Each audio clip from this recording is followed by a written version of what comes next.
gon' check? You can tell me none.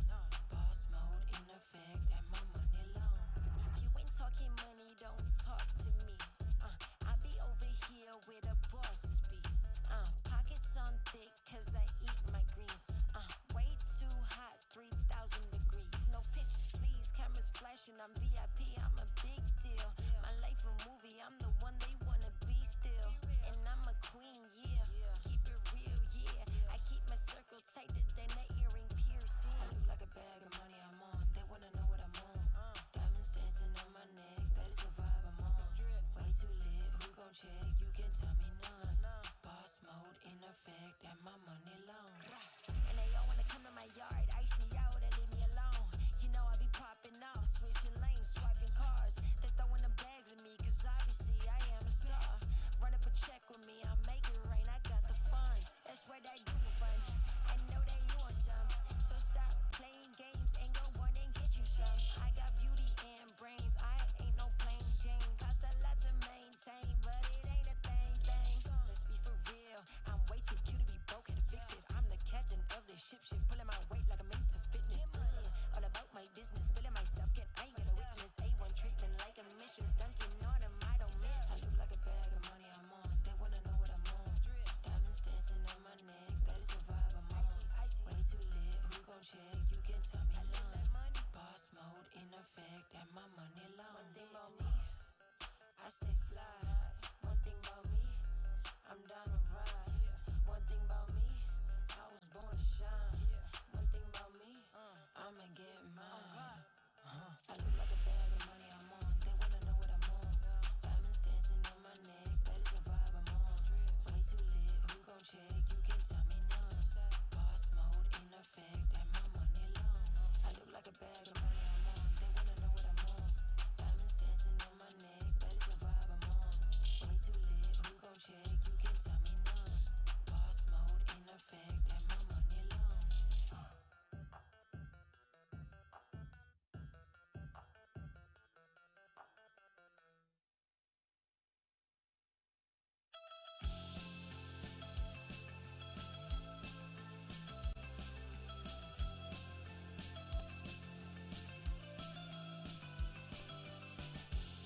When I look at the sun going down toward the sky, all I want is to be there with a new state of mind, a place I've never heard of. I will walk like a nomad. I've been stuck inside my house too long. Can't stand being all alone, wasting hours on my phone. Ready to go now. On my way. I won't let fear hold me back. It's here to stay. On my way. All of my dreams are now a step away.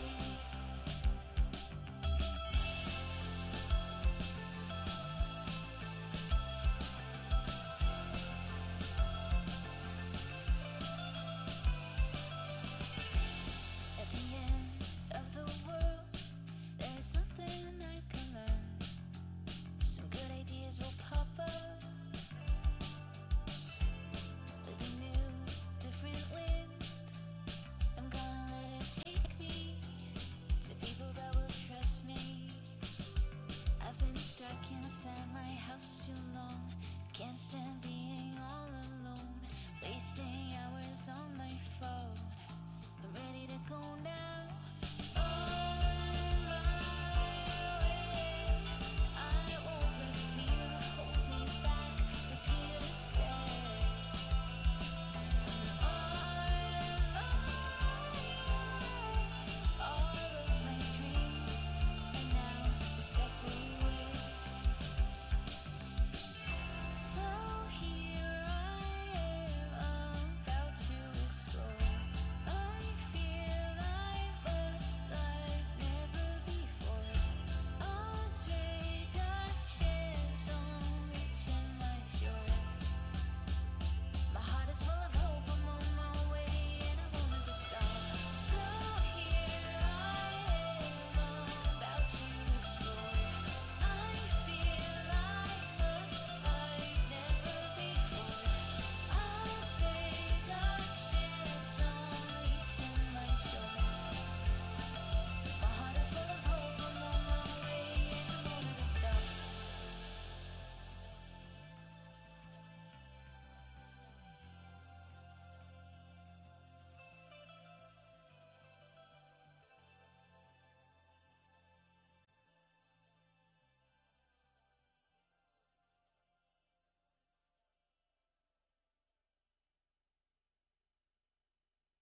just wanna have fun, clap my hands, turn around now and dance, dance, dance. I just wanna have fun, clap my hands, turn around now and dance, dance, dance. I just wanna have fun, clap my hands, turn around now and dance, dance, dance. I just wanna have fun, clap my hands, turn around now and dance, dance, dance. I just wanna clap, clap, turn around, dance, dance, dance. I just wanna clap, clap, turn around, dance, dance, dance. I just wanna clap, clap, turn around, dance, dance, dance. I just wanna clap, clap, turn around, dance, dance, dance. I just wanna have fun, turn around now, turn around now. I just wanna have fun, turn around now, turn around now. I just wanna turn around, dance, dance, dance. I just wanna turn around now. I just wanna have fun, turn around now. I just wanna now and turn around now, turn around now. I just wanna turn around, dance, dance, dance. I just wanna clap, clap, turn around, dance, dance, dance. I just wanna clap, clap, turn around, dance, dance, dance. I just wanna clap, clap, turn around, dance, dance. I just wanna clap, clap, turn around, dance, dance.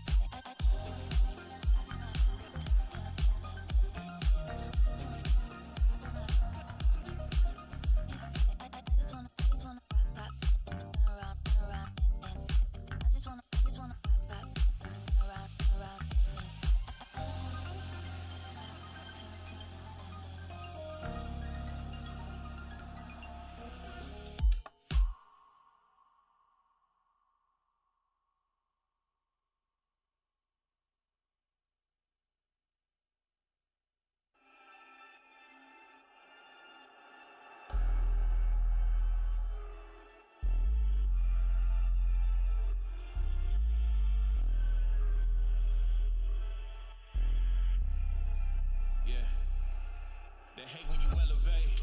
They stacking up losses, I'm handing them out, yeah, I had to go delegate. It feel like I'm floating, I'm lost in the moment, I swear I could levitate. They never believed that I would really fly, I had to go demonstrate. I had to set them straight. They hate when you elevate, elevate, elevate. They hate when you elevate, elevate, elevate. Yeah, they hate when you elevate, elevate, elevate. They hate when you elevate, yeah. I had to elevate. I'm way too fly. Yeah, I'm feeling myself. Ain't no chance I'm coming down, no. Got a soul view to myself. Yeah, why would I give it up? Why do they wanna come take my place? I work too hard for it, don't need a replacement. This my vocation. Now I got rollies all in rotation. Hop on a jet just to take a vacation. Remember the moments was trapped in the basement. Now the hard work is all taking me places. Water on bed like we trapped in the matrix. Bet on myself and go ball out in Vegas. Living a life like I'm rich and I'm famous. Don't see the grind that I know that it came with. Oh, I ain't make it this far for myself. I had to prove to everybody else. I had to set them straight. I had to boss. I had to renovate. I know they hate when you elevate. They stacking up losses, I'm handing them out. Yeah, I had to go delegate. It feel like I'm floating, I'm lost in the moment. I swear I could levitate. They never believed that I would really fly. I had to go demonstrate. I had to set them straight. They hate when you elevate, elevate, elevate.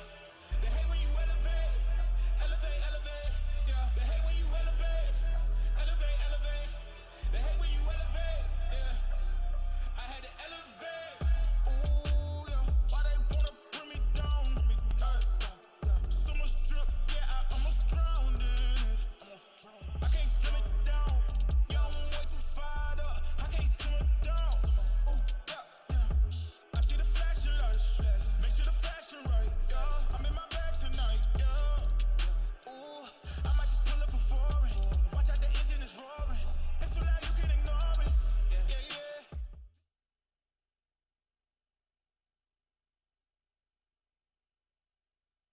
Back, everybody. Thank you so much for sticking around for League earlier. We had an exciting day, but now we're ready to kick things off Overwatch 2 style. Those of you during the break who got to head over to the fan zone know we just had a nice little meet and greet here with Connor McLeod. And, well, now we're going to do a Q&A session. So I'm going to turn it over to you. Why don't you introduce yourself and tell us what brought you here to BFG? Yeah, hi, I'm Connor McLeod. I'm the voice actor of Hazard in Overwatch 2, and I'm here because I was invited to come, which was nice. I'm also here because I was invited to come. So, again, yeah, well, we're so excited to have you here. First of all, I mean, thank you so much for coming out. I know you didn't have to do this, but I think a lot of people came actually just to come see, which is really, really cool. So we're so excited to have you here.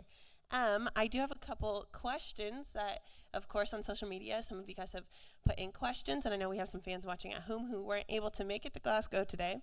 So we're going to kick that off. The first question I have for you is, do you have any fun memories or stories from the creation of Hazard? Yeah, there was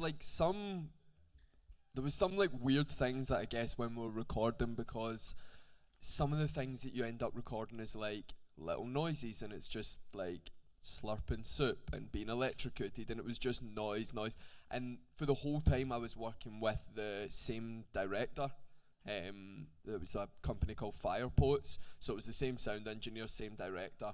And then the first time that they didn't show up, they were going to do it remotely, so it wasn't their sound engineer, it was an in-house one in Soho Studios, and it was just this girl. And like, so I just was like, okay, we're going to come in and do some lines, and it was just this girl sound engineer that would worked in-house for Soho Studios.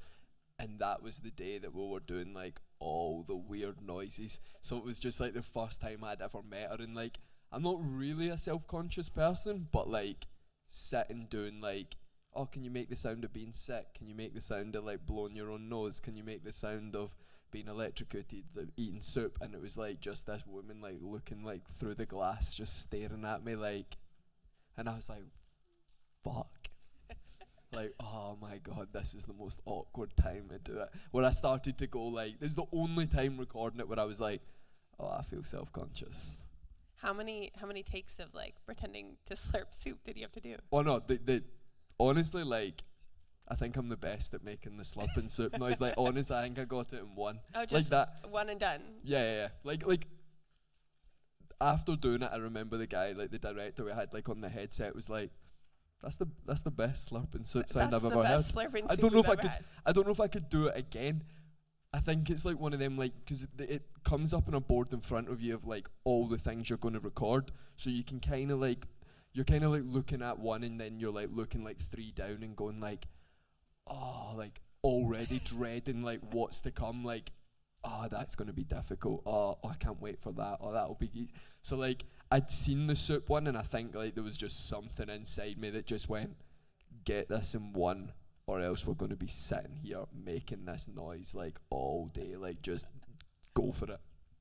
Was that like the one you were dreading the most, or were there like? Nah, I don't know if there was any. I was like, I'm trying to think of one that like sticks. There was ones that was like jumping, and there would be like, there was like 8 different jumps, and they were like, can you make the sound of like jumping up? And I'd be like, huh, and they'd be like, okay, yeah, that's perfect. Like that's number 4, and then they'd be like, just a smaller one, and I'd be like, huh, and they'd be like, oh, perfect, that's like 3, and I'd be like, I don't know if I have two below one. that, like, I don't know if I have, like, and then there would just be like some noises that just like, you were like, I don't know how, like, even like punching, like there wasn't, there'd be like, make a punch noise, and you would just think of like old movies of like, Hua! And then there'd be like, nah, can you do something else? And you'd be like, oh, that's all I had, like. So there was just some that I thought were going to be difficult, and they were easy, and there was some that I thought like, oh, this will be easy, and then they were like, again, and you were like, and there was one of the guys from Blizzard, he was like, could you just do it like this? And he done the noise, and I was like, that's exactly the noise that I want to make. Like, I don't know how I'm not making. Can you do it again? And I was able just to like mimic what he was doing. But like, there was some that like, until someone had heard a noise, I was like, I don't even know what that is. Like, oh. What was the most amount of takes you had to take for one noise? I don't actually know. I honestly can't remember.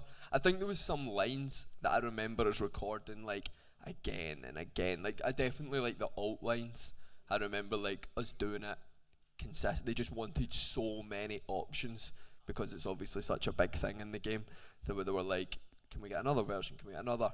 Can you do it like this? Can you do this? Can we do that? So there was like them I can remember recording loads of, but the actual noises, I can't think of anything. I think maybe the jumps and stuff and the punches, like some of them I remember being like, continually like, let's get more. But sometimes it was just so they had so many options, and then other things I think they were just like, happy, let's move. Speaking of jumps, what do you think the past tense of jump is? Jump? It's jamp. It's Yeah, that's what isn't it? Isla said. That was Jamp. my new Scottish word I learned yesterday. So No, but you wouldn't. I guess you wouldn't. I jumped. I No, you jamp? wouldn't. You would never say like, oh, I jumped. Oh, I jumped up there.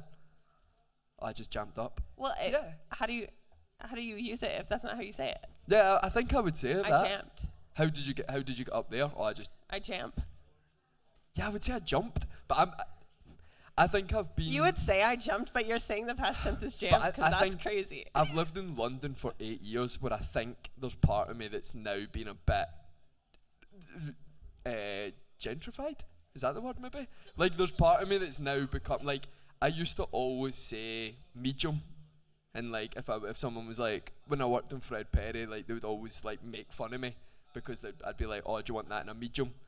And then they'd be like, and then now I'll say medium.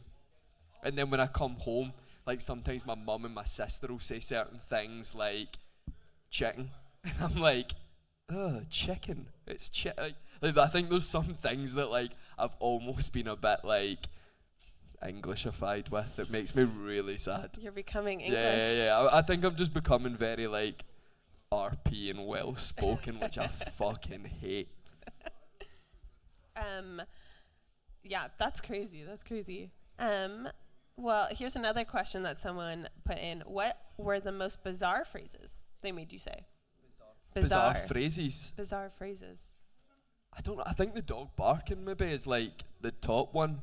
I don't know. There was like a lot of like. I still don't know in the game how to say my voice lines. I remember playing on a stream and I set every button to a voice line. So I was trying to, like, I was running about and I couldn't attack anybody. I couldn't shoot. I couldn't jump. I couldn't do anything except say voice lines. And then after that, like, I just couldn't work out how to, would you say emote? Like, do my emotes or do any of my voice. So I like, there's so many that, like, I just have to go into, like, the store and just listen to myself saying them. And then there's loads that, like, I've not unlocked yet. And then there's ones that I'm guessing haven't still been dropped. So there's ones that, like, when I went to DreamHack for then, when it got released, people kept asking me, like, oh, what's your favourite voice line? And I was like, oh, I can't remember. Like unless it was, like, in the trailer, like, I genuinely can't remember. We recorded so much stuff, and I don't know what's in the game, like, for a lot of it. But I think the one that sticks out is probably the dog bark, and that's my favourite. And the unicorn being my favourite animal. I like that. But again, I'd never seen it, and then someone sent it to me on Twitter, and then I was like, fucking right up for that. Do you wanna?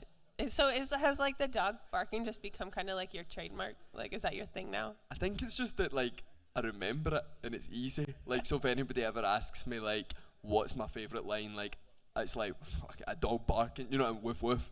It's like just up your, it's just like easy. And I think because when we recorded it, it was like, we were recording the script and it just said dog noises, and I think they were going to add in the dog noises, like for the one of the cinematic, or the storyboard in the story trailer, and the story time thing, sorry. And then I made the noise, and I think they just kept it. They were like, oh, we like that, like, we'll keep it. So I don't think it was meant to be in, so I think that's why I like it. It was just very like Fate. Candid. Yeah. Candid. Uh-huh. So I mean, you said like sometimes you'll go in to play Overwatch. I know you play Overwatch. Have you always been a gamer? Is that new since you started voice acting? Tell me a little bit about that. I played games when I was younger. I was like massively into games. And then I always played, like, one of my best mates plays games religiously. And I would always say I didn't play games, but I play Football Manager like it's a job. And I play all the old wrestling games. Shout out to my man in the CM Punk t-shirt at the back. Respect.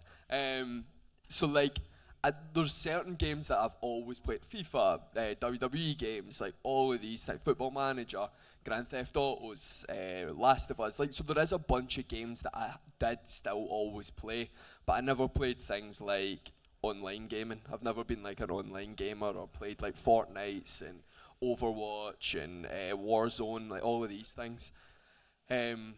So I guess to an extent, yeah, I play games, but I've never been like a massively into games that to the level that like of people that I've got to meet through doing Overwatch, not to the same extent, unless it's Football Manager, Oh, naturally. which I treat like a job. I did see they were having I think it was a FIFA charity tournament over in the meet and greet center. You should have thrown down. See, that's the thing though, is like young people are so good at games now.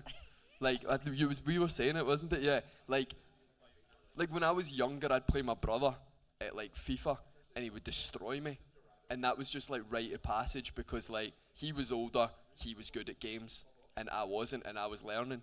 Whereas like now it's like young people are amazing. Like now I'll just jump on FIFA and go, I'll play online, and I'm just playing some kid online that destroys me, and I'm like, That's not not how fair. it's Like, supposed to be. it's because I've got a life. Like I have to work and stuff, and you can just play games all day. Like it's not fair. Like We're the wrong generation because yeah, because they were better than us, the older kids, Yeah. and now the younger kids are better. yeah, and It's rigged. It's and- not fair. And when I don't want to give my age, but like I grew up when an online game wasn't a thing. You had to go to your mate's house to play games online, and it was split screen, and I was playing on a PlayStation 2. It wasn't like that. I didn't grow up like with that kind of. I didn't apply my trade. It's okay though because now you're literally in a game, so it all comes full circle in the end. It works out. And this time next year, I'll probably be playing at the Overwatch Championship Yeah, series. no, probably like Overwatch League. Yeah, no, I would say so. I'll be versing you. Yeah, It'll be you and me. Honestly, like I think my ceiling is high. I think like I think I can only go up from here. So yeah, I think my skill level from how quickly like I've started to where I am now. I think I think I could be the oldest Overwatch player to be at the World Championships. we'll check back in next year Yeah. and then like Yeah. see how far you've come. Watch this space. So you play Overwatch 2 now. Yeah. Do you just play Hazard? Who do you main? Yeah, only Hazard. So what do you do if you get in a game and someone locks Hazard? Do What? you just if somebody else like locks Hazard before you can, do you just like dodge? Then I just keep saying, I'm not playing until you stop. Oh, until you change. okay. Well, see, most of the times, like, because I stream now, so like I'll play with like online, but I'll mostly just open it up so that other people that are like Right. watching the stream can just come on. And So they're joining we you. just play, Yeah. yeah. Rather than maybe like come watch me play, and I'm just playing myself. Right. And then I'll usually be like, oh, come on, and like everybody that's in the chat, like we'll just like go into a custom game and sit and play. So that kind of point, most people are like, they know that I'm going to go Yeah. Hazard. But we've done games like you can only go Hazard, and it's like, I don't know, like 12 people running about all just shooting the spike walls and doing that. So, but some of them, there was a guy earlier that's definitely been in and played with me, and then Mr. Pot Noodle as well if he's there. Yeah. He was here Oh, earlier. he is there. Oh yeah. Yeah. Is it weird hearing your own voice in the game? Like does that Nah. I thought it was going to be weird. It's weirder watching it on the like storyboard and stuff like that, the trailers. It's weirder seeing that than actually in game. I think when I'm in game, like I don't really notice it. you're just And I- so locked in. And You're I'm so so locked locked in, in. and I think that I love the sound of my own voice, according to my mum and that. So it's fine. I mean, you're in the right industry, I guess. yeah. Okay. So here's another question. If they gave Hazard a mythic skin, what kind of theme would you like it to be based on? What is a mythic skin? what is a mythic skin? I should have had someone here as like my Like a my translator? advisor. Like, hey man, what's a mythic skin? What? So if they gave Hazard just any new Can skin, someone just shout what a mythic skin is? So It's yeah, But like I don't want to embarrass myself and start talking about collab skins that I like, and everyone's like, oh, it's not a collab skin, it's a mythic skin. Like, Customize it. Different colors, different pieces on it. so what would I say if someone asked me the question, what mythic skin would I like? What kind of answer would I give? Like a theme. Like a what? A theme. A theme? Like Greek. Oh, okay, right, okay. A unicorn. A Unicorn. unicorn or like a kilt. Like I want like maybe like Like a Scottish theme. yeah. Yeah, I don't know if this is a mythic theme, but I just want I want Hazard in a unicorn onesie, and I want to be able to customize that, change it color, do little things with it, horn, like the full shebang. But I'd like a kilt. I'd like a kilt that changes and becomes like a really like heavily punk. You have a kilt, the punk, all the chains. I'd like things like that. You I want want the more. kilt on the unicorn onesie. Is Nah, what nah, I'm nah, hearing. too That's se- what I'm hearing. Two separate. But I'd be happy with unicorn. And there's so many. I like the last like lizard thing I got. But I will learn what a mythic skin is and then come back with a better answer. Okay, wait. Here's a really good question somebody wants to know.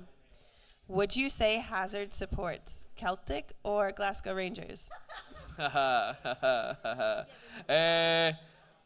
What do I think? Celtic. Wait, Celtic? Did I say it wrong? Yeah. Okay, my bad, guys. What? He definitely wouldn't support Motherwell. What do I think Hazard would support? Hazard, not you. Hazard. You are Hazard though, so I don't know. Honestly, it pains me to say it. I think Hazard would support Celtic.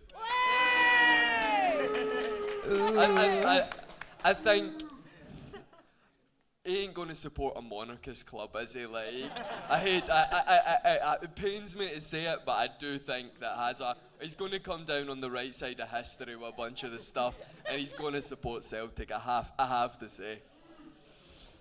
I don't know that people like that Like- one, but you And, might like, be right. honestly, like when people ask me, I usually just avoid the question if people say who do you support or if people say who would Hazard, but that's my exclusive. I think Hazard would support Celtic. You heard it here first. Okay, well, we are going to, I know a couple of you guys had questions, so we're not going to open it up to any of you guys. So if you have a question, raise your hand. I'll come around to you with the mic, and then feel free to ask your question.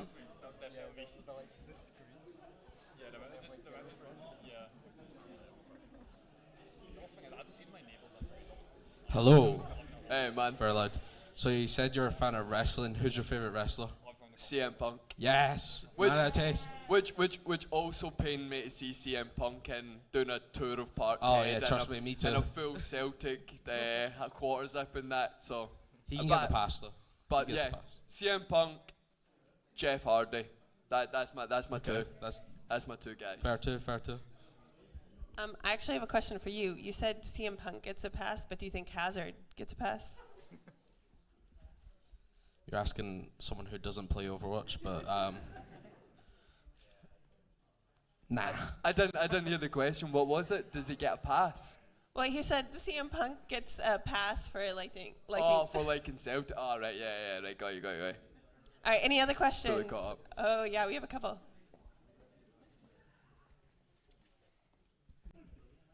So I think like having like stayed in London, like you're going to be able to sort of clean up your accent when you're talking to other people.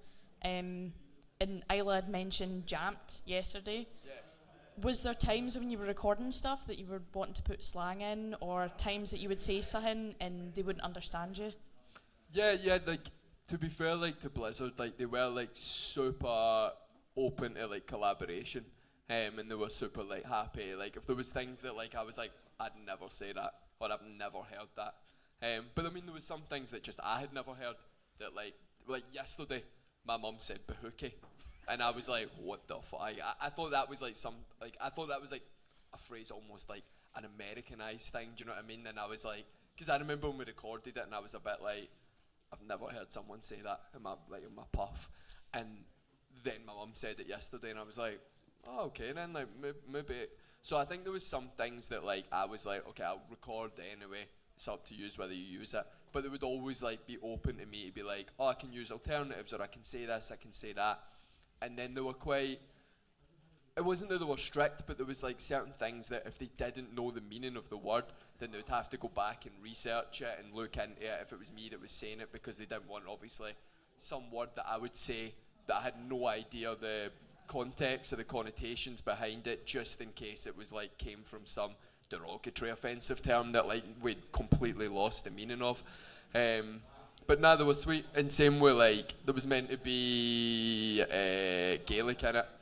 And we recorded like some Gaelic stuff and that, but it just wasn't like authentic to me, so they were quite open for like what is there, like we'd look at what the Gaelic phrase meant and then be like, alright, okay, like, we'll take it out and we'll do a version of like the way you would say what this Gaelic phrase meant, and we'd add that in. So yeah, there was quite a lot of like things that they were open to. I think if I knew more about the character, there's like things that like I would have wanted to do now, or if there was more like things like there's a bunch of lines that either I now think like, oh, I'd like to say that, or there's a bunch of lines that other people have been like, can you record this line and say this, and can you say this, and I go like now like, I wish I'd thought of that at the time, like, oh, that's really good. So I think there is like things that like when you're because you don't see the script or anything what you're going to record before you go in. You just go in and it's in front of you. So it's not like you have time to prepare and go like, oh, maybe I could say this, or maybe I could say. It's all like just off the cuff. That maybe like you would say something and then like you'd be recording for another hour and then you would think, I wish I'd said that at the time. And then it's like it's hard to kind of go back and be like, oh, can I make an alternative suggestion to the thing I didn't have an alternative suggestion to an hour ago? Or you like the same things like that. But yeah, they were very open to like collaboration. Thank you. Okay, we had a couple more questions. Who is your favourite Overwatch character besides Hazard? People have asked me that before, like of like who would I want to voice, like if I'd seen them all. But I'd say like my favourite is probably Junkrat. But that's purely on like aesthetic, like as in like because I never have really played with a bunch of other characters. So like aesthetic is probably Junkrat and Roadhog are probably my two other favourites that I would look at and go like, I wish I could voice them. They look sick. That's probably my favourites. Was that not what you wanted?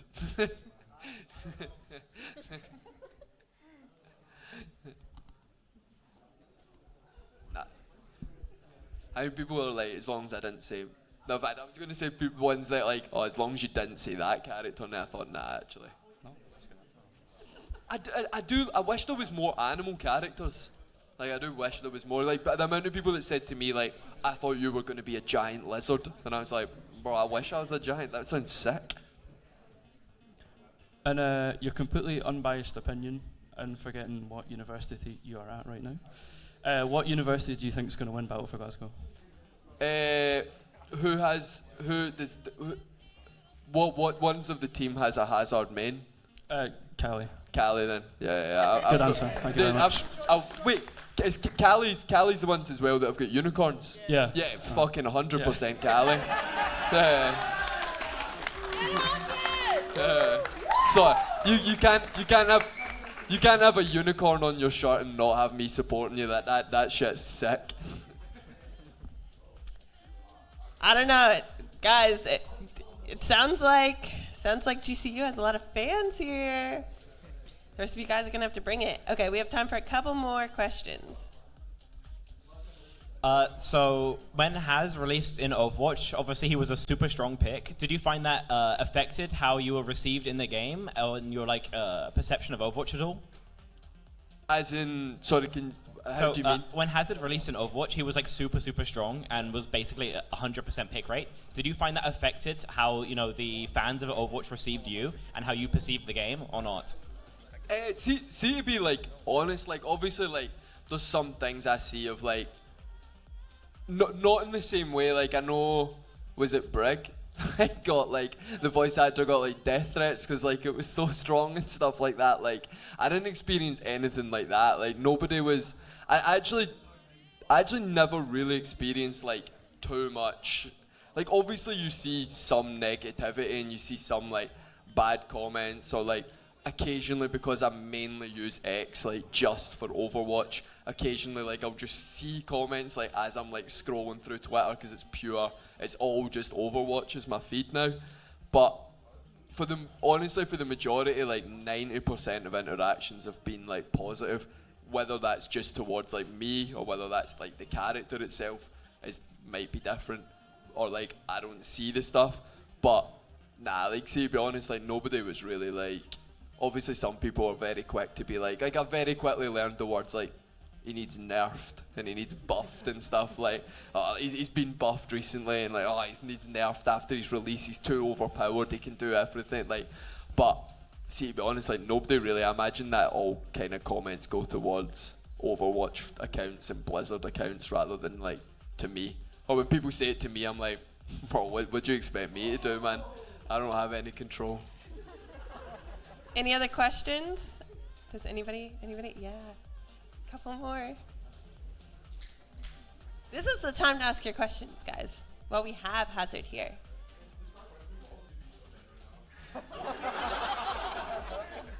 What is he playing? What are you playing? What are you playing just now?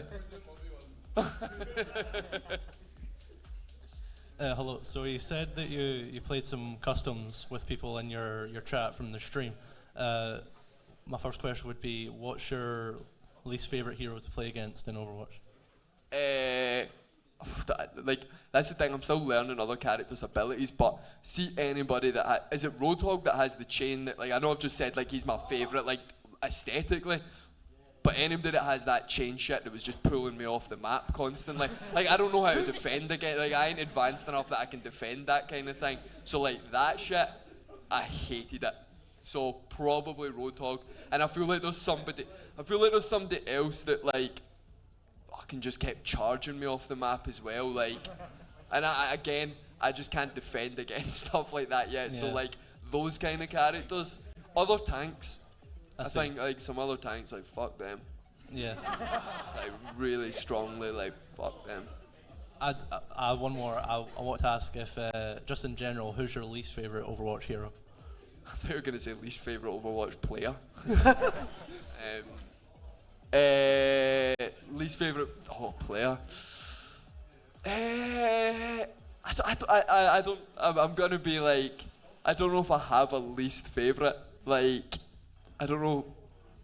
I have least favourites for different reasons. And there's things that I'm like, can I say that? Can I not say that? Ask me over there. Okay. Ask me over there, and I'll go into more detail of what ones maybe. But I don't know. It's a political question. I actually like it, but like it does man like fucking the hamster ball. Oh, that shit annoys me when I'm playing the game. But I like it. Yeah. Because it's an animal and I like the animal characters and that. But like, that kind of annoys me. Yeah. You said you played a lot of Football Manager. Was that just a childhood thing, or was that a more recent thing? I'm still on Football Manager. I see. Like that I treat that like it's a job. Like, do you know what I mean? Like I get like better stressed out and that, and like sometimes like I'll be on my laptop and people will think like I'm working. Like, or I'm sending emails, or I'm like applying for jobs, or I'm like looking up, like I'm responding to things that I've got to do, or like, and then they'll like kind of come round the side of my laptop and just see me playing Football Manager. Like, I'm addicted. Like, cool. I am hooked. Understandable. Thank you. Any other questions for Connor? Any other questions?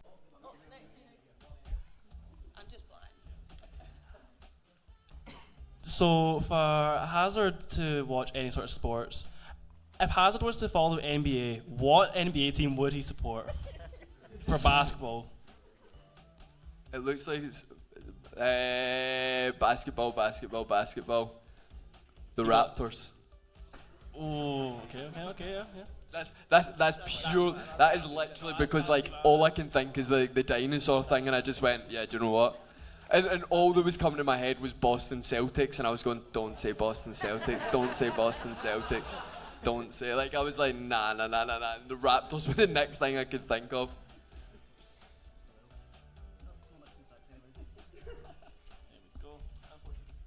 What were you hoping Hazard would support? Raptors, of course. Yeah. Okay, yeah. Naturally, Raptors fan. Any other questions? How did you get your start in your voice acting career? I'll try and tell like the quickest version of it like possible, but like, because some people have asked me before like, oh, they want to get into voice acting, and some people will message me and say they want to get into voice acting, but I went to drama school, so like I got a voice reel through that. I worked with like incredible teacher called Jane Perry that's worked on a bunch of games, like award-winning actress for games.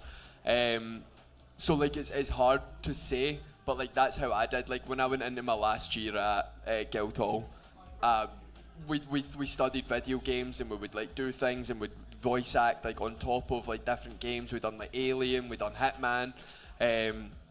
We would like shown a character and they'd be like, oh, create a voice for this, come back, we'll do it.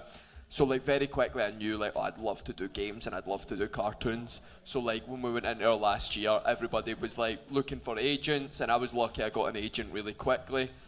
That then I was able to just focus on getting a voice agent as well. So I got a voice agent, and then just, you know what I mean, like auditions come through, some things games, some things commercials, something like a bunch of different things. I didn't know it was Overwatch at the time. Like they don't tell you if it's like something that big. They kind of put it under a code name.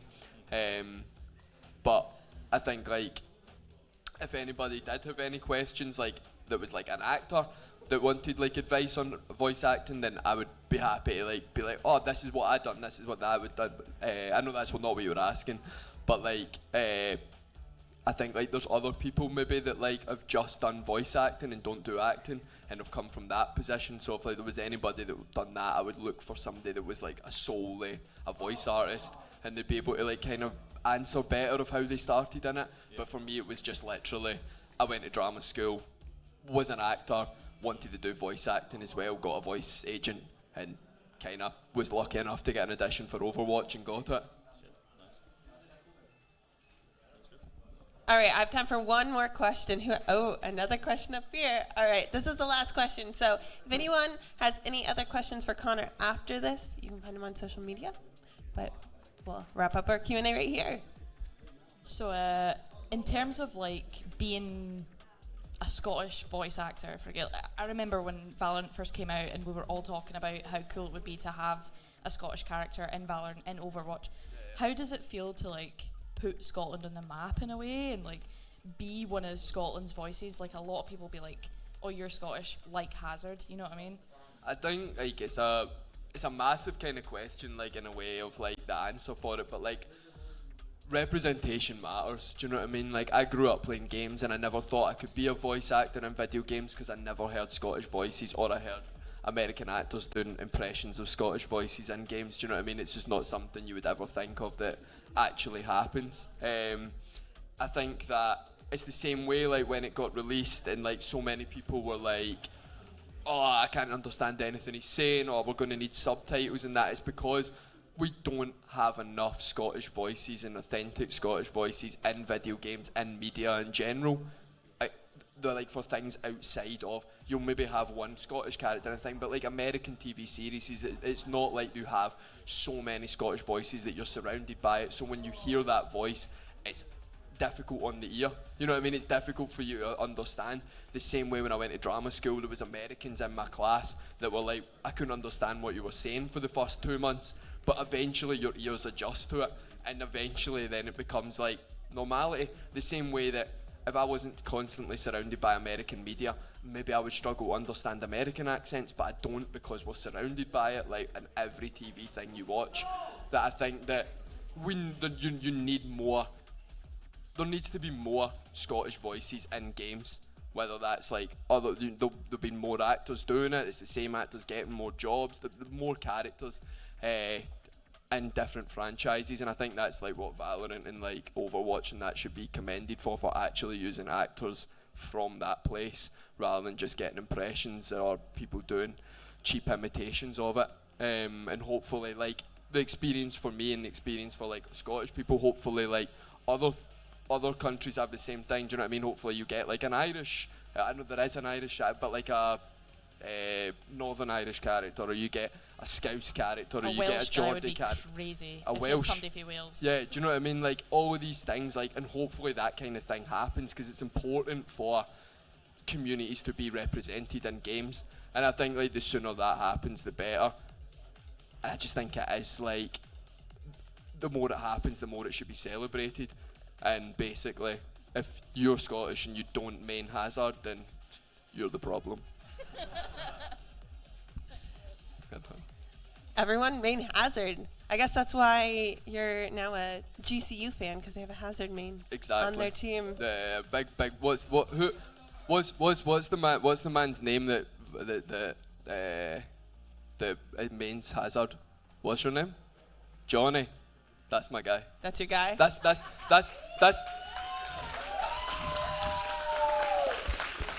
Johnny is my favourite Overwatch player. Yeah.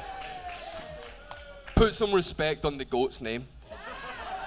Strathers and Grizzlies, take notes. That could have been you. All right, well, is there anything else you want to kind of just share before we wrap this up?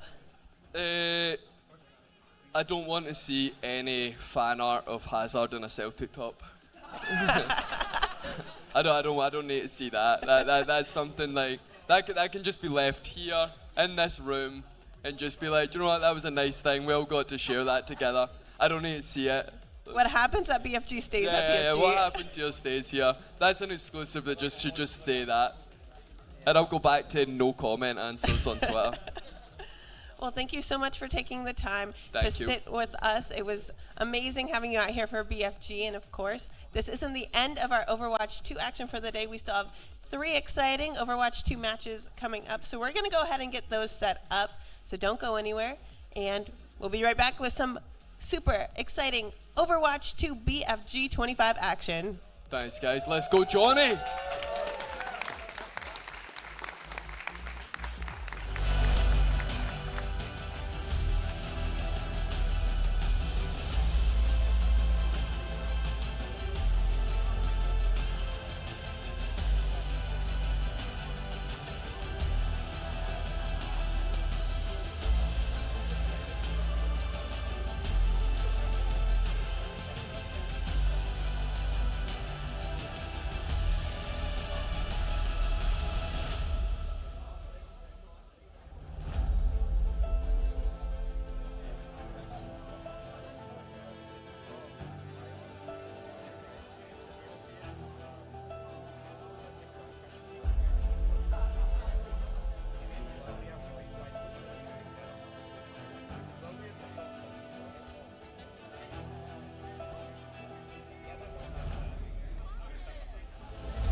Why do they talk like gangsters?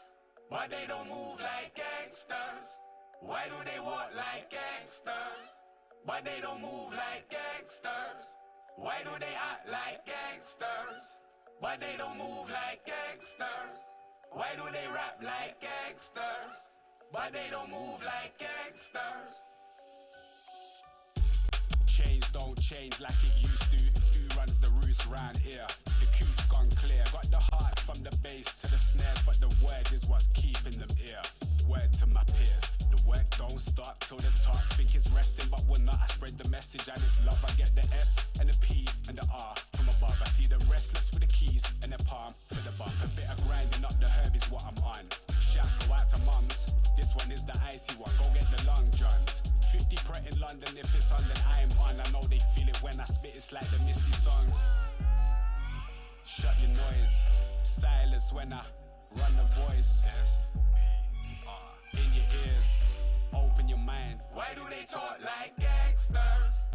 but they don't move like gangsters? Why do they walk like gangsters, but they don't move like gangsters? Why do they act like gangsters, but they don't move like gangsters? Why do they rap like gangsters, but they don't move like gangsters? Tell your favorite rapper that I'm here, not to clash, I'm gon' collab a lot this year. Maxing out the bang, don't need no gloves or mask for that. I got this yapper ear, a geezer with the tracks they want to hear. Been this way for years, still they sending messages in bottles. Was this really meant or was it not for? Can't connect the dots, I got this smelly in my pocket, I forgot yo. Strictly high grade and that's the motto, unless the plug is awful. Don't do OZs, not the other lab, been left alone to be my own steez. Now they clock on, race to the bottom. I see it all, I know my options. Never gonna stop unless I often. Not Billy and Mandy, you're dealing with me and a beast, a different beast. Not feeling the average, I come with the elegant steez and do as I please. I am a mountain to a molehill, highlight of the show reel. Love me cause I'm so real. Gangsters, but they don't move like gangsters. Why do they walk like gangsters, but they don't move like gangsters? Why do they act like gangsters, but they don't move like gangsters? Why do they rap like gangsters, but they don't move like gangsters?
변하지 않을래.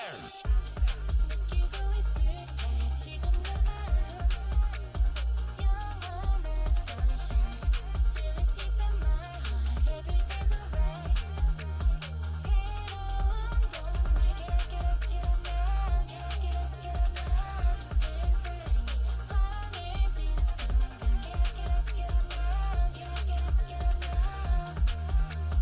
Always on my mind. You and me forever, never, yeah. You and me forever, never,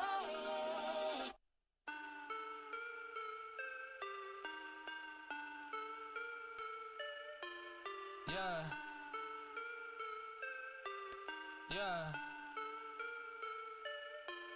Look, back and I'm better than ever. I think I got a vendetta. Oh, now they call me, I seen them. All of those times getting severed.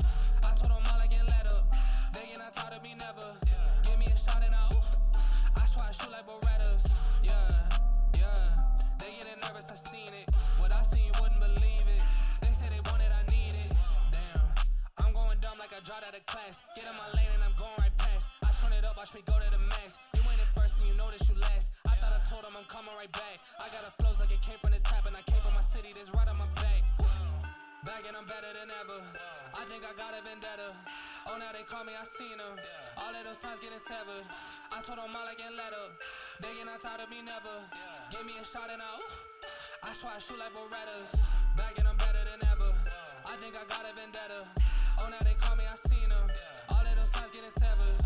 I told them all I can let up. They get not tired of me never. Give me a shot and I swear I shoot like Berettas. That's how I shoot. Lately I'm driven like I'm on the road. They in my lane, dog, I told them to move. Now that I'm popping, got too much to lose. Look at the numbers, got nothing to prove. I'm in the city, just me and my crew. Told me I'm sick and I know that it's true, but I'm still gonna ball. It's like I got a flu. Yeah, run it up, I told them that I'm coming back. So let me get all of that. Time is now, I'm coming around to get a check. Said I need my taxes back. Over time, I'm getting mine to get in line. And it's with no respect. That I told them all about the ball, getting chips. Feeling like Kobe Shaq. Back and I'm better than ever. I think I got a vendetta. Oh, now they call me, I seen them. All of those times getting severed.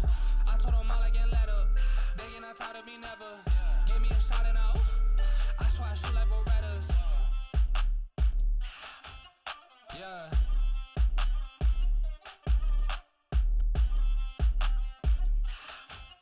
Yeah. Look.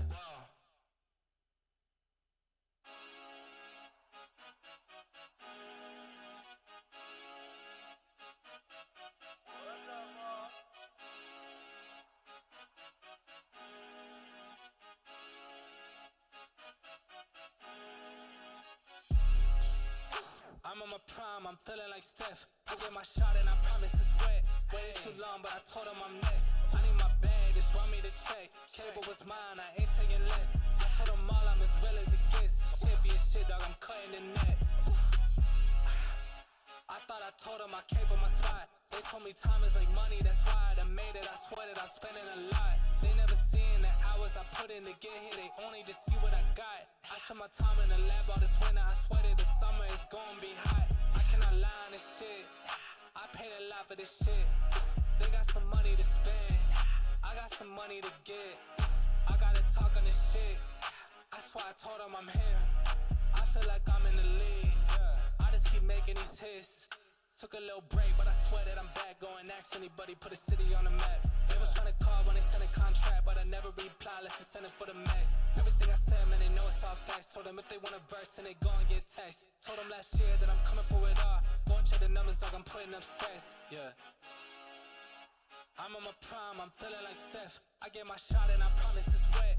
Waited too long, but I told them I'm next. I need my bag, just run me the check. Cable was mine, I ain't taking less. I told them all I'm as real as it gets. Shit be a shit, dog, I'm cutting the net.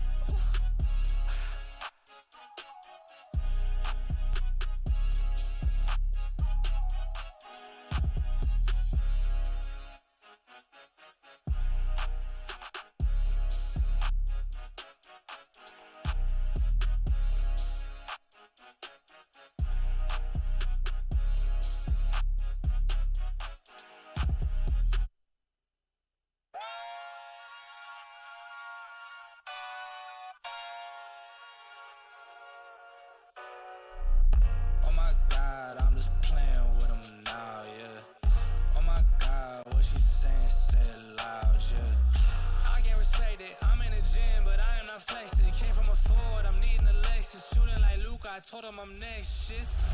Oh my God, I'm just playing with them now, yeah. Oh my God, what she saying, say it loud, yeah. I can't respect it, I'm in the gym, but I am not flexing. Came from a Ford, I'm needing a Lexus. Shooting like Luke, I told him I'm next, shit.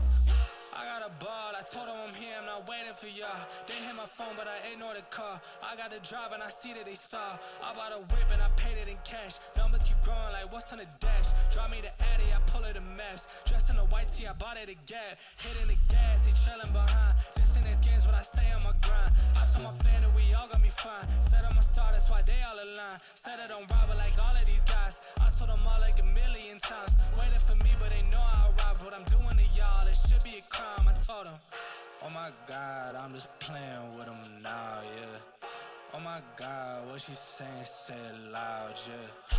I can't respect it, I'm in the gym, but I am not flexing. Came from a Ford, I'm needing a Lexus. Shooting like Luke, I told him I'm next, shit.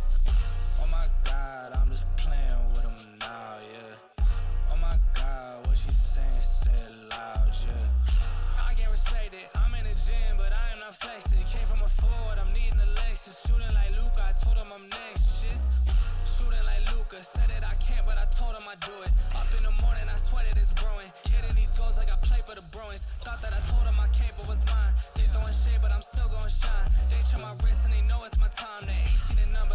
that they blind, but that's how it goes. They knowing I'm chose. Need me the flowers, not talking no rose. Whipping the Chevy, I need me the ghost. I need the money for me and my bros. Ice in my veins, I swear that it's froze. They know when it's heat.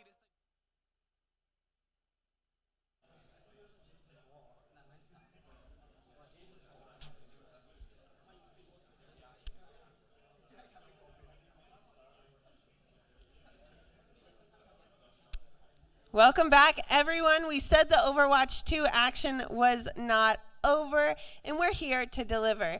Those of you who just stuck around, we had a really exciting Q&A with Connor McLeod, the voice actor for Hazard in Overwatch 2, and we heard a little bit of a sneak peek. I think one of the teams might be running Hazard, but we're just going to have to find out when they get in. So who is ready for some player walkouts?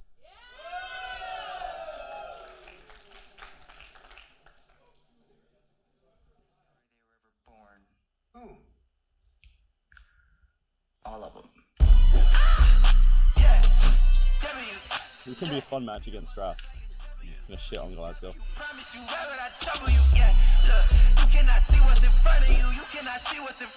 Strath, you know, they're like the heavy favourites, but I mean, David and Goliath is a story, and David wins.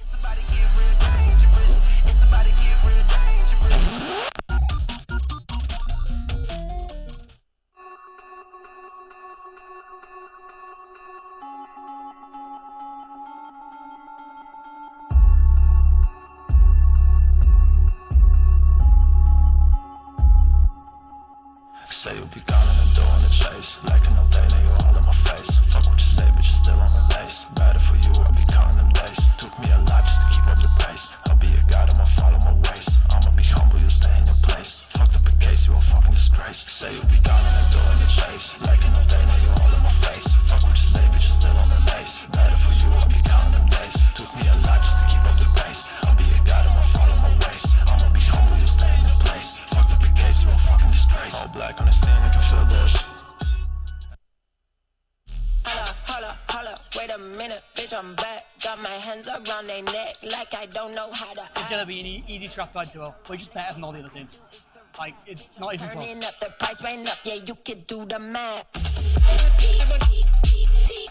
Absolutely thrash Glasgow in Val, and Cali will be an interesting match to see how it goes this year.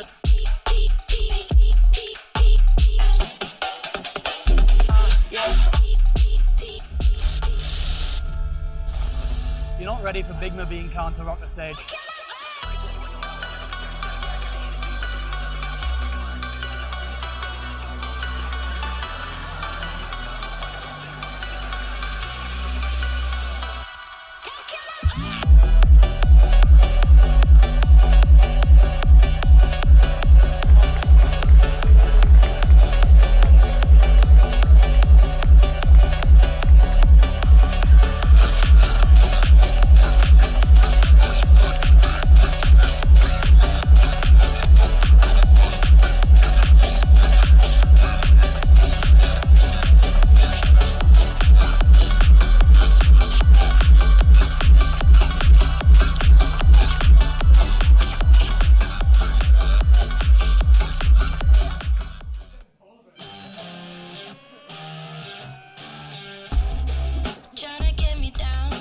We play in a very scrappy way.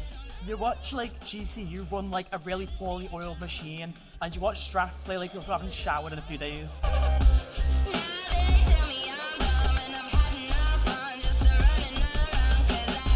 Let's just say the Hulk mirror might be coming out, and I think they're scared. Ombre, you know, you don't want this. You don't want this Hulk mirror.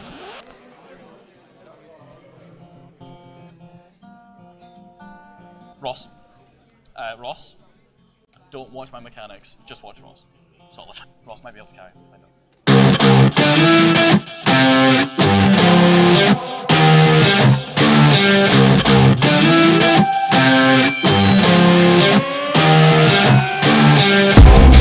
Tryna get me down, but then I get on up. Into the sea I drown, and it won't shut me up. Now they tell me I'm dumb and I've had enough fun just running around, 'cause I London. No, I won't stop for a minute. Gotta hit the road, gotta get beyond the limit. No, I won't stop till I kill it. See, I'm back at home, son. Ask me how I did it. All right, you guys are quite a bit louder than the league crew was earlier. How many Grizzlies fans are here?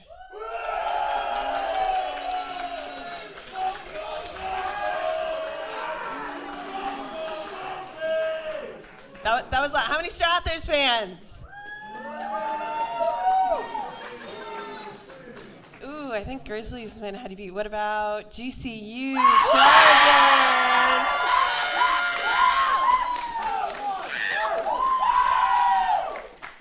Strathers, Chargers, Grizzlies. Oh, I don't know. Grizzlies, Chargers. I don't know, that's a tough matchup. I guess there's only one way to find out who's going to come out on top. We're getting ready to go into those games now. Before league today, the teams were tied 2 apiece, but now the score is 2-3-4. Now there's still a total of 6 points on the board, 2 per team each game that they can collect. 2 more games. Remember, we have R6 tomorrow, so there's still time for anyone to come out on top and be the BFG 25 champs, but you got to put it all in the game here with Overwatch 2. So I'm going to throw it over to our casters, Spectrion and Gio. Take it away. Thank you. Well, 24th of May 2016, that's when Overwatch was first released by Blizzard. That was 9 years ago. We all fell in love with it, fell out with it, hated it, loved it again, and now, 24th of May 2025, we're in the heart of Glasgow with the three universities yet again battling in what seems to be quite an equal playing field here in BFG. Yeah, the field of competition is going to be a very different one to what we've seen in previous tournaments, right? Obviously, Strathclyde come here off the back of a second place finish in NSE, on paper the strongest roster, but some changes to the roster may be going to upset those odds a little bit. Umbre, no-show, obviously, no, me playing as well, which means we do have 2 substitutes. And GCU. Obviously, with UAG having a very similar amount of fans, both come off of relatively similar seasons, around 16th, 8th finishes in NSE Newell, a little bit further, obviously, in battle for Scotland. But it does mean that we have probably the most unpredictable BFG, I would say, since at least 23. Absolutely. I mean, I was just talking to the players there, and it seems like that's the sentiment around. And of course, I'm sure you will be very unbiased in the coverage of these games. But yes, Rafa is, well, the better team. A bit of a mix around, a bit of a return of the king as well, though. Yes, so, of course. I mean, you were saying you were needing to catch Dom up a little bit on current Overwatch. It's been a little while since Dom has been competing here, yeah. Generally, the feel in the Strathclyde camp was that there was nothing else they really needed to prove. You know, again, second place NSE is a humongous finish, the best the Scottish University has ever done in these university tournaments. Yeah. And so coming back here after winning Battle for Scotland, after getting 3-0 wins over both these two teams, there's not really much reason to come up here and have to try again hard scrim. Yeah. But, you know, maybe that's a level of arrogance that could cost them. Maybe, you know, bringing in some of these less active players could be something that could be exploited. Yeah, I mean, definitely. It's an opportunity and a weakness at the same time. It's just about how they take that and utilize that. And I've been hearing that maybe Glasgow Uni have been scrimming the most. Yep. So perhaps they are the most prepared. However, bans are part of the tournament only recently decided on. So that might be another tipping point for the teams where they maybe weren't prepared for bans to be there. But now, of course, you're thinking you can ban the Freya out. Yep. The Hazard out as well, so there's lots of great choices to be made. Yep, face it, Master Star bans, folks. That means our bans come through first. Any substitutions that we may have will be made, and then we'll go into the action. 1 ban per side, 1 ban per role, and you can only ban a hero once per team. So if you want to ban that Freya out, sure, you can do it once, but in the map 2, you know, possible map 3, then we might well see that pick, you know, being wasted now, coming back to bite you. And of course, Freya got a slap on the wrist on that mid-season patch, but she's still essentially lobby admin, still be one-shotting you across the map with those take aim bolts. And so something that you've most definitely got to care about, especially with DPS players that are so fearsome in the lobby. Yeah, well, while she was getting a slap on the wrist, I think Connor snuck into the dev team's PCs and added a bit of a buff to Hazard. So we will definitely be seeing some Hazard based off of that Q&A we just had as well. Some blessings given. So I think GCU might be going off the high of that as well. They've got the blessing of our Scottish voice actor in Overwatch. First game here, by the way, as we see the teams getting prepared, it's going to be Straffers versus Glasgow Uni, so we'll get a good idea of what Glasgow Uni have been working on, what they've been cooking up in all those scrims that they've been having. Well, we're also cooking something on the side of Strathclyde. So there's a couple of role changes. Cheeseburger, of course, our famous Torb. I'm going to say one trick, but he's been more on the Symmetra recently. But he's going to be moving over to that support role. I believe flex support Tartanbos onto the Lucio, and so a fresh look for Strathclyde. For sure, it's going to catch Glasgow off guard. But is it going to be enough to actually find this victory on maybe some unfamiliar footing? That is what we're going to have to wait and see once this series eventually does go underway. Tell you what, going from a Torb Sim 2 trick, maybe we can call. Essentially. Maybe to support. Yeah. Like, what's the Torb of support? It's like. Just play regular support. Weaver? He just thinks the role is OP. I don't know. I don't know. I've got to the point with my teammates where they say, I want to play this role, and it's not my job anymore to say why, that makes no sense. I say, okay, we'll make it work. And to be fair, there's that kind of mindset that found Strathclyde the success that they have previously. But surely there's a limit to the Weeble. Surely eventually we run out of the ability to just play a random ass comp and find it to continue to find success. There's only so much you can take the ball before you're off the pitch. There's only so much green to I don't run. know. We can ball pretty hard. Not sure. Well, you do have your king returning. I've proclaimed 2 people to be 2 types of kings. Back in 2023, it was King Kong Jamie. Yes. And then Battle for Scotland, it was the King of Scotland. Yes. Dom has returned. So bow your heads, put down your swords, and acknowledge the king's return. But are they still on form, or is their kingdom going to crumble to dust? I mean, we'll have to wait and see. Obviously, Dom has been a huge impactful factor in Strathclyde University, the esports society in general, the Overwatch team in particular. But he's also got huge boots to fill. Umbre, in terms of raw, firepower, mechanical skill, has a definite argument for one of the best, not just in Scotland, but in the entire country's university scene. And so it's definitely going to be a certain downgrade in firepower. If Dom can make up for that in experience, in mentality, maybe in coming, then that's for sure. That would be great. But also, in terms of just the individual kill power, right? Umbre's heroes being mainly this hog, bull, annoying, weird heroes who force your opponents to adapt.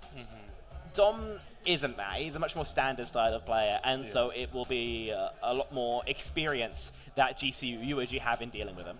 Yeah, for sure. But also, you can say you get so used to playing what's current that maybe someone who's older comes in with an older playstyle and you've maybe forgotten or not quite used to it. So again, it could be an opportunity. It's like, okay, we have this older mentality, not going to play what we are used to Straffers playing. I mean, the team's kind of all over the place. So, but GCU, obviously, they'll be sitting watching these 2 teams play and thinking, okay, kind of getting strats off of the day, because it's going to be hard to kind of gauge Straffers until you see what happens in the game. So I think GCU have a very good place where they can sit back at first, see what Straffers are going to be like, and think, okay, right, now when we get into the lobby with them, it's not going to be too shocking. So it's a nice place for them to kind of feel it out a little. I would definitely agree with that. Yeah, I think GCU, they do objectively have the best time schedule. They have the best schedule to see what happens, because they get a good chance to see exactly what the strats, what the ideas are of the other 2 teams. They can speak about it, they can discuss, and once they actually get into the action, they can hit the ground running. Whereas Strathclyde is going to have to hit the ground running. They're going to have to walk straight in and play somewhat in the dark. Even more so for UOG, who have to play these both 2 games. Where their first information is when they see it on the other side of the server. Yeah. And so I feel like the way that you end up playing these games, rather, is actually something that we haven't discussed and maybe could end up coming to bite UOG or coming to help GCU. Yeah, it might be a crazy thing to say, given the state of the Straffers roster today, but I still feel like Glasgow Uni are more of seen as the underdogs, right? They out of all the 3 teams, they've got the most to prove. That's what I'm going to have my eyes on in these games is how are they going to bring it, you know? What strategies have they come up with? What is the energy going to be like? Because, yes, scrims is one thing, but actually sitting down at a table in a LAN environment, players this level don't get a lot of that experience, right? It's very rare experience, and a lot of the Straffers, all the Straffers have experience. So it's going to be, for me, I need to see Glasgow Uni kind of turn up and kind of define themselves a little bit, because right now you don't just sit and always be the underdog. At a certain point you want to make that rocky story and get to the top. Yeah, absolutely. We'll have to wait and see how they can do that, see if they can find themselves in a winning position where they have been before, right? Obviously, this is going to be a roster for them, which I believe has some of their most successful players. Golden Beam, Hado Gene's going to be back in the roster. Haven't always been for this reason or that. So, the Winston, the main support role, should be locked down, at least in theory, but will it be able to be exploited? Obviously, it's also GCU who've brought out their Ortez. The ex-Doorbell Orion backline has returned. Yes. It's been a while since that. The Skynet main support is not ideal. I'll put it that way. I don't think he'll mind me saying that. And so maybe everything being back to how it should be will be an advantage. And then you think on the side of Straff, the game plan is just probably going to be Envy go kill, as it always is. Can he go kill? He's been able to do it before. I mean, with Freya being so strong as well, like these lobbies might look a bit dirty, but talking about Doorbell coming back, obviously MVP of 2023. I remember sitting here with Grumble at this very desk in this very position, gushing about Doorbell, and I remember having a terrible time. His ass was sleeping me. I mean, you're safe now. You're over here. you can't be made fun of when you're over here, right? Yeah, it's true. That's the advantage of being on the casters desk. That is true. This is the yapping table. We can just say what we want, and it's fine. Yeah. No one's going to say that we don't know anything at all. Right? I mean, they will, but who cares? To say it behind our backs is fine. Say it to my face. Make it easier. Obviously, we're going to have bans, and we'll do our best to communicate what bans are going to be coming through. Based off of my small amounts of conversation, I'm assuming that we'll probably see the Freya ban come out here at some point. Obviously, you only have one chance for your team to ban the Freya, so where Glasgow Uni decide to actually do that ban is going to be very important, because obviously we're not just playing best of 2 series, but best of 5, so you need to choose the map specifically where Freya's going to cause the most harm. Yes. I mean, I feel like Freya causes the most harm on like 95% of maps. Yeah, fair enough. In terms of maps where she's bad, it's like control center, she's not that good. You can't really make use of her verticality. If you're on something that's super short range. We just got told the ban. That was the pause in the laugh. Widow ban. Yeah. Okay. What map are we on? Is that the energy we're bringing today? A Widow ban. And the thing is, Envy can play Widow. He just doesn't really like to. He prefers to be able to get a little bit more dynamic with that positioning. So I guess makes sense. Of course, that ban on Widowmaker does also affect the rest of the DPS line. So UOG, for whatever they want to ban, will have to be a tank or a support. I would assume tank ban, right? Tank ban's very popular right now. They don't really have the measure of the backline, and there's nothing that's super, super annoying, and so I imagine that a tank has to be the only option. Yeah, exactly who they want to go for, though. I mean, obviously, they're going to know Domdom's back. They'll at least have done a little bit of research or have some history knowledge of actually playing against him to think, okay, we don't need to ban Roadhog. We can maybe ban something more traditional, like, if they're not currently rolling any Winston comps, ban Winston, whatever is the comforts of Domdom. What are Domdom's main characters again? Dom would mainly play Winston, mainly Winston Ramatra, but at any point in the team's history, he's played basically anything the team needed: Bull, Diva, Roadhog for stretch. Generally a quite flexible player. Obviously, got that win in Battle for Scotland on Rhine for the most part, right through that King's Row. I'm sure you recall casting that with yes, I Grumble. do. But second ban is through Mercy from UOG. Okay. I mean, I do remember that Domdom Mercy, but I don't think for whatever reason we'll be seeing it here. I mean, did it strike such fear that we're like, we cannot have that happen? Apparently we so. cannot have Tom Mercy. This is not allowed to be in our lobby. We need to win. Yeah. Okay, Widow Mercy. Sure, it looking like a ban you'd see in a ranked game. He's like circuit bans as well. Yeah, not opening on circuit, right? I would assume that would not. be crazy. It would be pretty That would odd. be wild. Because like, what other map you ban in Widowmaker? That's my thought process.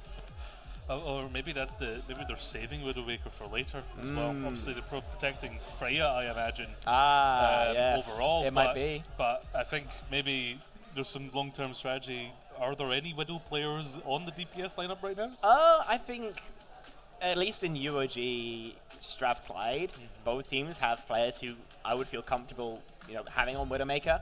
I would actually say the UOG DPS line, if I believe it is, what I was informed, being Aether, Mozart are both hit scan players historically. So I wouldn't mind having either of them on the sniper. I believe Aether is a smidge more likely to do that. And on Strathclyde, it's just going to be Envy who would be taking that. So a Widow duel, I think, wouldn't be terrible for either team, but it's just easier to not do.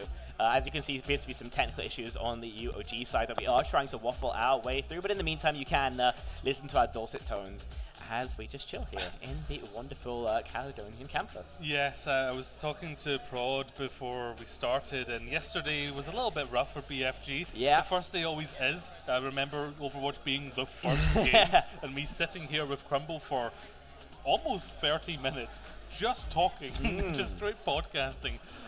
You might have noticed, by the way, in those slow pans, one of the players over there is on a laptop because the PC yesterday melted in front of our very eyes. So a lot of her good specs on the laptop. Yeah, so apparently it's a powerful thing. Yeah, they were theorizing probably put a flex support or a DPS on it and kind of utilize that opportunity. Yeah, it's something you can do for sure. Who is on the laptop actually? Let's see. I can't tell actually. It's a bit far. Oh, is it? Aha! I think I've spotted. We'll have to wait and see whether it has much effect. Yes. But it's not. It's not the role you'd think. I think.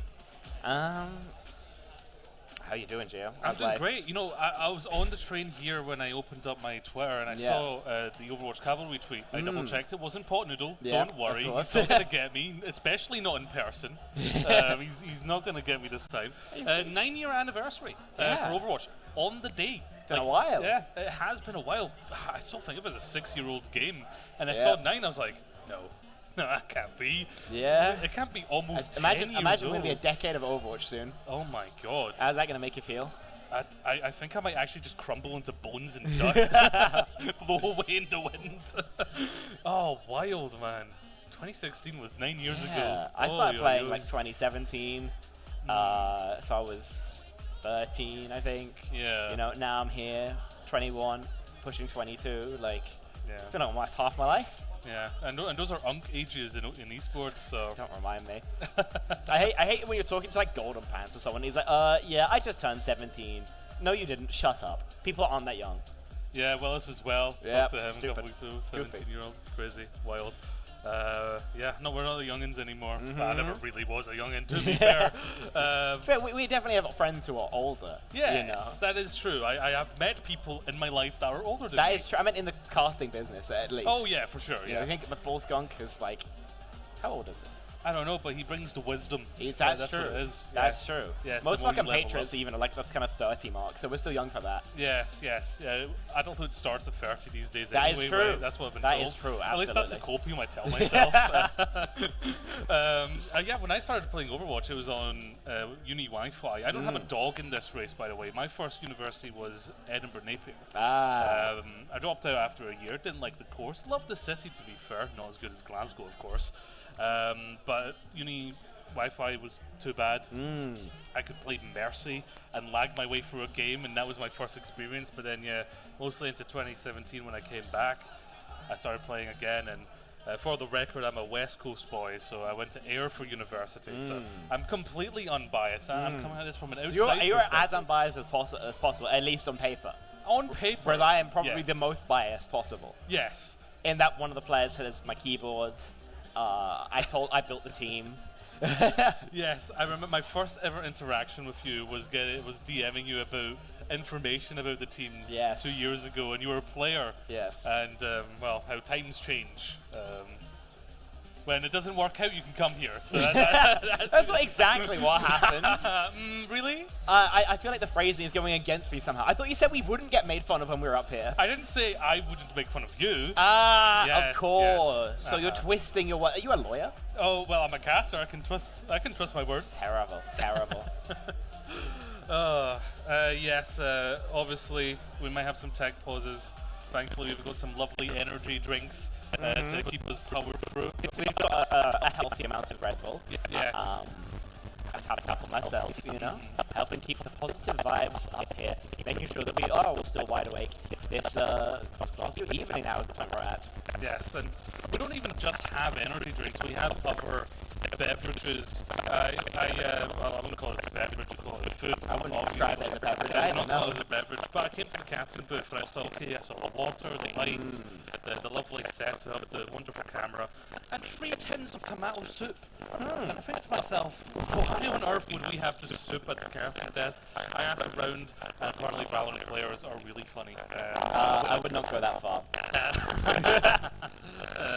There you go. We won't be eating soup on stream, don't worry. Although we could be making slurping soup sounds if we become a voice actor for Overwatch, we learn. That is true. Yeah. I mean, the question I should have asked, now thinking back on it, you know when people fall off the map in Overwatch? Yeah. And they scream for 10 hours? Do you have to like sit there and like hold the scream? Is that one of the calls? Because sometimes you're like, ah! It's like, it's just irrationally long. Not the point. The point is, game's getting started. Finally. Yes. First game of the day. Let's go. We're falling into. Okay, starting on Dorado. Okay, right. That makes a little bit more sense. It does, than yes. now, yeah. I mean, obviously, longer sight lines does mean that if a hit scan player does get a little bit more warmed up, then it could be a threat. But I assume this is just to protect Van Freya. It's something that Envy's going to be looking basically instantly. Cheeseburger, that likelihood might be real, knowing him. I mentioned it earlier. Maybe I can actually see the future. And as a reminder, folks, we don't have a visual aid for at the moment, but Mercy and Widowmaker, those are the bands here, so you won't see any of them. And I doubt this is coming out on the I mean, first. defensively, this is a relatively standard comp. Mozart, like I said, historically a hit scan player, so his best flex option, like many other people of his type, notably players like Zodio, for example, will be on that venture. Not crazy for your dives here. It's more of a poke comp that we see Glasgow move out on, but they are on their comp. Okay. We are on the quick play settings. Okay, that's not fine. ideal. We're just testing the waters. Yes. That's what that Yes. was. You know, just vibe check. A little bit of a vibe check in the lobby. That's what that was. I can hear Overwatch still being played. No, we paused it. Yeah, we paused it. Yeah. Maybe we Okay, still see but the we can TP talk about the hook. comps we've got at least, right? Yeah, TP hook and then pull the hog Yes, back. of course. Yeah. Like, who are Straffers if not gimmick plays? Because we have so many of them. Obviously, there's the Roadhog, there's the Bull, there's the Sim. There was the time where we would TP a Doomfist on Lijiang Bridge, so we could instantly punch Bridge and just like, right. get huge environmental kills. I think we got 2-3 pieces by doing that. Okay. TP Widowmakers. Just we have a tendency to goof around a little bit. Yeah, clearly it works, right? Yeah. I mean, a lot of teams at the kind of university level probably just think, okay, let's scrim with the meta, let's just figure out that. But it's mostly the teams that like figure out their own sauce, right? You know, cheeseburger, Torb, cheeseburger. I mean, obviously the Warwick Angels, the 12, 13 time winners are Doom OTPs. So you play your thing, keep it to 1 or 2 things, and you'll find a lot of success for the most part. Strath have absolutely learned this. I think for Glasgow, it's both a blessing and a curse that their thing happens to be pretty closely aligned with the meta, because it means that they rarely throw you curveballs, but it also means that they're playing something that's pretty generally adaptable. Yeah, that is true. I'm just thinking about if we just let it happen in quick play, it would be like best of 10 or something like that. Good Work it lord. out like that. Good bloody lord. Wouldn't that take a while? That would take a long while, but we'll finally get started soon. I mean, it shouldn't be too hard for someone to find the button to press comp. Real set. So we'll be in soon. I mean, obviously you're thinking, how much did they get to see the comps also? Like, a little bit of scouting, I mean, I would imagine that it's not going to be a huge surprise to Strath. I don't imagine they've put, you know, a ridiculous amount of thought into it, but they see Winston comp. They'll know how to deal with Winston comp. Obviously, with Cheeseburger being face at Masters, Envy being top expert, they've got the organized play experience to know how they're going to adapt their strategy to something that's at least similar, analogous to what they've seen before. But I think for UOG, then maybe they will have a bit more use for this information, right? They will now be able to complete a more specialized plan of attack. Yeah, which is don't get hooked at the start. True, that is helpful early on, right? Don't get hooked and stay alive, and then just keep it going. Yeah, it's good. It's good. The energy here always is at BFG. A crowd of people supporting the teams. You heard them shout out and roars as the teams were being cheered out. But yeah, I mean, I just want to get started, right? I'm on the edge of my seat. I just need to see what these teams are going to bring. I'm just thinking like the Venture and the Winston is going to be a little bit tough. Yeah, it like low-key sucks. Yeah, it's not the best. I mean, most Ventures, they'll burrow in and then what I call the uppies. Yeah. Put you into the sky a little bit of CC, and then follow up with a dive. So I see the vision. It's just, I don't know. It's not coming together in my mind. Venture struggles to... So, because Venture can't cover large distances. You can't be like a Genji or a Tracer where you chill in a safe position and then like turn this switch into a dive, right? You have to kind of be set up very heavily beforehand. That's very easy to scout because you don't have that much setup options. You don't have the, like I said, the ability to cross these large distances. So it ends up that Venture wants to go on very different timings to the Winston, who can obviously just full send it with your jump pack. It's pliable, especially on a map like a King's Row with these shorter sight lines, these kind of alleyways you can walk through. But it's rarely ideal. It's why you don't see many other teams play it. Venture normally played with Ramachras. Maybe a Hazard would be a little bit easier just Queen because... as well. Yes, Queen. But Winston is going to be a no-go, so we'll see how Mozart and Golden Beam are able to make this maybe unbalanced equation try and solve. Yeah, and if someone could do me a favor and clip Spec saying yes, Queen there, so just so we have that saved in the history so we can use it later. Echo 20's not even here, man. It's diabolical. I need to, I need to do it. You're gonna tag her after this? Yeah, that'll be added to my PayPal later. Of course. Of course. Are they trading keyboards over there? Seems like it. Not sure quite what's going on. I don't understand why we're taking so long just to change the rule set, unless there's something else going on. I don't know. Yeah. If anybody has an update, what's going on? Please holler at your boy. we can vamp for a long time, but you know. I'm testing your memory here, but like, do you remember where the other two teams placed in BF? No, sorry, NSE. In NSE, I think it was outside of top 16. I believe UOG got inside the top 32 for Newell. But I don't know off the top of my head, no. Damn, are we not good at Overwatch as Scottish people? What the hell? Well, there are other good Scottish teams. Abate were able to go relatively deep. It's unknown, providing a lot of firepower from the Tracer. Edinburgh obviously had good performances. If we ignore a certain incidents TM, Aziz, you are a criminal. You should be locked up. But those are the two particularly strong performances, right? But in general, it's been a very strong year for Scottish Overwatch. The scene appears to be getting stronger and stronger. The issue is next year, a lot of players are also graduating. So that is true. It might have been the nadir here. Yes. I mean, ultimately, the change of the guard is going to eventually happen. Obviously, there are still alumni's that are active. But eventually, you want to see the young blood, right? I mean, it is no lie that age does play a part sometimes in esports. As the candle burns in the future, that was quite ominous. I thought the Reaper was coming for me there. I finally reached my limit of age. Yeah. How does UWS, University of West Scotland, do they have a team? Not that I know of. Okay, that's rough. No representation to the West Coast, but I'm hearing the words of lovely Broad telling us that we're going to be going in. Let's go. Let's hope it's in comp rules. Let's keep it still Dorado. And for a reminder, the bans are Widowmaker, banned by Straffers, and Mercy. Okay, different map. It's a different map. I'm assuming the same bans, and again, Widow 1 still makes sense. Yeah, it would. It's a little bit odder here, I suppose. But Widowmaker, Mercy and Widow are banned. Okay, With That's good. chill. Confirmation on that. Widow is annoying, especially if you sit in the back. We've seen good Widow moments here from PGE, Lip, Zodiel, basically every strong hit scan player. I don't know why I put PG on that list, but he unfortunately did hit some shots. The comp's the same, the idea the same, Ether on that. Soj definitely his best hero, as I mentioned, a hit scan player. Has appears to be here for Dom. That appears to be the play. The backline of Strathers is absolutely going to be changed, but I imagine we are going to gimmick stuff with the Bastion.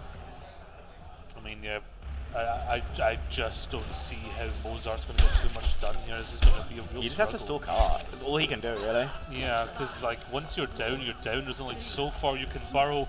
But finally, the battle is underway. War has begun, and it's time for these teams to gain their points. Because if Glasgow can get 2 points here, then they're pretty much set for the weekend. Tom sends it early on that Winston, gets his bubble force and doesn't get all too much for it. Tar is being moved, as you can see, but great cleave early on this fight might already be breaking down. Yes, he getting good soft eyes and not hard committing anywhere, but Mozart is just going to drill Envy out of it. Oh, wow. Okay, never mind, step back, I was wrong. Okay, Mozart making music on the venture. Yeah, fantastic start, obviously, for Lachlan, the most banned player in BFS, and able to show us exactly why here. 3-piece on the venture. Strathers not really able to get into a shooting position, and the stagger kill onto Summary makes it a little bit harder. Strathers basically playing exclusively for Envy cons. Note the Lucio Curie backline enables the DPS, but Dom can't play as aggro as maybe he'd want. Whereas with the Ana break, it's all get out of that disruptor orb. It's all on the nades and Golden Beam to see if you can find success. Well, so far it just looks like a little bit of nerves here, especially from Strathers. Grizzlies just started a little bit warmer. Seems goes right onto Dom. Mess up this initial dive. Big Boop is going to force James off of the high ground here. He's really no, it's Golden Beam being shot out early, no armor. He has to back up. With being Strathers should be able to take the space. Dom again just looking to break the team up with the bubble.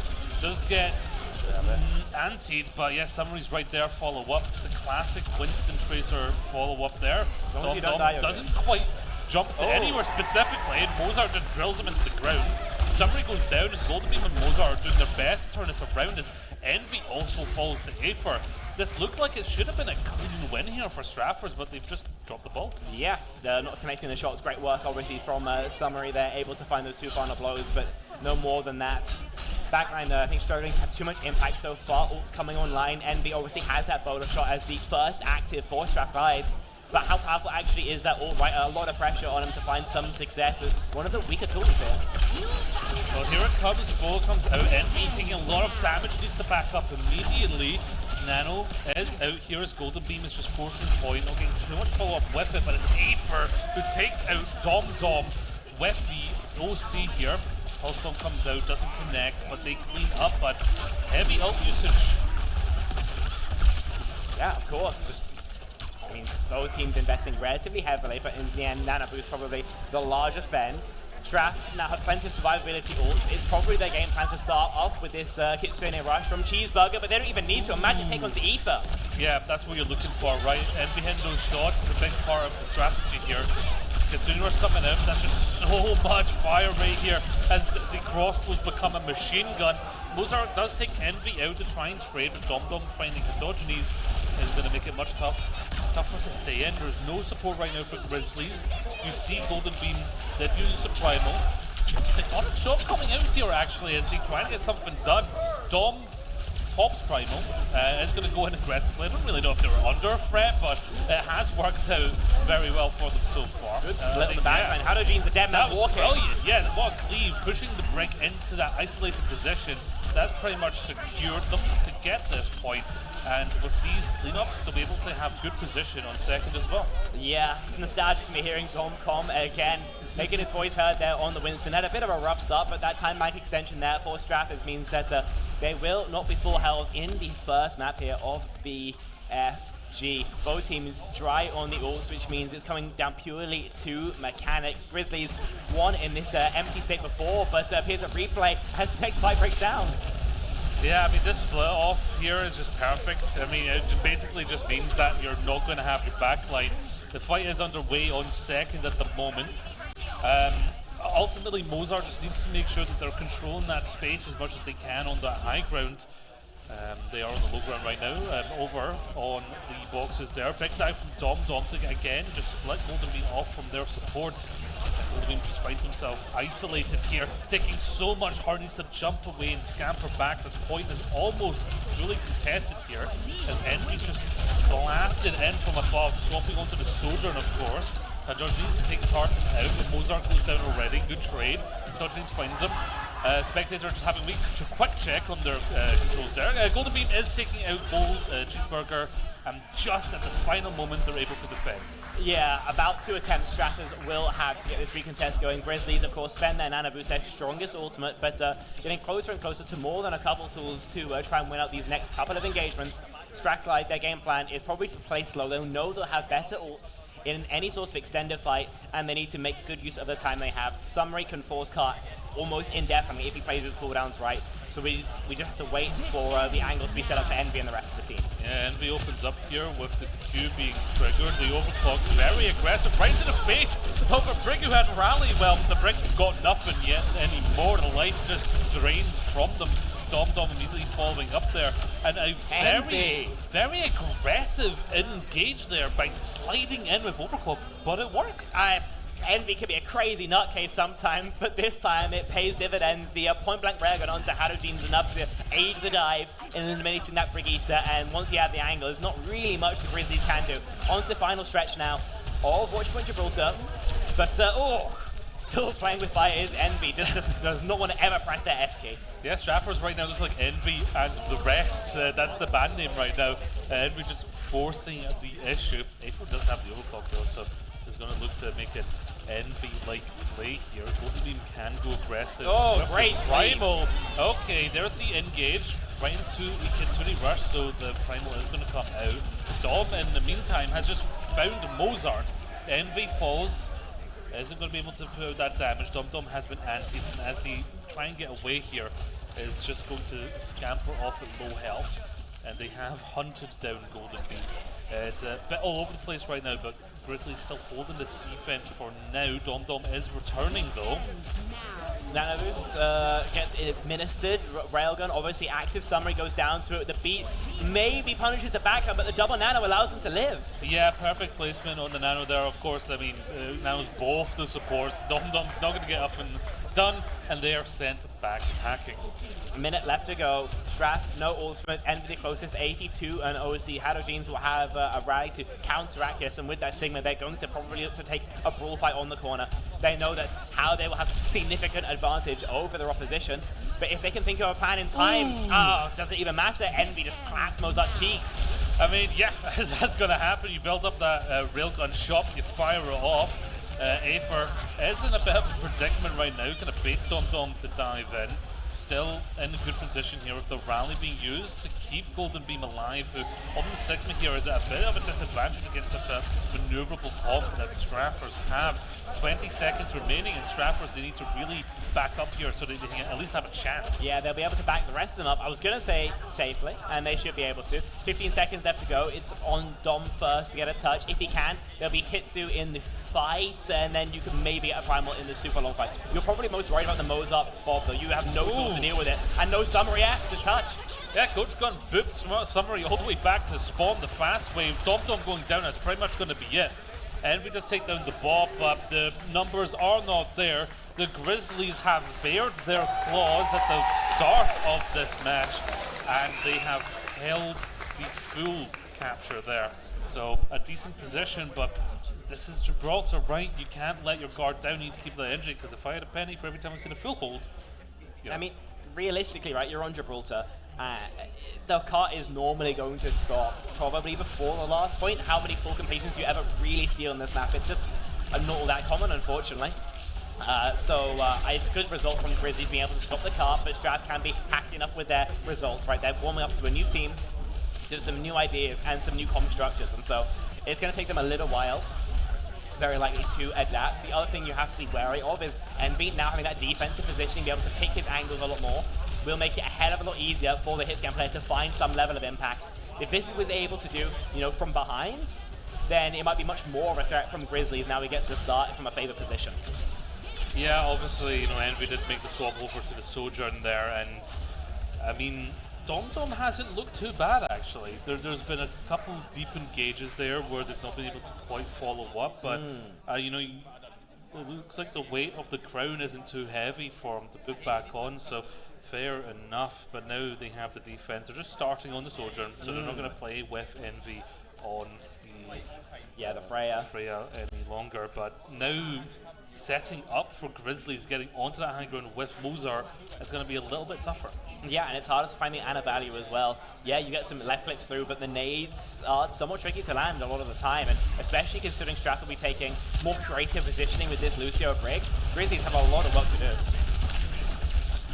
Playing with them a little bit, creating a little bit of space, get some movement on the cart.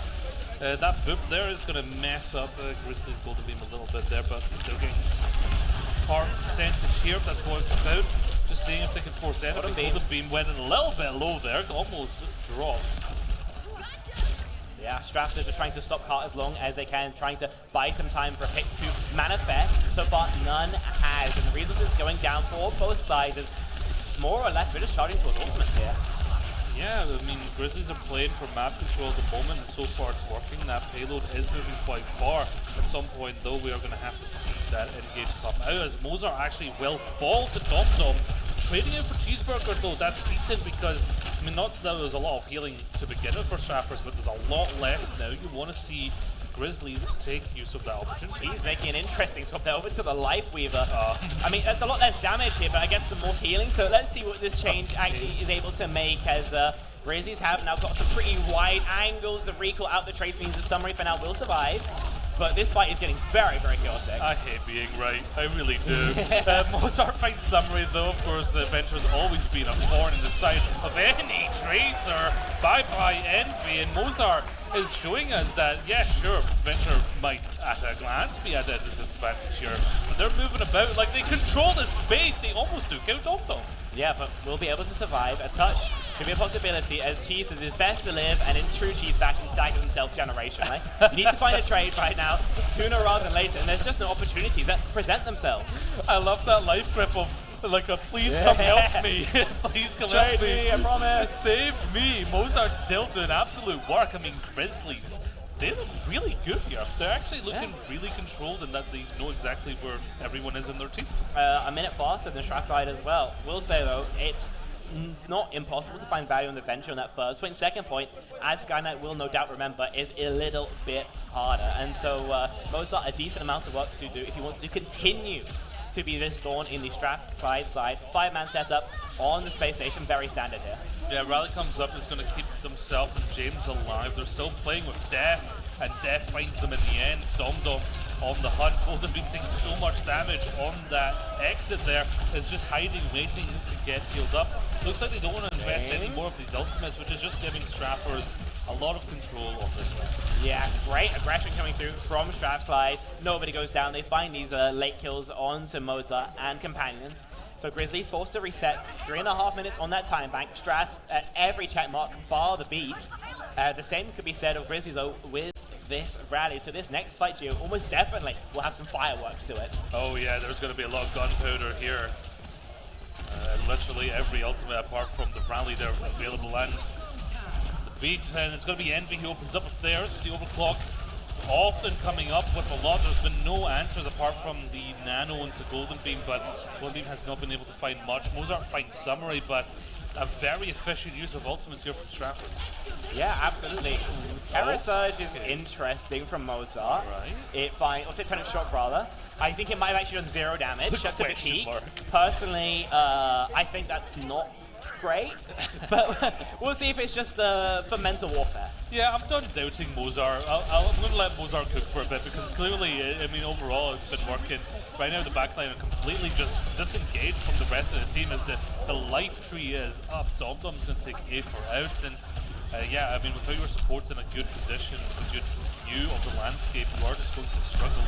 Dom with the primal taking James out, of course, and Mozart is often finding these trades, but it's not at the moment where it's really going to make too much of a difference. Getting one is much more important in different areas of the map here. It doesn't accomplish a crazy amount. Cheeseburger does die, but the trade for Golden Beam means that it just doesn't matter, right? Tank advantage for your West still, so they can just walk forward. There is no space the Grizzlies can take Time bank now beginning to bleed as we're down to just 2 minutes. Grizzlies make a swap over to the Cassie. They're giving up with this venture. Your poke now better, but who's going to touch the cart? Who's going to try and contest Summary F, who's just been, annoying, nibbling on the back line? So Grizzlies, an adaptation, but is it the best one? So the answer is going to be that Mozart will. Just be careful doing that alone against a Tracer. Sure, you've got the nade, but once that's gone, you don't really have too much to apart from just hoping you hit your shots. DomDom's really deep right now, has to hide in the first defender spawn. Mozart's going to be heading those shots, and yeah, swapping from a flex DPS onto a head scan and already proving that they have that flexibility in their toolbox as they are now just making way through second point. Yeah, Cheese needs to not stagger himself here. That's going to be the main thing. I don't think Grizzlies are as fully aware of these two players on the side as they'd maybe like, but there we go. Just decides to call the reset. Tartan boats will be able to get out, and so it's generally okay. Summary.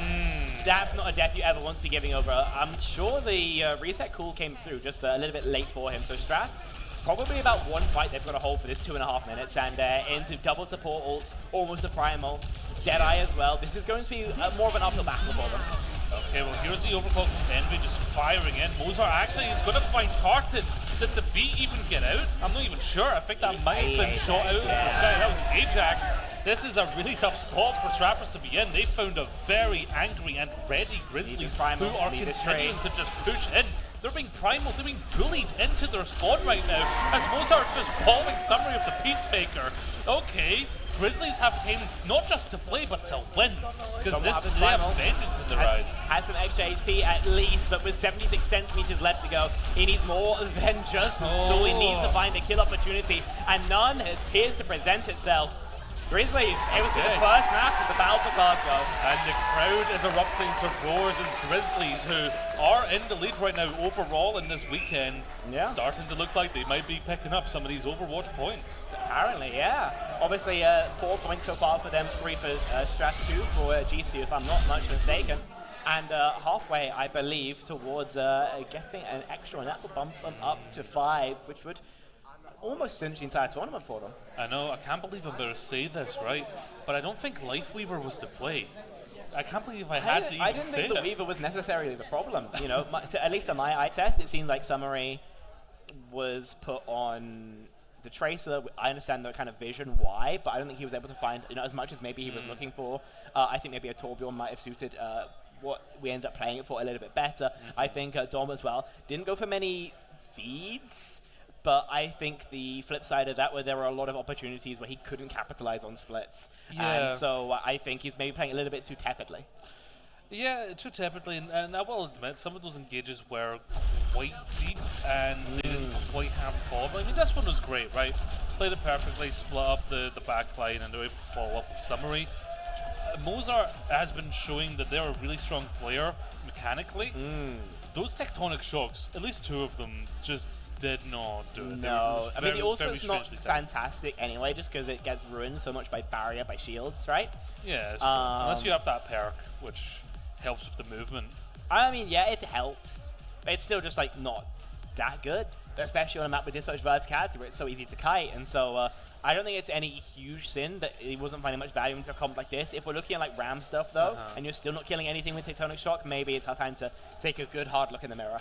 Yeah, I mean, we saw Mozart on Ashe, we saw Mozart on Venture, on Cass. Clearly a very flexible player, and that's going to really play into the strength of Grizzlies, who obviously, we've talked about, probably maybe scrimmed the most out of these teams, and you can see that. They're looking like they really know where each other are for the majority of these fights, and that's something that both of these other teams in Glasgow are going to have to contend with. Absolutely. Obviously, now time for Strath's map pick. They get first ban now, so they can decide what they'd like to deal with. Maybe a Winston ban, for example. I would imagine an Ana or Brig is going to be the target, though. Considering that's not what we apparently want to play on the Lucio, basically 24/7. And the backline, I think, is the big difference here. The rest of the comp, more or less the same, but I'll see what they want to do. Obviously, a map as well, you could go towards anything, maybe a Circuit Royale, for example, force the Rams, take that frontline trade, would make maybe some of the backline stuff more of a non-factor, maybe something that allows you to force like a torp on summary. You've got some options here, just depends on what the 5 players on the server want to head towards. Yes, and you can hear the raucous crowd as well. Like they're really behind Grizzlies also, which just goes to show like how important Overwatch is right now in the weekend. Because if Grizzlies can take like a point or two, then they secure it. Obviously, Caledonian, they're behind 2, so they want to get their 2 here to equalize. Stratford's there's 1 behind, right? Which, it's going to really hurt them if they don't get anything here today.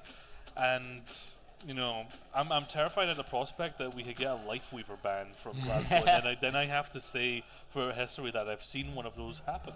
And that's kind of a terrifying prospect. You've seen a Lifeweaver ban? Yeah, it was Quick Esports v TU. Oh, was it? Yeah. All right. Was it quick protecting bans, support? No, I think it was the authors protecting support. Oh, right. Okay. Well, I mean, like intentionally banning the character as like, we don't want you to play that I Lifeweaver. think we haven't really seen just yet. But hey, it is something that is in theory in the game, so it is an option. Do we go there? Who the hell knows? Yes. Well, hopefully we do, and hopefully we get into it soon because we've got 3 games to cover, and time is going on. And of course, as a player, we don't talk about it a lot in esports, but like there's the adrenaline rush of first starting, the crowd behind you, and then you have to keep that up, right? You don't want an adrenaline dump. You don't want it all to be at the start and then to kind of level out. You want to be consistent. There's that physicality of playing. We don't talk about it a lot because at the end of the day you're sitting down playing a video game, but there is that aspect of it. I don't think that's talked about enough, but these players, they have the experience of BFG previously, so it is going to help them continue to keep this energy up. Yeah, of course.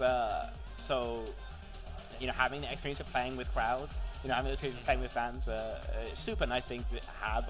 If it's Summary's first time playing on stage, so maybe he's feeling it under the bright lights a little bit. I'm feeling under the bright lights. It is warm. It is very warm here, yes. Obviously, we're in a bit of a heat wave, and today it's been humid as well. It's been real humid, yeah. That kind of shocked me. I was walking here, I was like, oh, I can't be same. I was just miserable. I had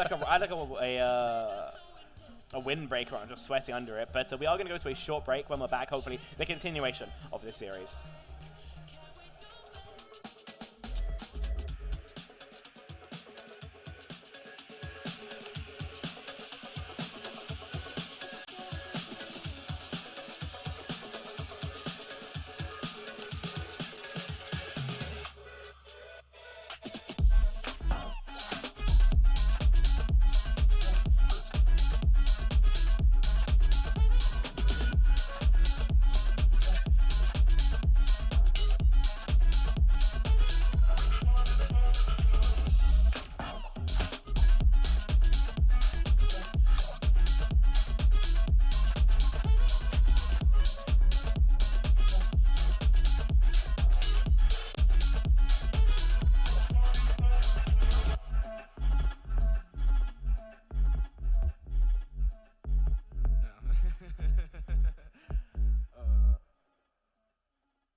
Look, how many times did I match this work? Feel like 10,000 days. Bros in court with the A-list model. Why's that? Cause she reached the NDA. Just had a call with Irish Jack. Man don't rap, but he lets it spray. 2-leg ones came through, they're twinning, so I'm gloved up like Cray. Sweet one, just wanna waste my time, babes. What's the ETA? I like my girl on time, that's period. Nothing but stress when you say you're late. Girl, you can get new nails and bags, but when I call cabs, bitch, underlay. And the way my name on that plastic, man, stop acting babe. Yeah, what? Man, snowflake, bitch, she likes NWAs. Future plan by your mum and dad, bitch, she's out here testing fate. Old man when her son-in-law, he's got brains. She wanna break the law, my rock chains. Growing up, put her on the right road. Now, man, she's out here mad on the mains. Ayy, bare clout and nicotine that you're craving. Out in libertine, feeling faded. Bare problems, man, you've been creating. When I'm in the studio, when you call my phone, you don't stop, man, you got no patience. Tryna make that paper, money come first and pleasure come later. I showed her love, now she thinks she a part of me. Going mad on my gram, babe, don't be a drama queen. Bad to give a man city your vibes, but I'm in the field like Harlan G. She want Prada, shoulda do nada, man. sing to your girl and take her away. Something like Drake, like if you're hearing this now, by now it's already too late. Calling me out, come to the clash, your girls, they're promoting my mixtape. Big mixed race, big boy with a belly, I'm heavy, so you don't know me overweight, yeah. Yeah, she what a man bought me, committing, that's unrealistic. Nah, ain't part of my plan, see me, I'm done with these bitches. Say this year's all about money, fuck the matrix and its glitches. Used to see her drive my whip, well I guess my perspective shifted. Say she what a man bought me, committing, that's unrealistic. Nah, ain't part of my plan, see me, I'm done with these bitches. Say this year's all about money, fuck the matrix and its glitches. Used to see her drive my whip, well I guess my perspective shifted. I showed her love, now she thinks she a part of me. Going mad on my gram, babe, don't be a drama queen. Bad to give a man city girl vibes, but I'm in the field like Harlan G. She want Prada, shoulda do nada, man. That won't go far with me. I showed her love, but I don't really trust these hoes. We ain't on the same path in life, so I leave that one for the roads. For the streets. She acting like she unique, next week she'll open up for the bros, and then act like nobody knows.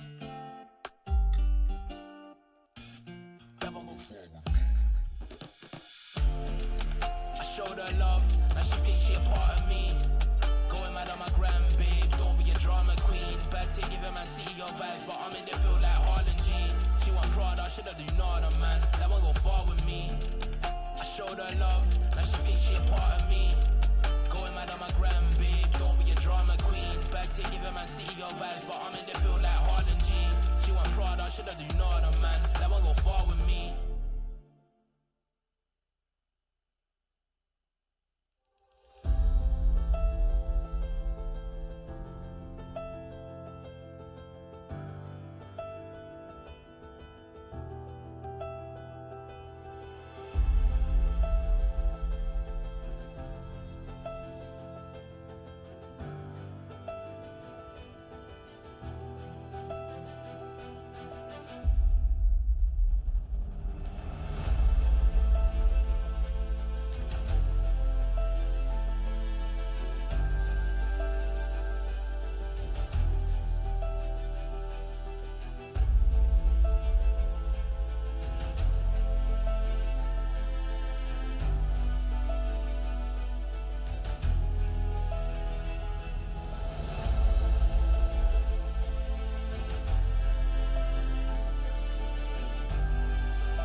Why do they talk like gangsters, but they don't move like gangsters? Why do they walk like gangsters, but they don't move like gangsters? Why do they act like gangsters, but they don't move like gangsters? Why do they rap like gangsters, but they don't move like gangsters? Change don't change like it used to. Who runs the roost round here. The coop's gone clear. Got the heart from the bass to the snares, but the word is what's keeping them here. Word to my peers. The work don't stop till the top. Think it's resting, but we're not. I spread the message and it's love. I get the S and the P and the R from above. I see the restless with the keys and the palm for the bump. A bit of grinding up the herb is what I'm on. Shouts go out to mums. This one is the icy one. Go get the long johns. 50 Pret in London. If it's on, then I'm on. I know they feel it when I spit. It's like the Missy song. Shut your noise. Silence when I run the voice. In your ears, open your mind. Why do they talk like gangsters, but they don't move like gangsters? Why do they walk like gangsters, but they don't move like gangsters? Why do they act like gangsters, but they don't move like gangsters? Why do they rap like gangsters, but they don't move like gangsters? Tell your favorite rapper that I'm here, not to clash, I'm gon' collab a lot this year. Maxing out the band, don't need no gloves or mask for that. I got this yapper ear, a geezer with the tracks they want to hear. Been this way for years, still they sending messages in bottles. Was this really meant or was it not for? Can't connect the dots, I got this smelly in my pocket, I forgot yo. Strictly high grade and that's the motto, unless the plug is awful. Don't do OZs, not the other lab, been left alone to be my own steez. Now they clock on, race to the bottom. I see it all, I know my options. Never gonna stop unless I often. Not Billy and Mandy, you're dealing with me and the beast, a different beast. Not feeling the average, I come with the elegant steez and do as I please. I am a mountain to a molehill, highlight of the show reel. Love me cause I'm so real. Gangsters, but they don't move like gangsters. Why do they walk like gangsters, but they don't move like gangsters? Why do they act like gangsters, but they don't move like gangsters? Why do they rap like gangsters, but they don't move like gangsters?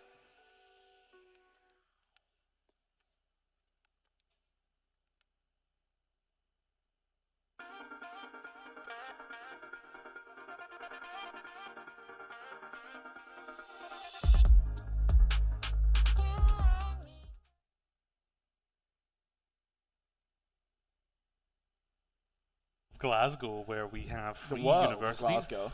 fighting. What? The world of Glasgow. Yeah, the world of Glasgow. Damn, It's big a- ass place. It's a big world, and people make Glasgow as This well. is true, Like, I this don't is know if you've known. heard. But yes, Grizzlies have started out this match with a 1 in their favour. Yes. They came out looking strong, and Mhm. so far, it's looking like Straffers are the team that need to make an answer. They need to Yes. answer that back in kind. So the next pick and bands are going to be through a map, going to be Lijiang Tower, a map that absolutely everybody knows that, I can tell you for free, and I can also tell you it's what the band's going to be. Start off with a Malga band, I believe, from UHG, and a Torbjorn band from the University of Strathclyde. These are really weird, I can't lie. I assume the Tor band is to facilitate some has. The Malga band is just to kind of guess towards what that Dom-Dom might be playing, is my thought process. Yeah. Maybe things are going to be a little bit different once we actually hit the server, though. Yeah, I mean, it's not like the bands in the first map made the most sense in the world anyway, so we'll find out what they want to do, right? Yeah, at this absolutely. point, anything's in the air. Do we have the map as well? Lijiang Tower. Lijiang Tower, okay. So yeah, going to control after the first map, it feels weird to me still to do that, but that's fine. Lijiang, you've talked specifically that Straffers have had some weird setups before. Yes. Is this It might Mix be. Max? So roster gonna do that? the standard strat on Lijiang, which is quite something to say, is you go cheeseburger sim and go for a bunch of TP strats. They're not doing it though. Instead, going for Juno Break with Summary on the Freya and Envy on the Tracer. So we've just swapped the DPS line here. See if Envy can get anything more done now, give it a little bit more freedom. Yeah, Envy did do quite well, especially on the Sojourn. Didn't quite find too much done on the Freya. Now just looking to put some pressure at that backline as James gets tickled up a little bit there. speed rings up, and Envy's going to find Hado there, who is going to go down. No more speed, especially for that rematcher up, so they won't be able to move about so quickly. Mozart just needs to kind of scamper back, but yeah, Straffers have just slowly bled out Grizzlies here. Yeah, much nicer from Straffers, recognizing what their win cons are, knowing they can take the side space generally a lot easier. So they win the side space fight, they walk through main, and Grizzlies are no more making adaptations. Full swaps, in fact, over to mirror out that Juno break with double hit scan. Changes the matchup to a certain extent. Straff typically wants to get into fights a little bit faster than Grizzlies here, but in general, it's the same matchup. Yeah, and a good thing for Dom is that, Ram hasn't really changed that much since they were playing, so it's going to feel like, put on an old stealth bet. I mean, Summer's just getting pummeled there. Mozart finishes it with the Peacemaker as they just continue to push forward here with that speed ring. Straffers playing a little bit slow here because they're down one. Hunting for the pulse bomb right onto James. Now, Hado Jeans is going to be in a lot more trouble, and you can see that as Dom is able to tail them down. No support left on Grizzlies as Envy is just making this Tracer work wonders. Yeah, fantastic work there. I mean, Caps does come through, but for what the minimum points per percentage? 4? I mean, Grizzlies, they can say they didn't get 100 to 0, but so far that's the only progress that they've been able to accrue. Ults coming online significantly better for Straffers. Remember, the hero swaps that they made put them behind so much on that economical side of things, and so the Annihilate and the Choke is probably all that Straff needs. Well, that's what he's aiming to do, to bring them in a little bit here. As they push forward, Dom already pressing the ultimate, going so hard there, and hasn't skipped a beat. Straffers look like a completely different team. They've just woken up completely here. Yeah, change for a different style of composition, one that appears a little bit more natural to them, and its a victory appears to be, I mean, the only thing they're capable of getting so far, right? Coming to the final fight, 90% left to go. They need to fight aggressively. They know Grizzlies are coming up to the ults if their ult track is accurate, and they want to go for probably just a double support ult fight as soon as humanly possible. But instead, we force out the DPS line and go to fight on the point. Somebody was looking for that flank there, but they're just going to go main. They're going to force down the tank of Golden Beam, who of course gets the polar damage onto them. Over time, ticking away, they are forced to be on point. Grizzlies, they need to hit out something strong here, but they're just a little too far away from anything that can help. They've got the Brick ult here, the rally. They're not going to get the beam. Straffers have answered the question with a very clear statement that they're not going to be rolled over. Yeah, I mean, this is an entirely fresh comp for Strathclyde University. At least during my stint, we would never play anything with Brick.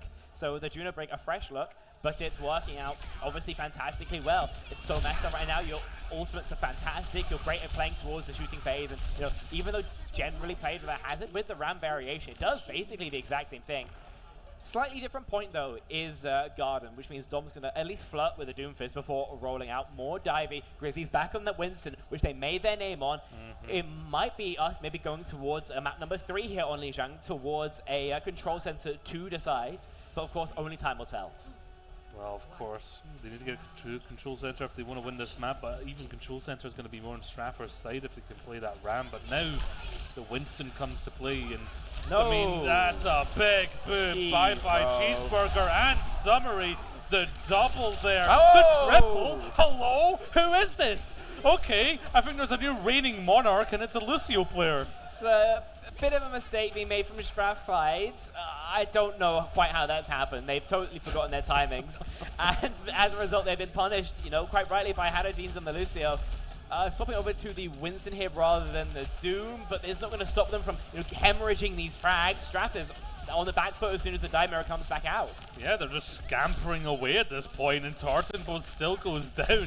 Okay, Grizzlies are not rolling over either. They've kind of felt that, and they're being like, okay, I'm just going to keep you on these type comps. I think the thing is as well that Strathers don't really need to be on the Winston here. Maybe the Ram would be, more their speed once again if they just go for White Room rotates, but instead they really want to fight for Bridge, and for now they haven't been able to walk up at least.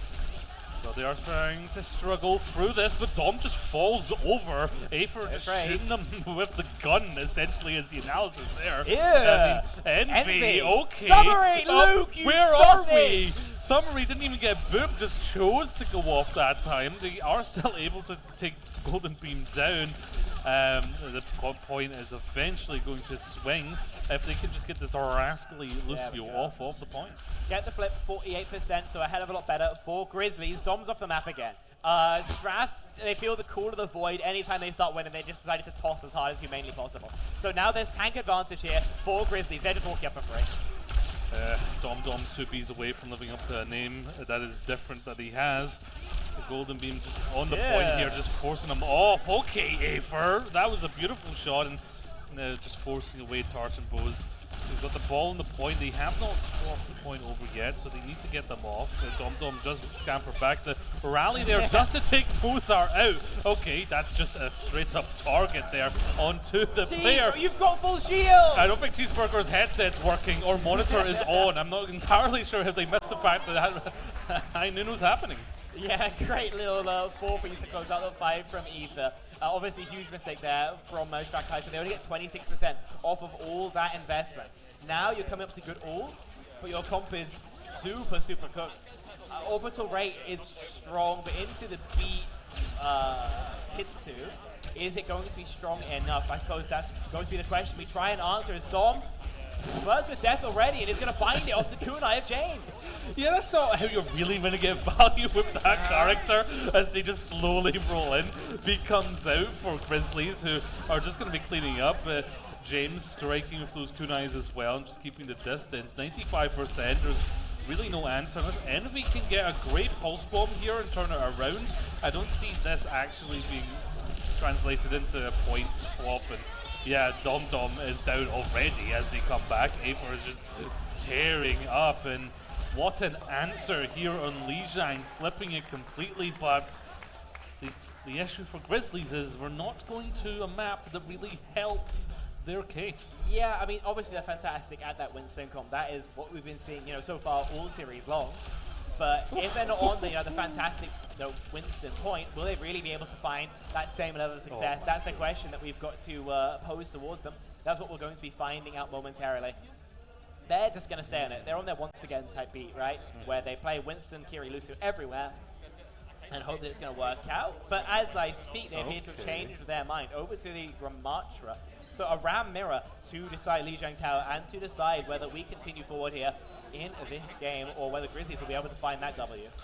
Well, Mozart made Venture work on Gibraltar. This map could be a lot easier to do that, and that's what I'll have my eyes on at least, is they're kind of testing that side lane just to make sure Envy doesn't have free reign. Envy already forced to recall, is not going to be able to get what they want done, as Mozart just constantly checking them. It's taking a lot of damage though to Envy, who's just plastering them from the side. You see the carry hunting for them also, as Afer's in a good position on point, just looking to take Summary out as Mozart falls up on it. There are player down. Straffer's kind of struggling in this kind of midway as Grizzlies just continues to take them out one by one. Straffer's on very split targets right now. They kind of just hoping that Envy finds a miracle pick, and when he flubs his lines there, burns too many resources just to hold the space, then Grizzlies just going to walk over them. Resetting for the fight. Generally, Grizzlies playing for very much shooting lines, which I'm not sure is entirely optimal for their comp, but it appears to be what they want to do. James in a good position here as well to be nice and safe. I mean, so is Afer, who can just shoot from this area. Yeah, Cheeseburger has a Venture in their face, and turns out Venture is not vegan because they are looking to get a munch out of it. Envy almost went down, doesn't have the recall, so needs to be careful with what they're doing. Mozart is right there. James taking Cheeseburger out, 70% towards their rallies, a great position. Afer again finding the headshot onto their counterpart of Summary, and Grizzlies are looking really strong on this point. Yeah, that they are, because once they got control of it, they're able to defend it fantastically, right? Coming up to this fight, Grizzlies online a smidge earlier does mean that it's in their benefit to go as fast as humanely they can, else Strath will have their double support ults, which is the crux their comp revolves around. Obviously, we were speaking earlier about how that Venture ult, that Tectonic Shock is not so great into Winston, into Ram, maybe it's a little bit better. Well, they are just pushing the issue. That was very close to Cheeseburger going down. They found the Mega, but Mozart found Summary already. Strappers need to come up with an answer. They are going to bring in their own ultimate from the tank. They're going to throw the Pulse Bomb, but they found nothing with it. I love that from 8% Grizzlies. coming up to last fight territory here. Grizzlies use two strong tools, yeah, but they get one out of their opponents. in return. So they are by no means particularly upset about that trade. Envy cannot be cleared now. We need to walk basically for free, and at least that will be allowed. Yeah, the beam from Mars going to come out, and Afer pulled the high noon early and got the shot off as well. Somebody's going to fall. Domdom's found Afer, but even with the beam, they were not able to do it. Grizzlies cemented themselves into the ground here and were unmovable. They're going to move to 2-0 here on this series, and Scrappers are getting tested to their limit. Yeah. Good games in the chat as Grizzlies able to take an additional point here. University of Strathclyde made a good show of things, but unfortunately not able to get that W. It seems like today Mozart just the strongest player in the lobby. Yeah, I mean, I loved what I saw from Mozart there. Every hero they played, especially the Venture, I mean, it just worked wonders on Control Center. Here I am saying, oh, it's not up to their advantage. Completely forgetting the fact they have someone like Mozart who can go into the Venture and just get so much done. I mean, obviously they're not up against easy DPS either. I mean, Envy and Summary were doing a work. I mean, Envy particularly on the Tracer here, but I mean, Afer as well was just on God's work essentially. Grizzlies right now, they're not going to be an easy team to beat. Yeah, no, it was fantastic work from everybody in the server. But if you're DCU now, you're going to match up with UOG. It's something you've got to be maybe sweating a little bit for, even. You've done all your practice, you know how it's been, against each other, but now, when you've seen that big win, maybe that changed the equation slightly.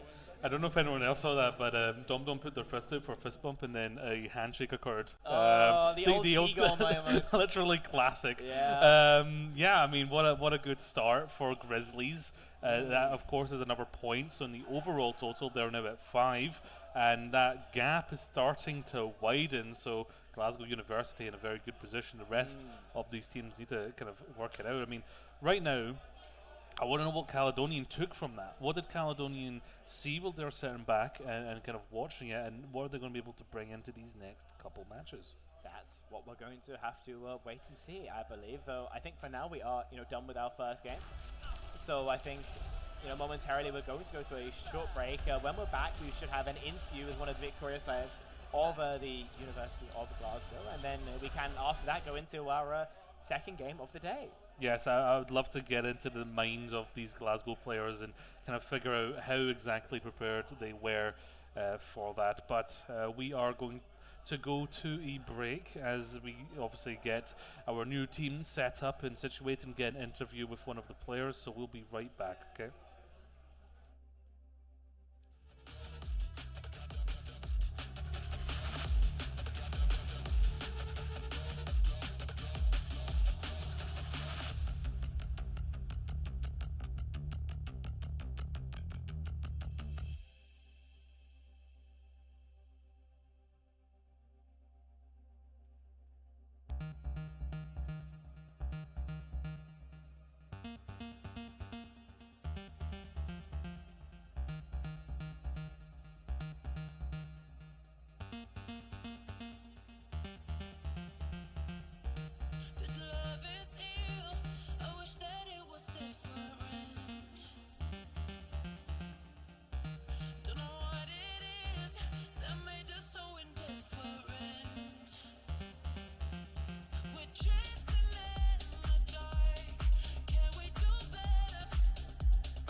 I look like a bag of money I'm on. They wanna know what I'm on.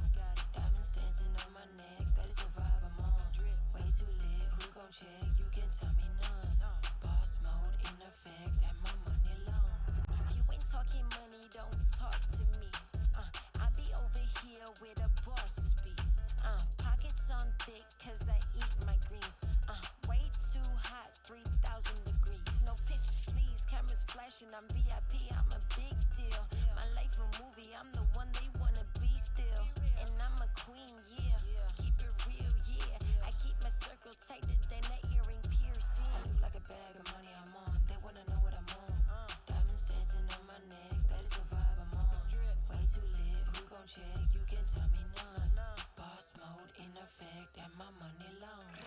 And they all wanna come to my yard, ice me out and leave me alone. You know I be popping off, switching lanes, swiping cars. They throwing them bags at me, cause obviously I am a star. Run up a check with me, I'll make it rain, I got the funds. That's what I do for fun. I know that you want some, so stop playing games and go run and get you some. I got beauty and brains, I ain't no plain Jane. Cost a lot to maintain, but it ain't a thing. Let's be for real, I'm way too cute to be broken to fix it. I'm the captain of the ship, pulling my weight like I'm into fitness. All about my business, feeling myself, can I get a witness? A1 treatment like a mistress, dunking on them, I don't miss. I look like a bag of money I'm on, they wanna know what I'm on. Diamonds dancing on my neck, that is the vibe I'm on. Way too lit, who gon' check? You can tell me none. Boss mode in effect, and my money long. One thing about me, I stay fly. One thing about me, I'm down to ride. One thing about me, I was born to shine.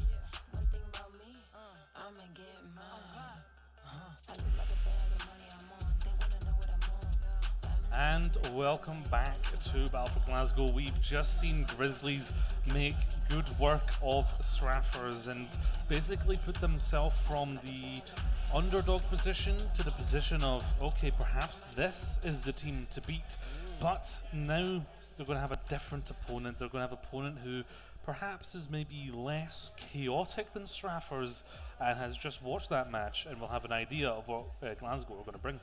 Yeah, GCU have been scrimming. That's the word on the street here. So they'll have a lot of idea as to how they're going to play, a lot of practice, a lot of structure, hopefully, in their team. And it has always been the boon of GCU. You know, all throughout their competition, have always been a team who have put some real thought into how they're going to play, and they've always relied on that a hell of a lot more than just having strong, mechanically, talented individuals. Not that they have any lack of that, right? Doorbell got the MVP back in 23 for a very solid reason.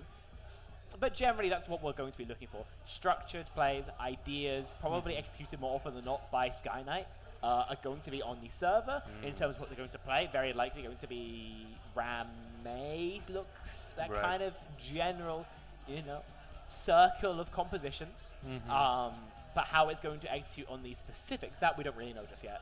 Exactly. The history of GCU is filled with stars, and it also gives me a bit of a tummy ache as well. But against people like Mozart, who bringing in the venture, right? Not a pick you see all the time, right? It's one of those ones you see a little less often.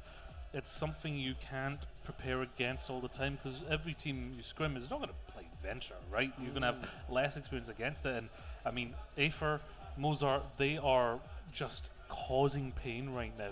Like, that is a DPS lineup to be scared of. So it's something that GCU are going to have to match the energy of. Yeah, absolutely. So you're going to have to wait and see how that's going to happen. Right? It's pretty fantastic. I think we've had a pretty good history of signs at BFG, right? Remember last time, I think it was some Duncan photos for a player now since fallen, ripped to a real one. But no, this time we've got a Wait I'm Goated shirt, which is proudly displayed for all to see from side of GCU, in between X-Doorbell and Orion, if you'll turn your eyes towards that. That is a Goated backline, to be fair. Yeah, they are one of the backlines of all time. Yes, definitely. I mean, I was there 2 years ago when Doorbell earned the MVP, and my God, I mean, making your life pain because you were playing against well, it made my life even more pain when I was on the same team. Shout out Glass Calca Lab 2. That thing was it's an experience. Those are words that are all new to me. So we made a mixed team between the three Glasgow universities for OWCS in one of the open qualies last year, like stage 3, and it was Me, Sky Knight, Doorbell, Orion, I want to say Mozart, Sheep, and I don't remember who we had on tank. I think it was Super Josh. Okay. And we did terribly. We went like 4 and 5. But we did have one like close game against Oh Yeah, where we took them to extra innings on Eichenwalde, and it was fantastic content. Right. So that was the peak. Yeah. That was the peak. Okay, fair enough. I mean, I would like to see that more. We're going to go to Watchpoint Gibraltar at the start. UOG have chosen it. Yep. They've just played it. They're comfortable on it. However, how much of a good choice is it based on the fact that the team you're playing have just watched you play it and have history as fresh as what was it, 30 minutes ago? Like it's a risk, but also obviously their strongest map. I mean, yeah, it is. I think a strong map. Yeah, you have shown your hand a little bit, but I don't think they showed anything that's particularly hard counterable. Maybe you can start on a Diva. Maybe you can have your Tracer play a little bit more to force out the Venture. But there's not a crazy amount of hard adaptations you can instantly make off the rip to be in a winning position, right? At the end of the day, Watchpoint, you have to play Winston and a Brig basically all the time, and if you're not, you are shooting yourselves in the foot just a little bit. So I don't think this is a particularly bad choice by any means. We will have to wait and see what the bans are, because that could very much change the equation. You know, if Gordon Beam has to play, you know, a Hazard or a Diva or even a Bull on this map, then we could be looking at an entirely different setup. So in terms of the bans, UOG, they've banned Diva. Yep. And GCU. Diva is annoying, and also Winston Protect, so that's a standard ban. The other ban, as you mentioned, going to be a Brigitte ban. So that's targeting the Annabrie backline we spoke about. Hardogene's not allowed to play what he's been making his signature hero, at least in times of recent, you know, more known for his Lucio in the past, but now appears to be wanting to be a Brig player. Yeah, and it sort of feels like we fixed whatever was happening with the bans, and now we're into more of a track that kind of you can follow. I mean, we did see, you know, Lucio Kerry being played by Straffers, and then obviously Lucio Lifeweaver, but the less we talk about that, probably the better. Yeah. But no, I see the idea here, I see the vision, and obviously you want to have Golden Beam on Winston, right? So getting rid of the Diva makes complete total sense. So I think both these bans are pretty reasonable. The Brig ban, honestly, they're probably going to play like Ana Lucio, maybe even both sides, I would expect. Kiri Lucio makes more sense when you are playing on flat ground, so your Kiri can reposition, you know, somewhat survive whatever pressure she, you know, maybe gets put under, survive that scrutiny. But once you've got the high grounds, you know, that protection of gravity, the Ana, though a little bit greedy in this scenario, probably will find more value, more shooting, more nade value. Obviously, your ultimate is a lot stronger when you have that ability to, you know, ping pong from low to high. And for your second choice, I mean, you have options. You know, Kiri, Zen can work, Lucio as well, but it is more up in the air. As we head in, looks to be the Ana Lucio from Grizzlies. Chargers, double flex, putting all those resources into Johnny, one of their fresher faces. Double support will tell you going to be incredibly powerful and one of the big win cons that Chargers play around. Looks like Johnny wasn't just saying words to make Connor happy. It looks like actually we'll be playing the Hazard. You heard Connor Cloud say that Johnny was his favourite player. So Chargers are the favourite of the voice actor for Hazard. So now we'll see if Grizzlies can kind of mess that up a little bit as we go into just a quick pause, just to make sure everything's technically correct. But yeah, compared to the Brigitte, obviously the Lucio still has that peel ability, not as strong. It does mean the Lucio can kind of go off as well, follow a dive, especially with like the Venture of Mozart or whichever they decide. The Brig ban is interesting with the Haz, because Brig is normally considered very weak into the Hazard, because your shield gets broken very easily by your primary fire, right? Whip doesn't cancel the momentum of that Violent Leap nearly as much as it would a Jump Pack, and as well, that Violent Leap, it just cuts straight through the shield, and so it's a pretty rough 1v1 for the Brig, but they decided to annoying it enough anyway to take it purely out of the fight. So a curious one, definitely, but still very defensible. Yep, that is right. Now you say it makes sense, because Lucio's going to be easier to get away. I mean, obviously you've got the web shot as the Brig. The speed is just so convenient. The speed. I mean, it's just there, right? And it's going to help really rotate away from the Hazard. So it's going to make Johnny's life a little difficult. But clearly, they have an idea of what they want to play. They were kind of hovering the oh my lord! The energy. Lachlan, bro, you a statue? diabolical, man. I mean, the music's not playing yet. No, time. It's time to kick some ass. Okay. If he's cool, he cannot call time considering what. Come on, man. Lock in. But no, he's had some problems in the past with technical issues, but this time it appears to be on the GCU side where we're having the quandary that we attempt to solve. Our talented tech team is on it as we speak, and appears to be resolved. Yes, we are back in here at the start of this match. If Grizzlies are able to take this series, they'll get 2 points from Overwatch and claim to be the best team in Glasgow. The Chargers, they want to mess with that, and they want to prove themselves. Yeah, high ground scaling for Orion early. Wants to fight for this, but doesn't really have the capability of really pushing anybody back. Johnny taking a lot more space than we've seen from some other players here. Has a backline dive available, but instead comes to force out front. Obviously on the Winston setup, Hazard, so it's going to go a little bit more traditional. They've got the carry as well, so they do want to be going a bit faster. They can't really have as much sustain here. And Sky Knight is doing their best to try and get something done on the player, but they're just getting spammed out. They're not getting a great position. You start forcing the TP, and this is a great aggressive position by them and Golden.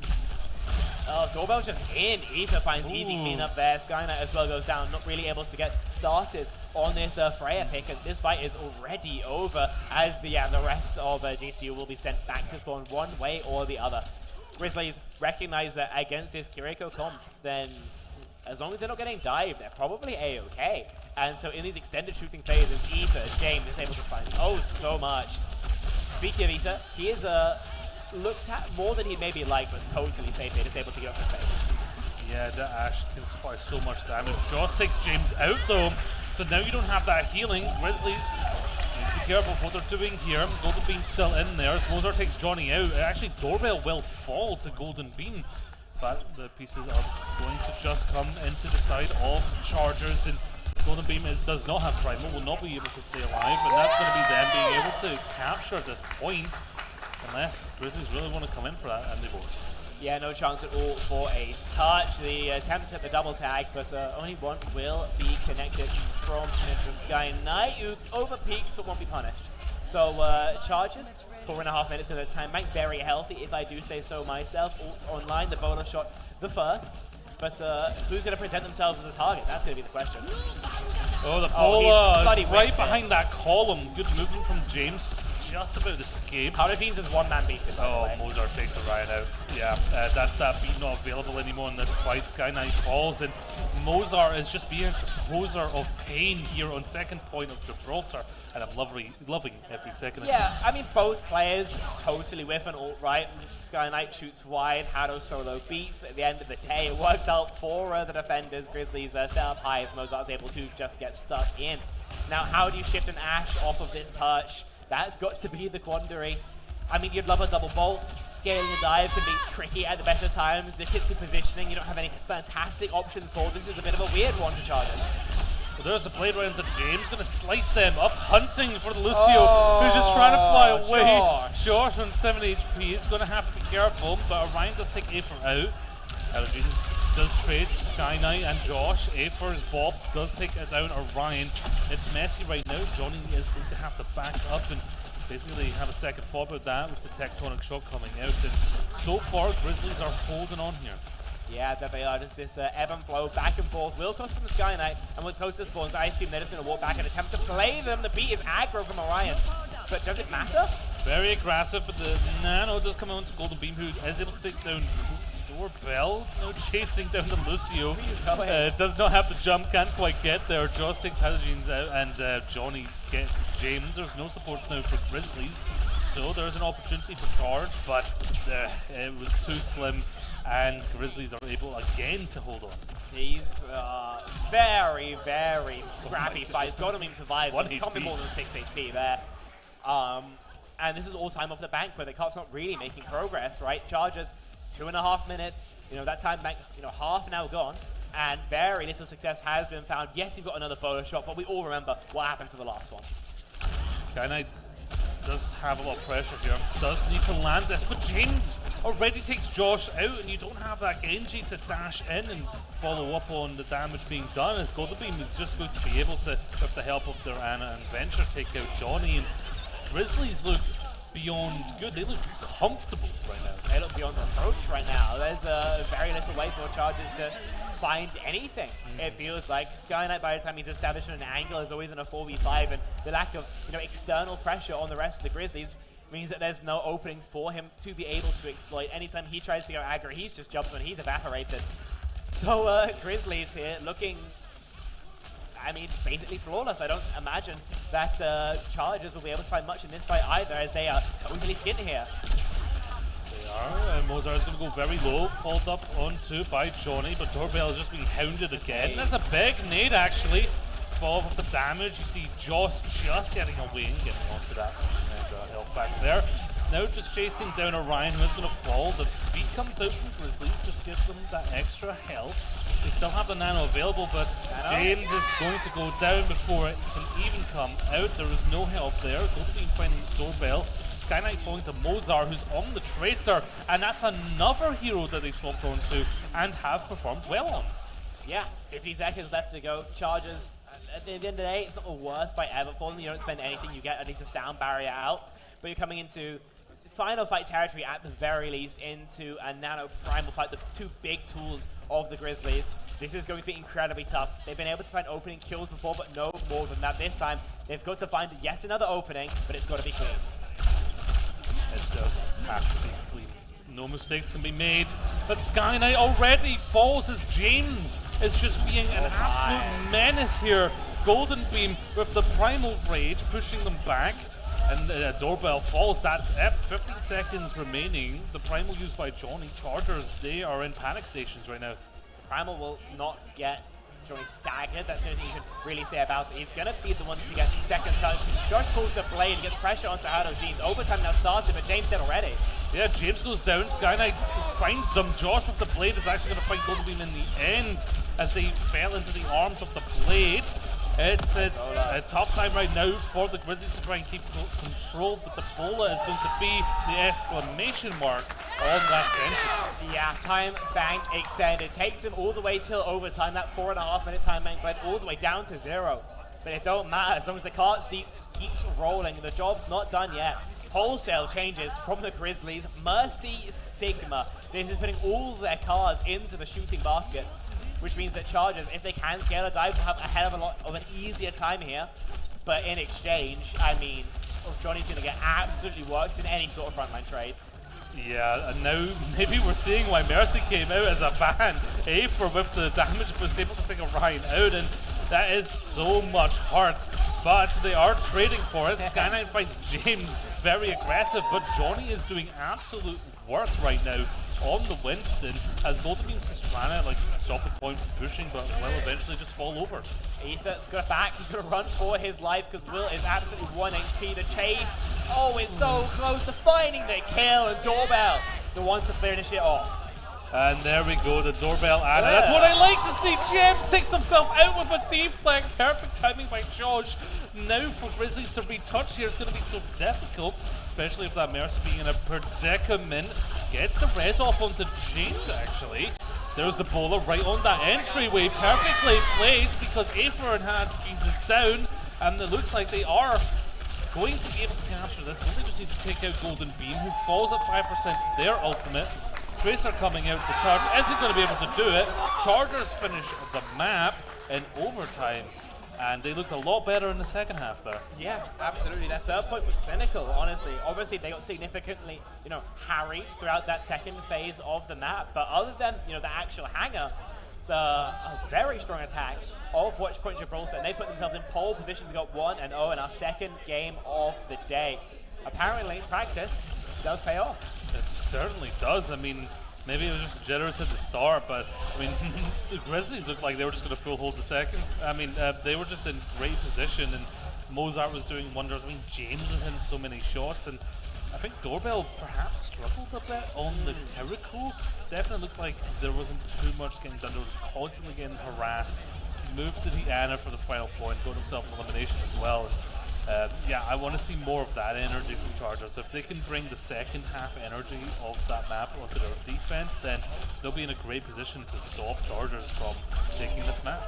And I think actually a lot of the reason I think we saw the card go so far deep was because Grizzlies in one fight actually overlay their Nana Boost and Primal Rages. They're often a very similar tool in terms of how they're used to help your Winston find a little bit more. And so overlaying them, yes, it does make you stronger than you would be with one or the other, but it's also, for lack of a better phrase, just kind of overkill. And so, yeah, they have more pop-up fight they have advantage in. It's cool, but it means that you don't have either for that final fight where we see, Callie to come back in with that Kitsune Rush, with that Dragon Blade, and able to finally break that deadlock. So if their economy is a smidge tighter there, I think we're looking at a 2-point cap. Yeah, and you looking back on it, you think maybe we just let the Genji be on point because, I mean, they were blading, but they had to be on point. They could not be, so just leave them alone for a moment, get the rest of the team. Perhaps looking back, that's what they'll think. Great shot from Sky Knight there. Is already underway, almost takes down the Lucio of Energy. Practice fair and balanced, by the way. Getting insane damage from the high ground. Hardo Deans, surely he doesn't survive, but just dodging the bolt. Sky Knight not able to take aim nearly enough to finish off that kill. Sky Knight is at 70% ultimate right now, already. 45 seconds in, yep. Yeah, that is a bit insane. You see Golden Beam just kind of testing the waters there up. Hydrogen's eventually falls. I'm not surprised given the aggressive nature of it. Aether with a nice trade though, as both Lucios are gone. Doorbell takes down Golden Beam with that nade, and Chargers are able to get a good situation here on the defense. Yeah, I mean, trades almost all of the time are going to favor the attackers, so Chargers perfectly happy to get these kills, get this base. Aether, you've got to live here, man. You're getting chased by 3 players. A pick on you would be brutal. And Josh is able to finish it off. A trade now necessitated from Chargers. I was going to say, I didn't know Dead by Daylight was one of the games we're playing this weekend, but it definitely looked like it from Aether. Yeah, this is just going to mean that Grizzlies need to wait. They can't go in for the first one. Nothing for it. Sky Knight has another opportunity to go for a pick cycle. 3 bolts and a bowler shot. This might spell the end of another attempt. Yeah, trades himself for it, but getting James out, especially when they're 80% to Nano, that's a great position. That Bob is nicely placed. The bubble's going to split up a bit, but Aether gets some vengeance against the back line. Johnny is going to be able to take down Hadrogens, but this is just a position where Grizzlies are going to be able to capitalize here and take this point. As Josh will fall, and there's not going to be Sky Knight, you can't be peeking that late. You're not catching the same way. You're just staggering yourself. That's a big mistake to make. I mean, he's the only person in his team on respawn now, and as you can see, it is going to significantly limit the time where Chargers can push into the hang-up once again. Grizzlies looking towards that Nano Boost, looking towards that Primal Rage. If they can lead with a nade Nano, then Chargers might not even have a chance to fight for this spaceship. Mozart on the Ash here as well. They're just going to blast in. That ball is nicely placed on first point. These are good headshots as well. It's going to force some action from Johnny, who's going to push forward here. Sent 2 Primal, so can go aggressive. Mozart does not have the coach gun. It's going to go down, but meanwhile, the Nano onto Golden Beam is just shredding the players of Chargers. And you see Josh there trying to get something done. Trying to get a trade. Actually takes James out. The poor discipline of the Chargers in this fight means that they basically don't get 2 fights. Yeah, these 2 players are here, but these respawns are just getting rocked. Yeah, the beat comes out, but that's a Primal onto the Ana. Doorbell does get the sleep off, is able to scamper off momentarily. Johnny just going to keep himself in a point, has the Primal also, so can really stay in this one. But Aether is just taking out the backline single-handedly almost, but always there is Hadrogens, who is following up with them. Got Aether on Tracer, it feels it's unfair. Yeah, the Kent native able to do fantastic work when given the opportunity to. You know, the last game felt more like a Mozart Slam's pop-up, but this time Aether is opening up the account in his name. Now, Chargers 4 minutes to burn off the bank if they want to have a comparable time bank. That's a lot to ask. 4 minutes here. Looking very strong. Blade comes out, James immediately down, falls right onto Mozart as well. This is what we needed to see from Chargers. A little bit of life goes a long way, and finally we're seeing that. There is still trades happening, but they are able to kind of get control of the situation. Aether does get staggered, but to be fair, he also did get his 2. So, You can't really complain too much. Probably could have killed more earlier if you decided to invest the pulse bomb, but you decided instead the pulse pistols were sufficient. Grizzlies come into this fight. Bob, pulse, you might as well toss them both in. Neither are worth a crazy amount, and could give you a decent chance of winning this fight out. Oh, good shot there. Sky Knight takes 2 down. It's going to get hounded, but the trade is more than worth it. Process spawns 4 charges on the Grizzly, on the attack means that they probably benefit from this more than slightly. Aether will be able to stable, so will his tank, and so Grizzlies will be able to ride this corner. Chargers, though, with that Primal Rage, can look to get aggressive in the backhand once again. Pulse bomb ready here. We've seen some good pulse bombs today, so I don't imagine we'll stop. But Josh and Sky Knight are just going aggressive. Chargers have decided that the best defense is offense, and they're taking the initiative a lot of the time, and Grizzlies are just kind of sitting there and taking it. I mean, Grizzlies still have a lot of space here. So even though the kill's not going in their favor, map control certainly is. Stick connected. Orion dead. Orion down. That was 50% away from the barrier. I mean, yeah, Evo just any time they need to, is just going to hunt them down. Doorbell cannot escape. That's free so far in this one fight for one player. Golden Beam's going to ruin the trend though, take down Josh. And this is a good position for Grizzlies to be in. Nano's going to be ready, but the polo right to Efer gets traded out by Mozart, but without Efer, that's a loss. 14 HP!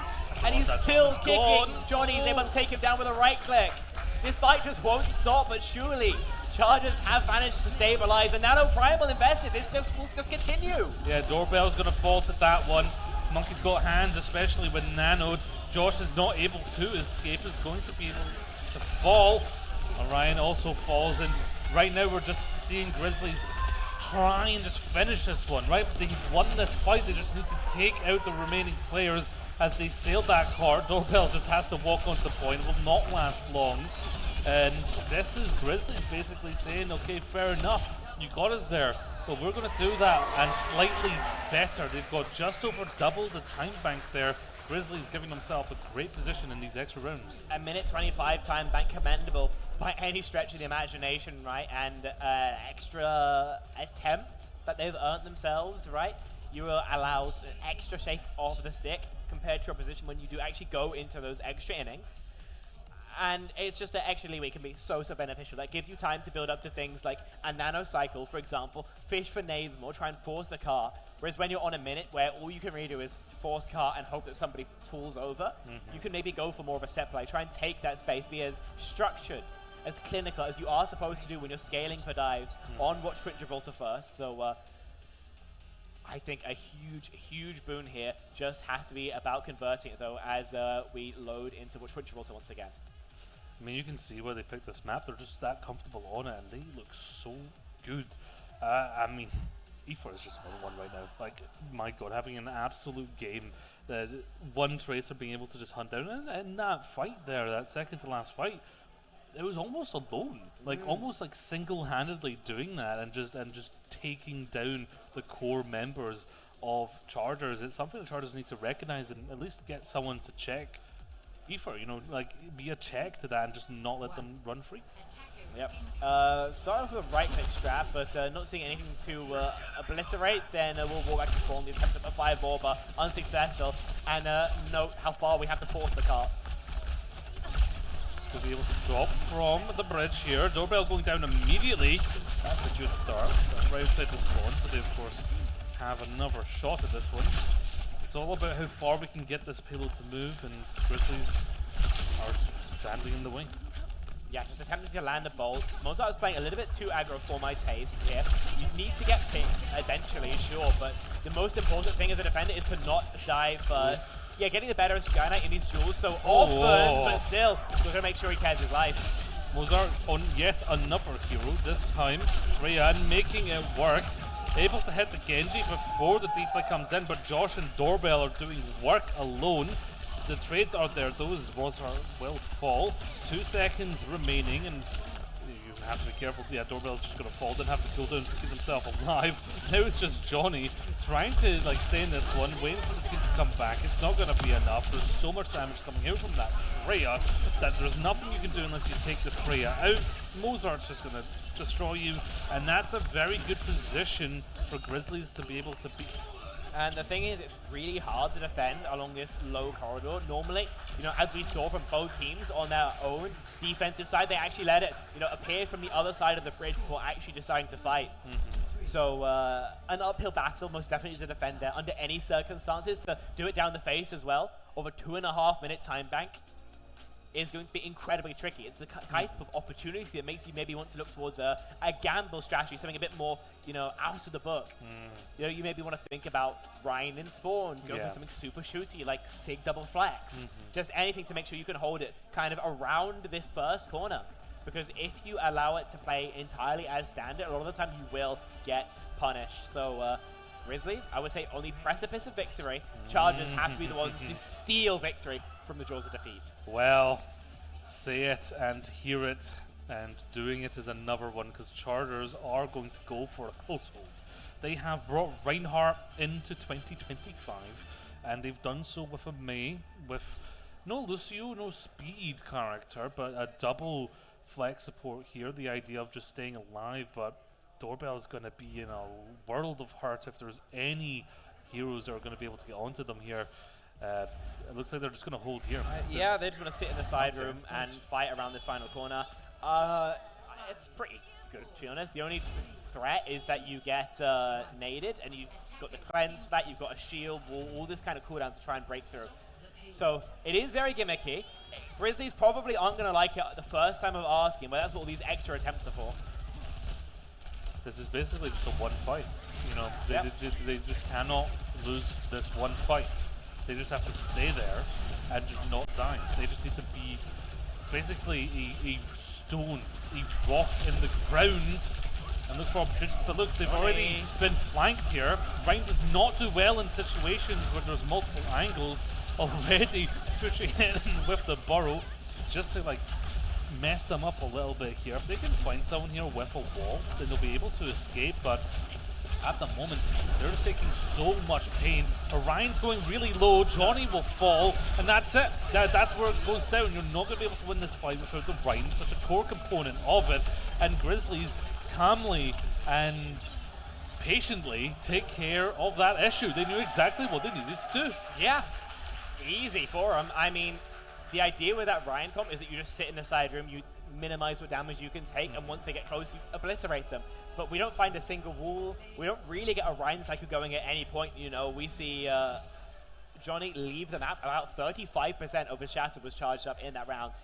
He takes an incredible amount of damage because he's over peaking, but that also means he can't deal that same amount of damage out, which is unfortunately the linchpin of the idea. And so Grizzlies, pole position now, one map away from winning, Battle for Glasgow in the Overwatch category.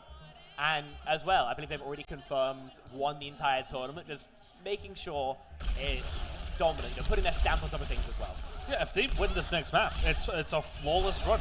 They dropped no maps, only a point, and they can walk away from today and see the proof of their efforts and see the fruits of that labor.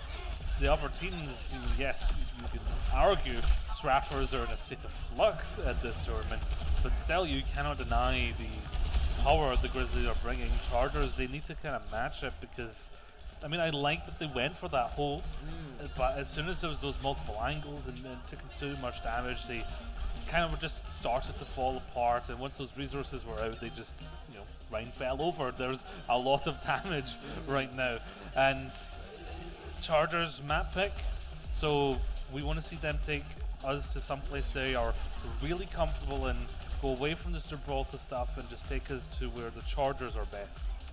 Yeah, I mean, I'd imagine as well, you're probably thinking about banning almost like a Tracer, because Ether was able to do so much in that. Yeah. And I don't imagine either Josh or Skynet is looking to mirror that out particularly quickly. I don't believe it's in either of their hero pools, and so when we start thinking about the pick ban phase of the next map, then that's got to be high up on their to-do list. But you could also just...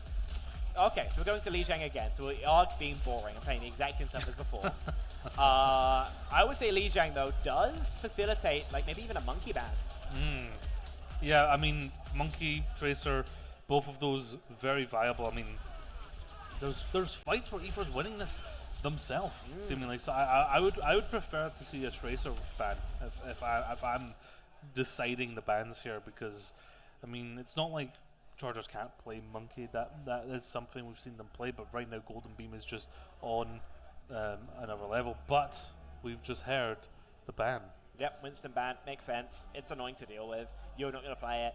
Protects your tank picks as well, which you're going to be probably building your idea around. You think your backline is flexible enough to play basically whatever. So I think this is pretty valid. But will it actually be enough to find the W? We'll have to wait and see, because it means that Aoife is again unfettered on that Tracer. Yes. In terms of the ban on the other side, I mean, what do Glasgow really target here? I mean, Sky Knight. I mean, even Mozart was doing well on Freya when swapped onto. Yeah, Obviously. I wouldn't be banning out Freya. I would be looking at backline, guaranteed. We've got the Winston ban, obviously. That's going to give them probably Juno, Brig, Ram. Oh no, they do want to ban out with Freya. Okay. Interesting. I guess they back Mozart on like a Cass, Ether on a Tracer, something like that. Yeah, it seemed like Freya wasn't an option that was like their first option, just kind of came naturally, and they just want Mozart to be able to be playing either if it's the Venture or the Cass as well. I mean, the Cass was looking really strong, and Li Jiang, we only saw the Venture on Control Center, where Venture is really strong at, so yeah, you're probably thinking it's more of the Cass again. Yeah. I mean, we'll have to wait and see. As we wait to get set up for map number 2, we're going to look at a couple of the players of GCU. I will say, it's not a happy looking bunny. I believe that's Josh there, who's looks, we'll say pensive. Pensive, yes. Reflective, maybe. Thinking of the future, strategizing, right? The brain's always worrying, right? It takes a lot of energy to run an Overwatch player's brain. I mean, does it? I mean, there's not a lot of activity, it just takes a lot of energy. Yeah. I can't really disagree with you there, can I? Maybe it's the bunny ears, or whatever those are. The ears, maybe that's the magic touch. Oh, maybe it's like magnifying your power. You know, like like a antenna. lens. Yes. I mean, maybe. I'm not, qualified to speak on it. Could we check the ears, make sure there's no antenna in there? Listening to the comms. Admins, can we perform an ear check? Ear check, please. Yeah. It's like hand cam, but Ear cam? Ear cam. I don't like that. Foul. That's not fun. Yeah. But yeah, Grizzlies, if they're able to win this, that takes them to 6 total points for the weekend. And is there only one game tomorrow? Is that right? Yes, there is. It's Siege, right? Siege, yes. Siege and then NQ64. Okay. So yeah, if they win this one, then there's really there's no answer. So Chargers need to do themselves a favor. I mean, they're last place, right? Yeah. Chargers, realistically, they want to win both, because that brings them above Straffers. But I mean, if it keeps going this way, it looks like Glasgow are going to define themselves as not just the oldest university, but the one that's best at Overwatch. Yeah, seems like it. At least today, I do got to jump in and say, different team, not our problem. Yeah, you can cope. Yeah. This is small cope. This is small cope. If I was playing, I'd have big cope. Right. Okay. But as I'm not, small cope. Well, the thing is, right? At the end of the day, you guys just didn't turn up, right? I mean, we physically didn't turn up. Yeah. You guys just didn't turn up. I mean, Battle for Scotland's played over a while. Battle for Glasgow, just one night, right? All you have to do is be available for one night. And yeah, we couldn't be available for a while. Beat Edinburgh 4-0 in finals. I mean, sure. Even with, Freeve moments, hashtag. Yeah. That's great. And do you believe what you're saying? We weren't there actually, but you should have been. Just hates us, it's okay. You see Spectron in the lobby and you're like, absolutely not. We love Golden Beam sign being raised there. I think we all do after what we've been watching. You don't? No. Why? Because beat your team? Well, yeah. Yeah. He also smells. I think we all smell in this room. Let's be honest, so it's really warm. warm. Okay, take a gander at the comms. Grizzlies on Trace, Ram, you play for an extended poke. Then you've got decent Brawl as well. Chargers on some kind of cook stuff on the double speed. You do have Worse shooting, but in exchange you got better brawl. Oh no, you're playing for the Genji. Still worse shooting, better brawl. Okay. I mean, Mozart not coming out in the venture. Maybe Grizzlies assumed that would be an expected choice, so Aether is going to be on the cast today, which is fair. Very strong player. Mozart on the side here. Aether is going to take Orion down. Doorbell already fallen. You can hear the calls coming out from Grizzlies, and that was just a very quick, very sudden call. It's such an easy chase for Mozart, who can absolutely follow. But he just decides to save his blinks for a little bit too long, and so will be forced to back out. Aether going for this far point side angle. Really wanting to be able to fight from the cliff, but won't be given any peeks, at least for now. And Charge seems to be altogether more concerned about this Tracer by the health. Well, now they're just kind of teasing onto point at the moment here. Josh, of course, wants to be able to follow up on damage done, but on a flank right now, taking heavy damage. Obviously, they're trying to get that deflect out of them. Golden Beam taking a lot of damage, but Mozart again is going to take down Doorbell. Gets traded out, actually, as the dash comes out, taking Mozart off the field. Now, that's a lot of freedom that Grizzlies don't have anymore, but Aether's on the stage and making themselves a star with it, because they're just pummeling in the damage, and Chargers, I mean, so close but no cigar. Yeah, so Mozart again just killing in server. Gonna be set up. We passed the 50% mark, obviously, on the objective, and so Chargers running out of time, and they're not as close to ult as maybe they'd like. Grizzlies could probably start off with this portal that Mozart's charged up for himself, but the Kitsu as well is such a powerful tool in these team fights, and one that you're not going to be able to mirror out with X Doorbell. Only 50% of the way to an orbital array of his own. Yeah, that's going to take a while there to get into position. Skynet, of course, needs to come up huge here with this overclock. He's going to have to feel that pressure, but okay, no Lucio there for Grizzlies, but Skynet found himself alone with Golden Beam, who kind of went on a side quest just to take them out specifically. Mozart finding Johnny, and oh, perfect tracking there actually. And Doorbell's also going to fall, and right now, Grizzlies are kind of showing there might be a tier break between themselves and these other teams. Maybe. Chargers just not allowed to play here in this control center. 95% left to go. There's no chance for a touch. The polls missed. Overtime actually does get started, but will it matter? I doubt it, with Doorbell falling, with not a single ult being able to be used. I mean, Aether's going down, but I mean, realistically, you're not going to get too much from this one. I mean, Johnny's down, Josh is pulling the blade. Could we see a historic clutch here? Hold on a minute. Actually, they're close to it, but Mozart ruins it, spoils it. Oh my lord, and Grizzlies, they are now in position. They're just one sub point away from a completely flawless Overwatch run. Yeah. I mean, Josh not allowed his EQO moment, right? Really tries it on their Genji and so damn close, but at the end of the day, Mozart is able to hit the clip, get the recall in time, and you know, a bit of a flub on the dash as well means that you're not able to get that one shot through. So fantastic work. But it means the Chargers now are going to have to play from behind. I got to say, what we saw in this wasn't particularly inspiring, right? I mean, neither backline are able to even charge towards their ultimate. These fights were just not lasting long enough. You can see here in overtime, Doorbell 90% to the Ray. Orion 85, we are needing these support ults to find value. You need them to use as brawl turns, but instead, if Chargers are getting them, you know, twice as fast, I mean, there might not even be a conversation as to who's going to be taking, you know, this map. Already on coast side, Chargers setting up here. They're just trying to get their backline to a great position. There's the speed ring there, so they are going to push forward with it, but standing in the way is Golden Beam, taking a lot of damage for it though, as Mozart will fall with the headshot from Sky Knight. Now you don't have those side lanes to be concerned about. Just takes down Golden Beam and Chargers, but they're heading back hard. They're not going to let themselves be taken out cleanly in their own map choice. Yeah, they at least draw their first blood here, but it takes them a while to, right? In that first fight, just finally able to let their shooting do what it needs to do. Johnny, Skynet were able to get onto targets that they wish.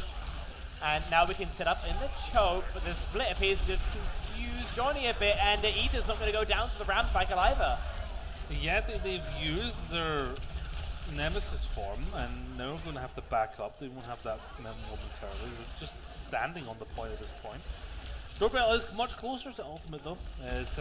You might be able to build it in this fight if it lasts long enough, but you see Golden Beam just doing their best to try and force out Johnny, but Chargers, they live up to their name, push into the backline, take out both supports, and Golden Beam's sitting there with basically their hands in their lap doing nothing.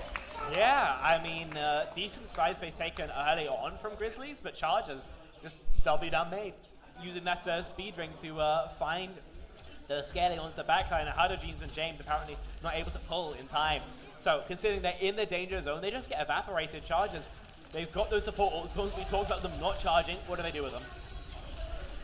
Well, lots of ultimates ready on both sides here.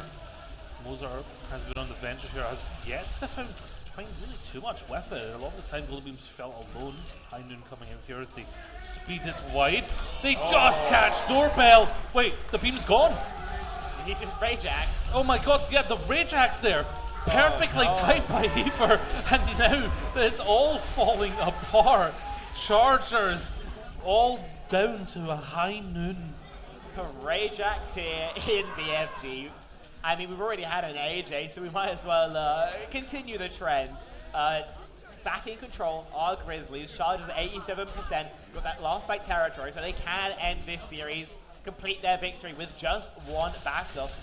But, I mean, it's a bit of a weird spot, right? You've got Blade, only that, what you're supposed to do with it, into a beat. A lot of pressure onto Josh to find a lot with not all that much. Chris coming out there, sliding away. This Sky Knight, Orion taking a lot of part, but Doorbell, that was very close to a number one, but just gets the beat off, and that's going to allow Grizzlies to have the extra health to push forward. Be careful here, the environmental. They are getting trades, you know, it's back and forth, but there is the final elimination. Able to steal the net pack, and Grizzlies are looking like they're going to equalize that percentage. Lovely work there to get the health back still through. If Josh gets it, then it's a bit awkward for Mozart, but because he doesn't, not really much you can do but sit there and hope to go to spawn as fast as possible. Looking at another Ether Deadeye here as the first portal call. Obviously, not even a chance to charge another Rage Axe, but it can still be impactful. There's a Blade right in the face of the Cowboy, not going to have a chance to pull the High Noon. You see that Lucio, low health, going to have to run. Sky Knight getting two of those eliminations. Orion does fall to Mozart. There is still some Grizzly presence here. There is the ult from Johnny available. They'll be able to stay in this fight. Golden Beam also close though. Sky Knight is going to fall as the trade as the Lucio goes down too. 95% on the board right now for Chargers, so we need to see Glasgow come into something. The High Noon right in the face. It's going to force the block at the very least, but it's just Mozart who can touch, and they won't be able to.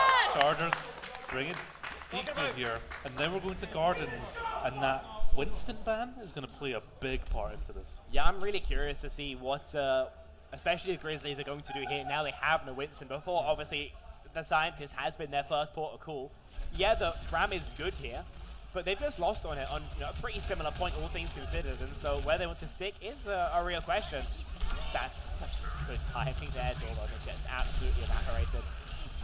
But it feels like in that final fight, then the Blade just causes enough disruption in the backline that we're able to see Sky Knight find that double rail and in the end clean things up. This time, I think it is kind of hard for Soja to find as much value just because your positions to play are somewhat limited. An attempt at the rollout here for Hydrogenes. Last time, a three-piece, but he's going to find the bridge empty. No one's there, that felt so sad.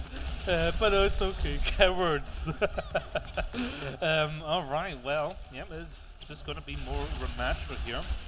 Mozart on the Tracer instead of the Venture. I did think that the Venture didn't get too much done there. That's a cleanse out actually from Grizzlies, so there's an opportunity to follow up on damage here. Golden Beam, very low HP, but they do find the both supports before trading out their time. Now they just have to clean up the rest of them without taking any more loss, but actually Aether falls. James finds Josh finally, and they are going to get the first control point. Yeah, that they are. Back to their winning ways apparently are the Grizzlies. Doesn't take too much of a change, just a different environment perhaps. And got some trash talk going on as well. Been pretty respectful today for the most part, but we want to turn the heat up a smidge. Chargers generally attacking aren't going to be too mad about this. You know, the Juno around these chokes is pretty comfortable. But also, you want to be thinking up a point percentage, and it appears to be what works better for them as a team. So we'll see how it works out. They've almost found someone on the flank there. Johnny's so much hurt. It's just blocking and being pushed backwards here. Able to get back to their team, but they kind of used the resources there, need to wait for it before re-engaging, and now they're kind of deciding to just go around lightly. Yeah, I mean, they're coming the left side rotate right now.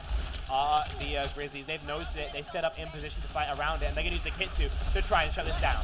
Yeah, Kitsune Rush comes up here, but immediately met with Johnny pushing to the backline to try and take out James, who TPs right into a lot of people, but still stays alive. Afer's the one finding those eliminations, and again, Chargers find themselves charging backwards. Shuffle is incredibly powerful perk as we see there. James really decides to tempt fate with a rail. Herbert survives with 9 points of health. Remember, they don't have a huge numbers advantage here, so respawns coming through from both sides. Grizzlies by no means stable. Very early beat here. No one was really in trouble, and they have to find too much flip as, yes, someone just called pull. The clay pigeon gets taken out. And right now, 150 energy from that perk, and not finding much else though. Golden Beam is going to fall, however. Ava finds Doorbell. Don't know what happened to James, but this has been happening on this map. Josh and Johnny, the two J's, able to take down the other two, and 92% for Grizzlies Chargers friendly. I mean, your back is up against the wall, but you're at least finding some progress of your own. So for Chargers, it is a bit of a poison chalice there for us to drink from. You're close Ray, you've got Blade, you need to fight early though. I think in any sort of extended fight, they're really worried about this Annihilation finding value. I mean, Golden Beam hasn't been using it quite as aggressively as Johnny has. Johnny's been the one plunging into the backline with it, but obviously Golden Beam is so slow. Make use of it. The beam here needs to be used, so I don't want to see that being cancelled again. There it is, very aggressive. A big rotation as well from Chargers around the site here. And now, yeah, Grizzlies just falling to this beam. There's so much damage, they can't really answer it. A nice slow fight, which is exactly what the Chargers going to force a flip. Interesting. Okay, has actually pulled out the Annihilation there. But not entirely sure why we knew. I mean, your Deadeye forces an Annihilation. That's super worth it. I think a bad fight plan there from GCU. They want to raid down main whilst they've got a side fight going on. It's just no point. You might as well just buff all 5 people inside that ultimate and, full send it at them. Yeah, it gets them, at least a continuation on this defense, but it's cost them everything. Now you've got just a Blade going into Annihilate Kitsune Rush. I gotta say, Grizzlies in a favored position here to maybe close out this map and this series. City Rush is ready to be utilized right there, but James just goes down immediately to Disruptor Orb. Josh with the Blade pool is going to pull down. Afer has found Doorbell on the other side, and again someone else has fallen off the point. What's happening here? Golden Beam takes Johnny out, and that point's ticking away. 8%. There's not a lot of time for Chargers to touch. You'll have a touch. Mozart Console is 80% of the way there. Orion going to do what he can in the top of the point, but he can't live here indefinitely. Yeah, went a bit early if I'm saying anything, and Orion is going to fall. Johnny actually finds something with this Doomfist swap, obviously to get there quickly, but if they could find eliminations with that punch, then that would be very, very helpful, because they cannot let this swap over. But without Doorbell, it's going to be a lot tougher. Sky Knight is not in this fight. They're the one closest to anything that could turn the tide here. And now you just need to get that dastardly Lucio. Flawless, unbeaten, the Kings of Glasgow, the oldest university, and quite clearly the one better tonight than the rest. Not a single map lost. A beautiful run for Glasgow University. Yeah, plenty of those maps were close, to be fair, so they also show the ability to perform under pressure, on stage. That's something they have a crazy amount of experience with, and they're able to do it. Also, fantastically played for the UOG guys. And I've got to say, especially that DPS line, Mozart and Ether were on it all today. My God, it was beautiful to watch. Beautiful. It was artwork.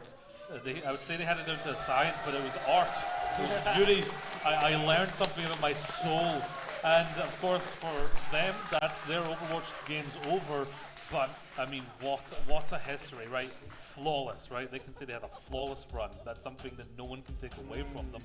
And that's 2 points to their university, which means that's 6 total right now. And the next team is Straffers with 3, followed by 2 from GCU.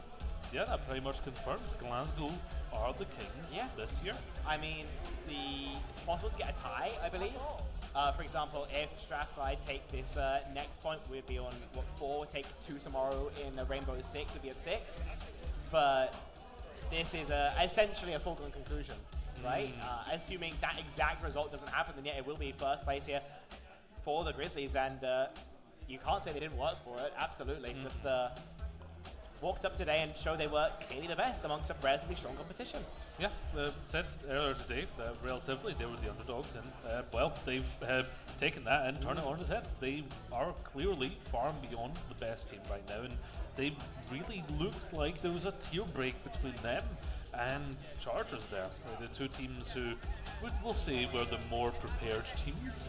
Strafford's a little bit haphazard, but for Chargers now it's just about equalising with Strafford's today, because obviously there's still the GCU versus Strafford's match for Overwatch.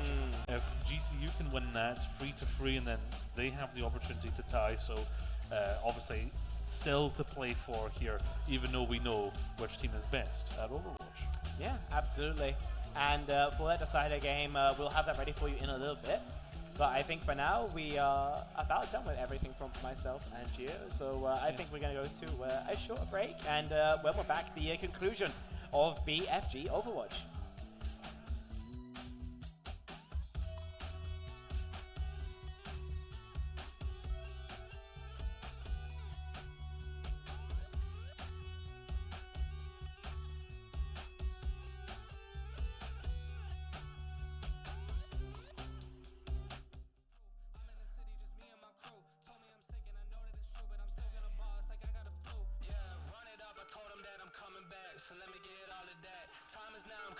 To get a check, said I need my taxes back.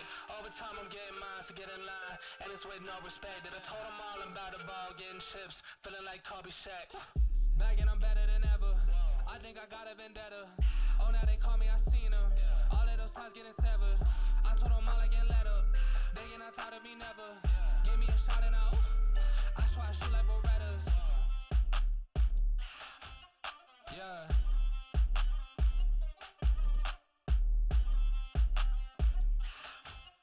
Yeah. Look.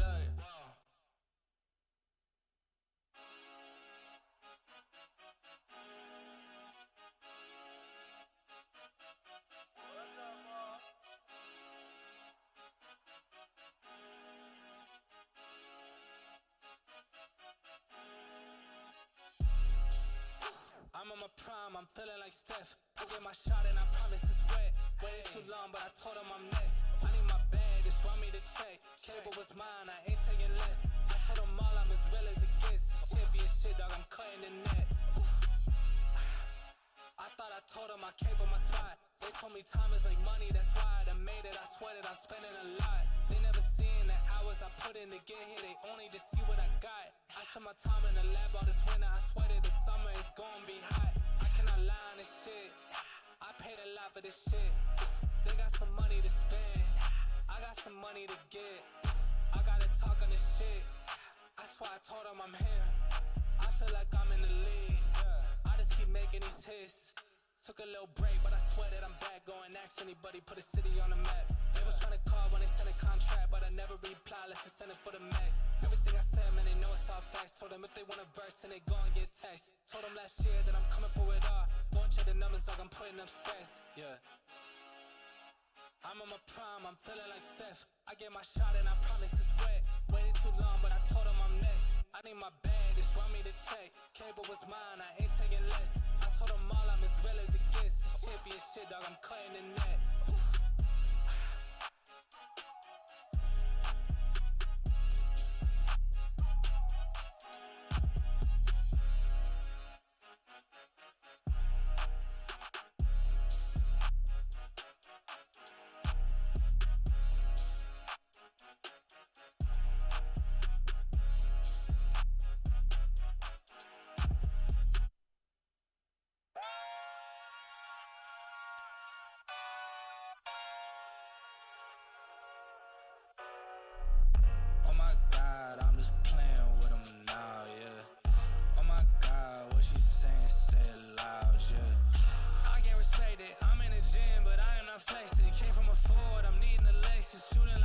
I told him I'm next, shit.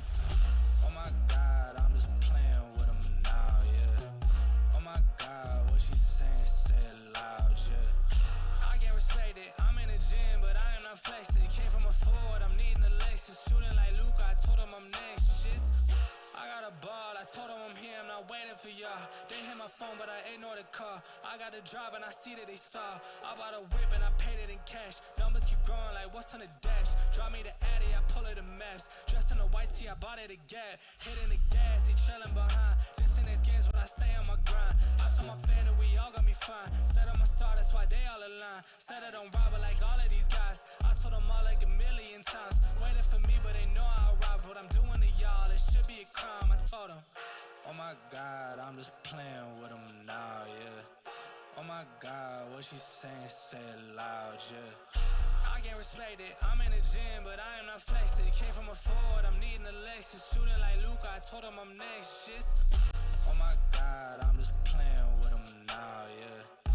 Oh my God, what she saying, say it loud, yeah. I can't respect it, I'm in the gym, but I am not flexing. Came from a Ford, I'm needing a Lexus. Shooting like Luke, I told him I'm next, shit.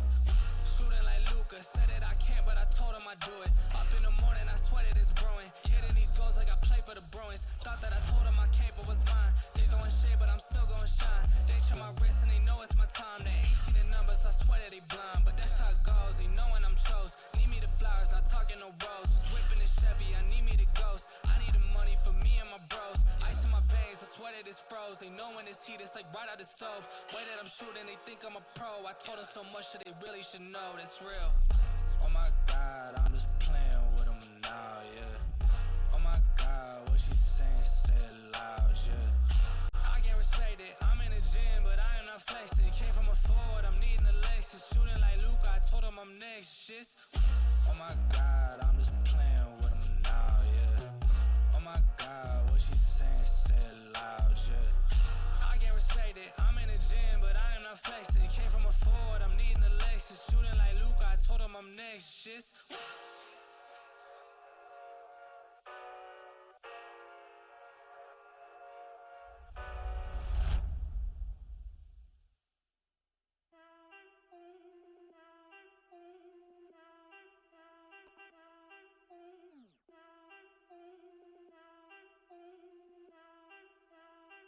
Look, I need a shot, no chase. My girl need a wine in the state.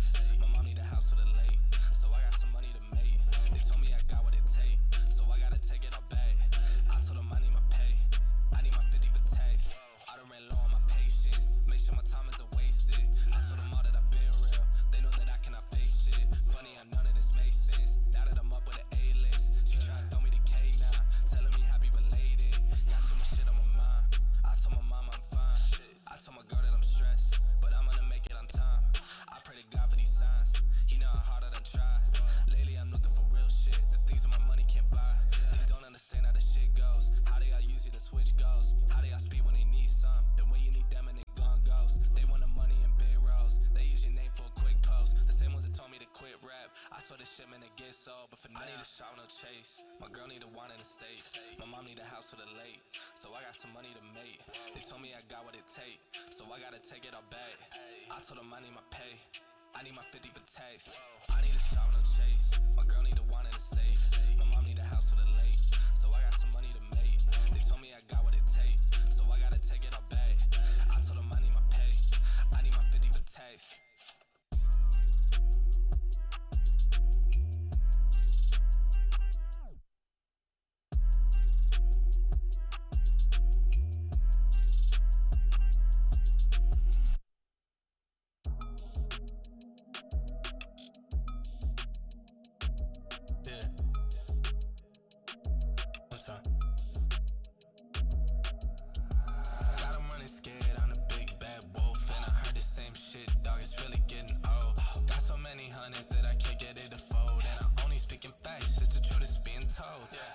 Scared, I'm a big bad wolf. Oh, I never see the silver lining, only see the gold. I don't speak in caps, dog, everything bold. And I put that on myself, cause it's a life that I done chose. I said come through, you can see me on the west side. Now it's funny how they walking with their chest tied. Oh, I heard him talking numbers, but he just lied. Thought I told him that's the shit that I can't let slide. You gon' make me say it again. Do this shit for my family, I seen them do it for trends. I done told too many girls that we better as friends. I done told too many men we can't make no amends, and that's facts. Got 'em running scared, I'm a big bad wolf. And I heard the same shit, dog, it's really getting old. Got so many hundreds that I can't get it to fold. And I only speaking facts, just the truth is being told. Got 'em running scared, I'm a big bad wolf. Who I never see the silver lining, only see the gold. I don't speak in caps, dog, everything bold. And I put that on myself, cause it's a life that I done chose. Way I'm moving, I don't see him in a way. Way they talking, I'm not hearing what they say. Got some bands, and I bought myself a place. They get a couple and they blow it in a day. But I ain't built like that. They done said my time is up, but it still ain't passed. I done heard what they say, but it feel like cap. Yeah, I took a couple shots, but I'm still intact. Yeah.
to the start. Can we do better than this? Better. You got me high, then drop me low. You got something I can seem to let go. You got me high, then drop me low. You got something I can seem to let go.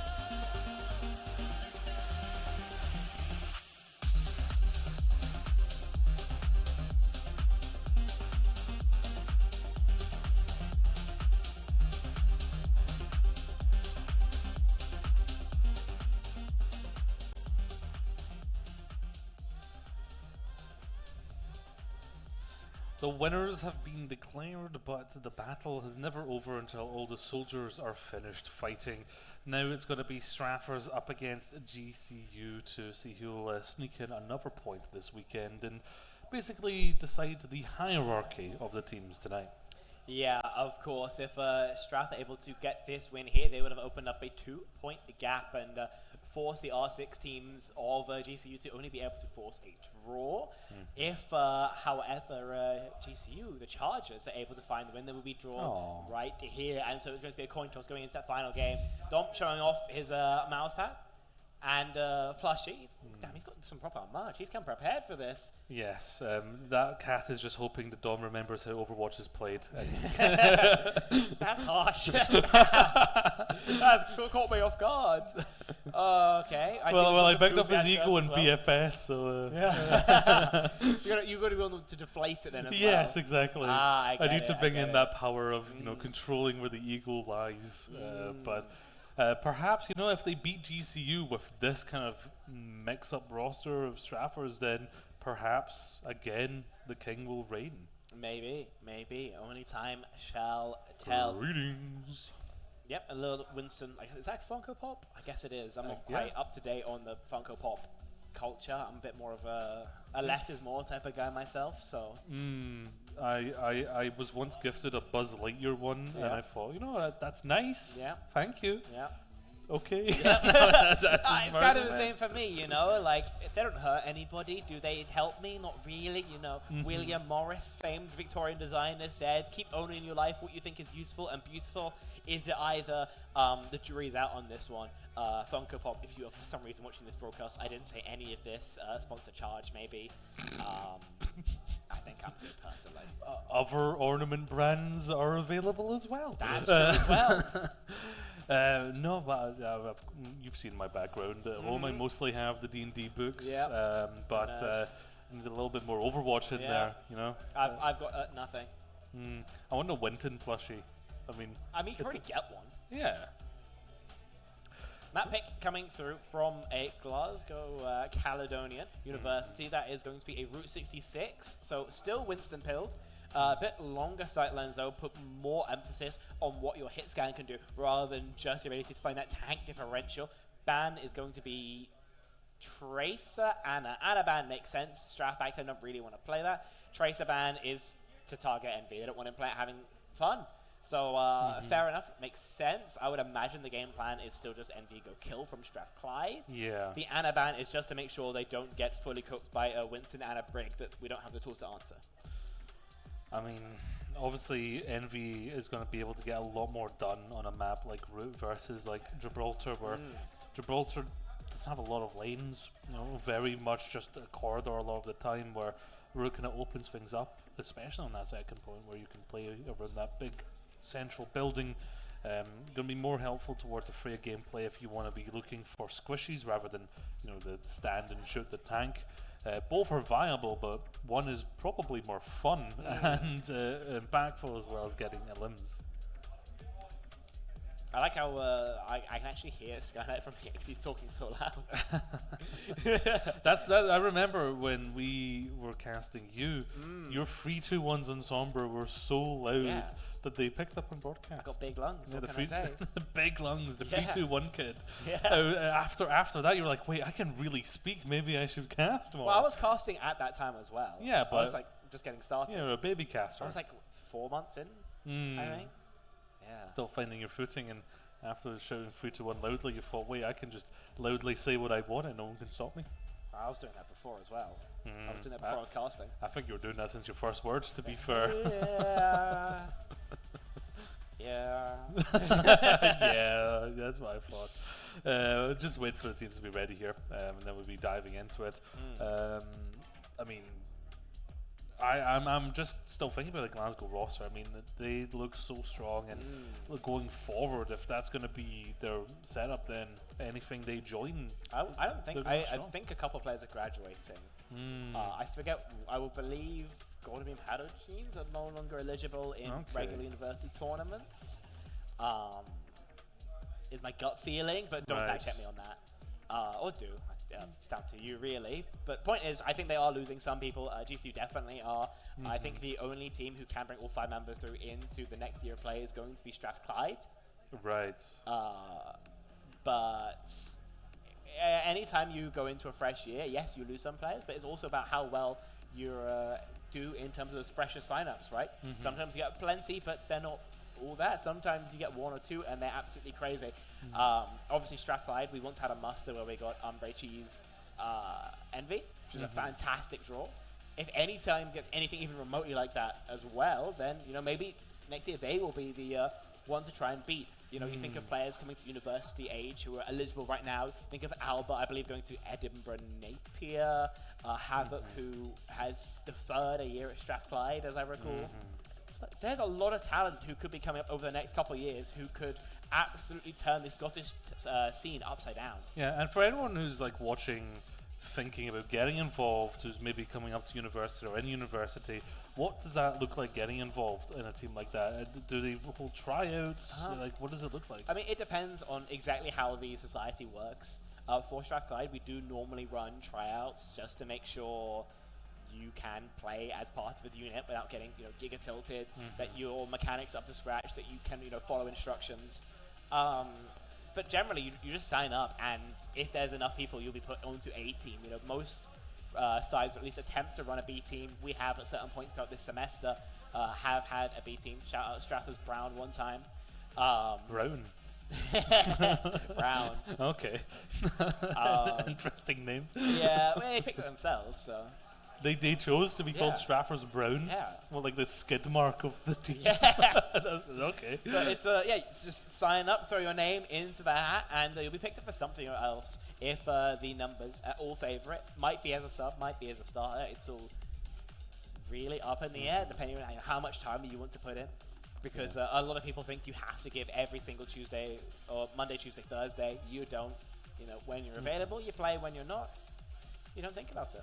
That is true. I mean, I've not been in the NSE scene myself. I've been on the outskirts, but I look in and there's like mind maps being made and conspiracies, and there's a lot of personality. There's a lot of personality. So that's what I've always appreciated as a watcher, as an observer. I think unique among university esports, at least in the United Kingdom, Overwatch has a very tight-knit community, and one that you can be a part of if you just decide to sign up and play a few games. A lot of in-jokes, stupid back and forth, trash talk, and all that kind of fun stuff. As you can see, some technical issues as we try and get it sorted. Nothing apparently can go simply here at BFG, beset on all sides by technical adversaries that admins do their best to try and battle back. Well, I mean, I remember that my first experience when Overwatch was the first game, and obviously when the broadcast is starting, there's only so much hours of not sleeping that a production person can use to get things sorted. I don't know, Westy can do it indefinitely. I mean, Westy is a little bit different though. Westy's not quite the norm, you could say. But no, yes, I appreciate all the pro people panicking right now, probably getting things ready. Perhaps this would be a time to maybe go to a break then, and it might be judicious, yes. Yes, and maybe just wait to see how long this will take. So we're going to go to a short break, and we'll be right back with more Overwatch.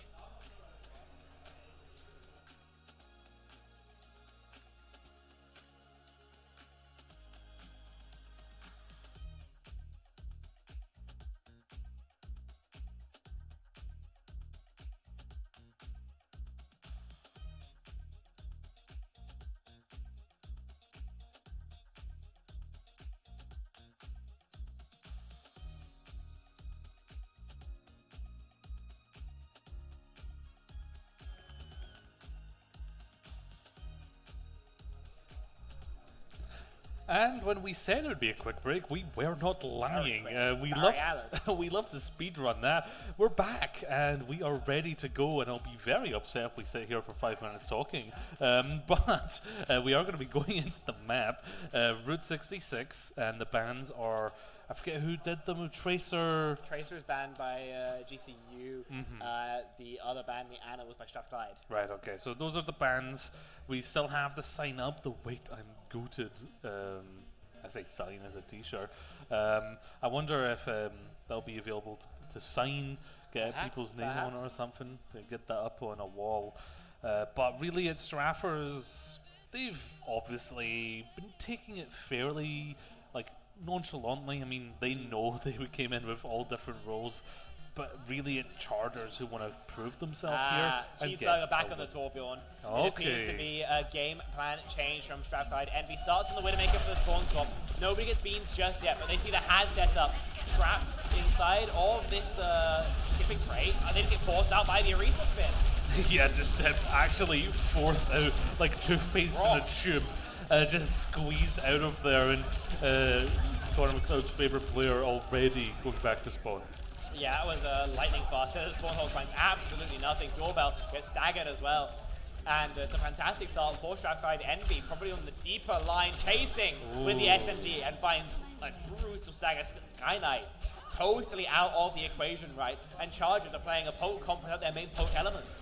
They try and find a way in, but they've got to get past one of the finest snipers in Glasgow and right down the line. It's a difficult bridge to cross. But cross it they must.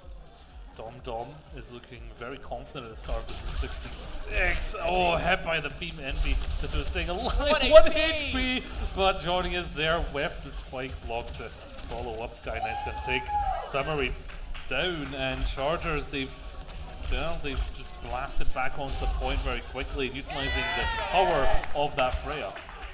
Yeah, Envy, very much a ranked player, so sometimes they'll take some ranked angles. That one on the Widow was definitely that. Besides now just a mirror out the Freya. Dom on the Diva, partially a has counter, also just a little bit better accessing these high grounds. You know, now you don't have to worry about that spawn hole anymore. So Strath take another step up to the block.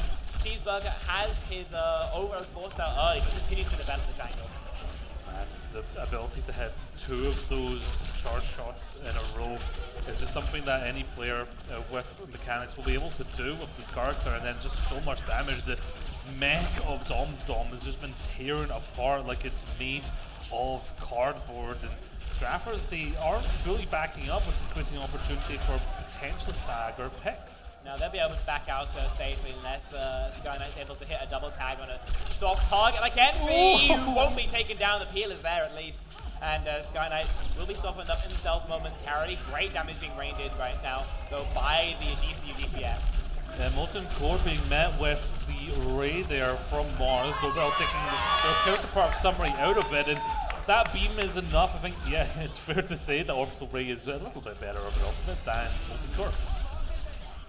Yeah, it's a bit of a weird one there, but Strath back out. They get an exit frag onto Doorbell, which is a bit weird. Strath will be able to fight first, and so Chargers probably will have to get up to the space before their Juno is back. Orion, I mean, sound barrier, yes, but he just doesn't have the healing throughput to really take care of Strath on this particular time of asking. Well, Kitsune Rush available here. Cheeseburger, though, is immediately going to take Josh out with the help of their tank. Sky Knight again hunting out Summary. That being just about keeping Johnny alive for this one. Sky Knight does have the follow shot if they need it. Well, they can't. Envy's hit the headshot. They've taken them out. No chance to use those ults. Cheeseburger. I mean, we had this guy in support the past series and didn't lose, or did lose rather, and swaps over to the Torbjorn, finds a 3-piece. Yeah, a little bit of time, that's sure. Dom just gets the bomb reset through, won't kill anybody with it, but it buys the time they need. Time bank extension for Strathclyde, and it seems like this roll swap has paid dividends. Definitely. I mean, obviously Cheeseburger on their comfortable role and hero. Envy and Sky Knight going at it, the duel of the Freyas. Bola ready from Sky Knight again. Of course, doesn't want to get it eaten up, however, so he's going to have to watch when Dom has had the image ready. Johnny has just fallen over. Yeah, big mistake. Devastating. I mean, you don't have your tanks there. This fight's pretty much over. Yep, getting hunted out. Doorbell out of the sky. Dom overextends completely and takes what was a very good position and kind of ruins the next fight. Yeah, mech for the Freya is arguably worth it here. Dom does need to finish off his mech again, though. His dagger onto Joshua would be pristine 28 points of health. All that keeps him tethered to life, and Envy is going to reduce that to 0. Now, Chargers, for their recontest, they have to go for it, but they are going to be lacking such a crucial element of that recontest with that Dragon Blade. Skynet is going to have to hit a boulder shot, and he's going to have to do it with Envy having point control. Oh, that Molten Core perfectly placed just to mess Johnny up. They're going to have to either push or just stay and fall over. Johnny's not had a good run on this hazard at all. Josh just has to come back in touch, but Straffers continue to push forward, and now we're seeing the team that we are kind of more aware of. Back a bit more to some Strathclyde standards, the Cheeseburger DPS. Things appear to be, again, going a little bit more in their favour. Bit of an overspend there, summary. You know, the fresh face on the Strathclyde side does somewhat invest that Orbis Ray. Maybe it didn't need to, maybe in like a 5-2 kind of look. But at the end of the day, there is still time to charge up another, but he does have to care his side angles. Summary almost taken out there. Envy well with the boulder shot. Sky Knight getting charges into a great position. Strafford just immediately recognized that they do need to back up. They can't continue to push, and very smart position here for them. And Doorbell does have the Ray ready, however, for this next fight. Walk up, he's going to swing the corner with the Pinsu. Chargers have to Ray as a response, and they might not have done it in time. Yeah, Skynet just getting hounded by those kunais eventually. Tartan finding them. It's a messy fight. Cheeseburger finding Josh. Lots of trades on both sides. Both divas are alive. Cheeseburger is going to go down. Dom again trading out. Just both divas on point as Dom gets some push. Yeah, he can push for a while, though. There's no one who does enough damage to force him off. For a while, had HP advantage over Johnny, but now his team is back. Now the fight can just begin anew. New fight here, right the last stretch of this run. 90 seconds remaining, just about. Envy is going low. Needs to be careful of them so they don't fall. Skynet is going to take that opportunity to take them down. Doorbell put himself into a bit of a compromised position. Dom falls up on it. And right now, Straffers are just slow and steady, pushing through this one. The bomb trying to get anything done, but the Molten Core will clean it. And Straffers will sail to the end of Route 66. Cheeseburger Torbjorn appears to be the solution here, the fly in the ointment perhaps for the Chargers. Strathclyde able to finish with a comfortable enough time bank, and that's attacking defensively into Torb Freya. That's rough. It's rough, that's pretty rough, especially for the tank. I mean, I got a feel for Johnny playing against this because he's just going to have his health bar evaporated anytime he peaks. Yeah, has a lot of armor and the spike block as well. But it's a lot to ask. It is a huge amount to ask, and so it's going to be incredibly painful when he has to do that. Yeah, I mean, that block will only go so far, but when it's two different angles, like, sure, like, block is, you can move it about, right, but there's only so much block, right? Eventually going to run out of the resource, and then you're just going to fall over. Johnny fell over at least a couple of those fights there, and then in crucial moments, you know, when it was GCU needing to push in, they're just pushing into so much heart. And the thing is as well, like, this is even without bringing the Anna into the equation, which was obviously banned out by the University of Strathclyde. If they have that in their toolbox as well, even in the next round, Hazard simply might not be an option. And so it's right now looking like Strathclyde are in the perfect position to try and take this as their first map of BFG and at least make sure they don't go home here winless. Yeah, it kind of feels like they've cracked their knuckles a little bit and said, all right, fine, we'll try. Let's see what happens. Henry's on Widowmaker, of course he is. Body shot, but landed. And has to make sure not to be too loose because that deflect can take care of him. But instead, that's Josh decapitated. Yeah, that's a good start to it. Obviously, you do still have to be very well aware because those projectiles of Freya, they move quickly, right? It's not going to take a while for you to get hit by one and suddenly, as a Widowmaker, even at range, you find yourself going down. Now, Dom didn't have the best appearance on Wrecking Ball earlier tonight, but He so is far, actually it drunk for driving. does not look like that's going to change either. Toms is making space by rolling around point and just aura farming up Yeah. there on that I mean, perch. Cheese obviously also gets himself taken down. I will say that player has a huge tendency to feed Summer. He gives over the peak. And Straffer's defense is inspired, but maybe not for the reasons you'd love to see. Dom at least was able to back out safely. Can anyone else do it? We'll have to wait and see. By the way, Cheeseburger Freya, I haven't seen this before. NB Genji, this is also pretty unique. What are we doing? You know what I guys? said when I said like they had cracked their knuckles and said they'll try?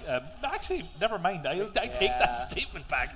I mean, Sky Knight's just going to have that Freya trade like 9 out of 10 times. Sky Knight's warm on the hero, clearly better on the hero. Johnny is taking a lot of part right now. It's going to fall over. I mean, it is still a lot of damage. I mean, that Genji can follow up on the damage made by the Freya also, and we're seeing that happen.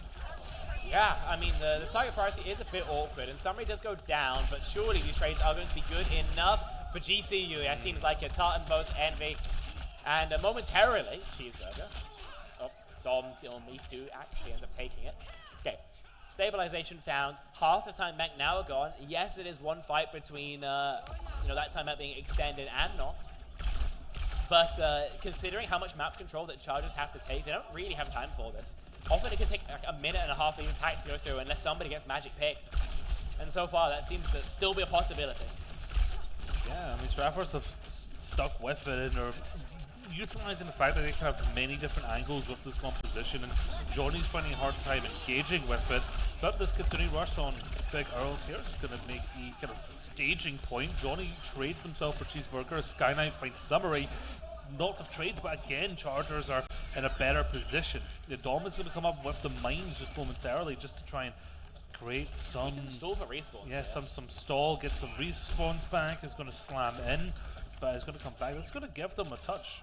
Yeah, he'll have another touch as well. It's going to be slightly marginal, so the whip shot could be important, but Blade now popped.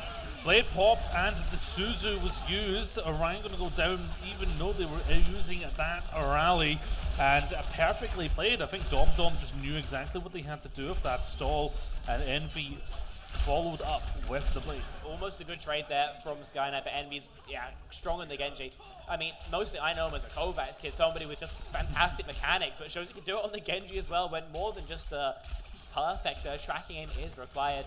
Just makes exactly the right decision to find that stop. 35 seconds left to go.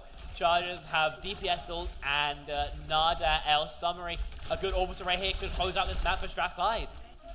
Yeah, orbital ray here is going to be a big deciding factor, and of course the bullet shot ready from Chargers could, if you hit Summary here, could change the tide. But going low is Tartan. Just be careful of that. The Blade just right onto them. The beam is up with the extra healing, but Josh just getting all the damage done.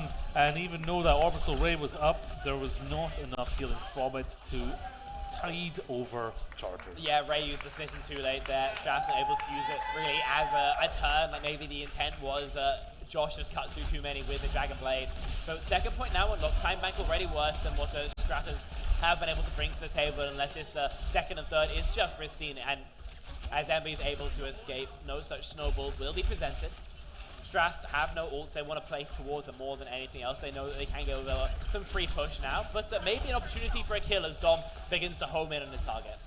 Yeah, if Dom can just keep annoying Sky Knight, then it's going to give Cheeseburger a lot more to play with, and that's exactly what's just happened. His doorbell is going to go down to the Freya, and without your Kiriko, without like Sunny Rush, you probably just going to have to back up here. Oh, and the Bolo actually comes in right onto the Brig as they continue to press the issue.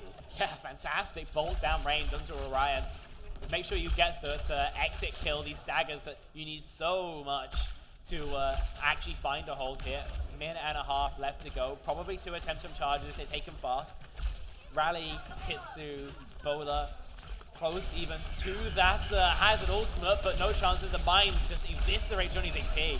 Yeah, Johnny just needs to back up immediately. The Blade on the side here can't quite catch the double TP. Oh, Envy! Envy really wanted some eliminations there, and well, it didn't quite go to plan because they went so deep by themselves, and now Sky Knight's on this angle here. against Straffers. That bolo right onto the Kerry, but I'm afraid Kerry has kunai and can still deal damage. The old bastions of Overwatch 2 still reigning against the new hero. At the end of the day, though, when we're down to these low time bank scenarios, it almost matters more that Strathguy get ults out than that they actually find this particular hole. They know they've got another fight, most definitely here, on Route 66, and it is going to be close to overtime. NP Soldier 76 is something we've seen before. Bowler shot, connects. Yeah, Envy finding Orion. Oh, Johnny and Skydeye are able to find some trades here, which they really need with 30 seconds remaining. If they're still in this fight, and Sky Knight with the space is able to do a lot. I mean, just Tartan is reminding everyone that Kerry can cause some harm.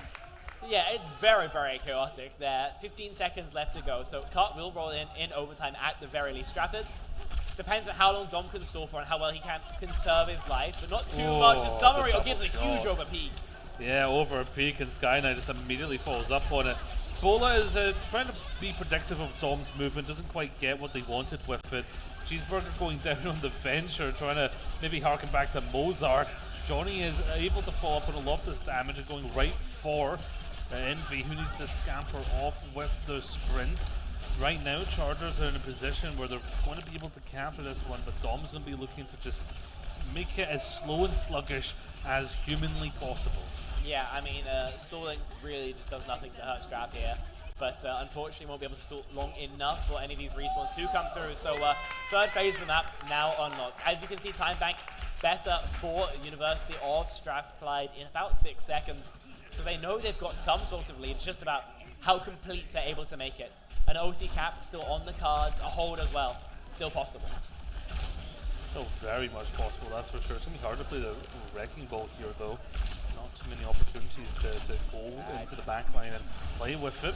Blade's going to be pulled out. Suzu's there, but Cheeseburger is still going to fall because there's only so much that Suzu can do for you. Envy just about escapes. Yeah, about 30 points of HP he'll be able to do that. Dom able to reset as well. So Strath know they've got like one really good try. It's not into fantastic ults, neither are yours perfect. So Chargers here look on the precipice of a cap, force just OT. Ooh, Summary is going to fall 10% away from the orbital. That's going to give Charge so much opportunity, but Johnny going down there. That is not the time you want your tank to fall, especially right next to the opponent's spawn. Dom is going to get back, and Skynight's going to...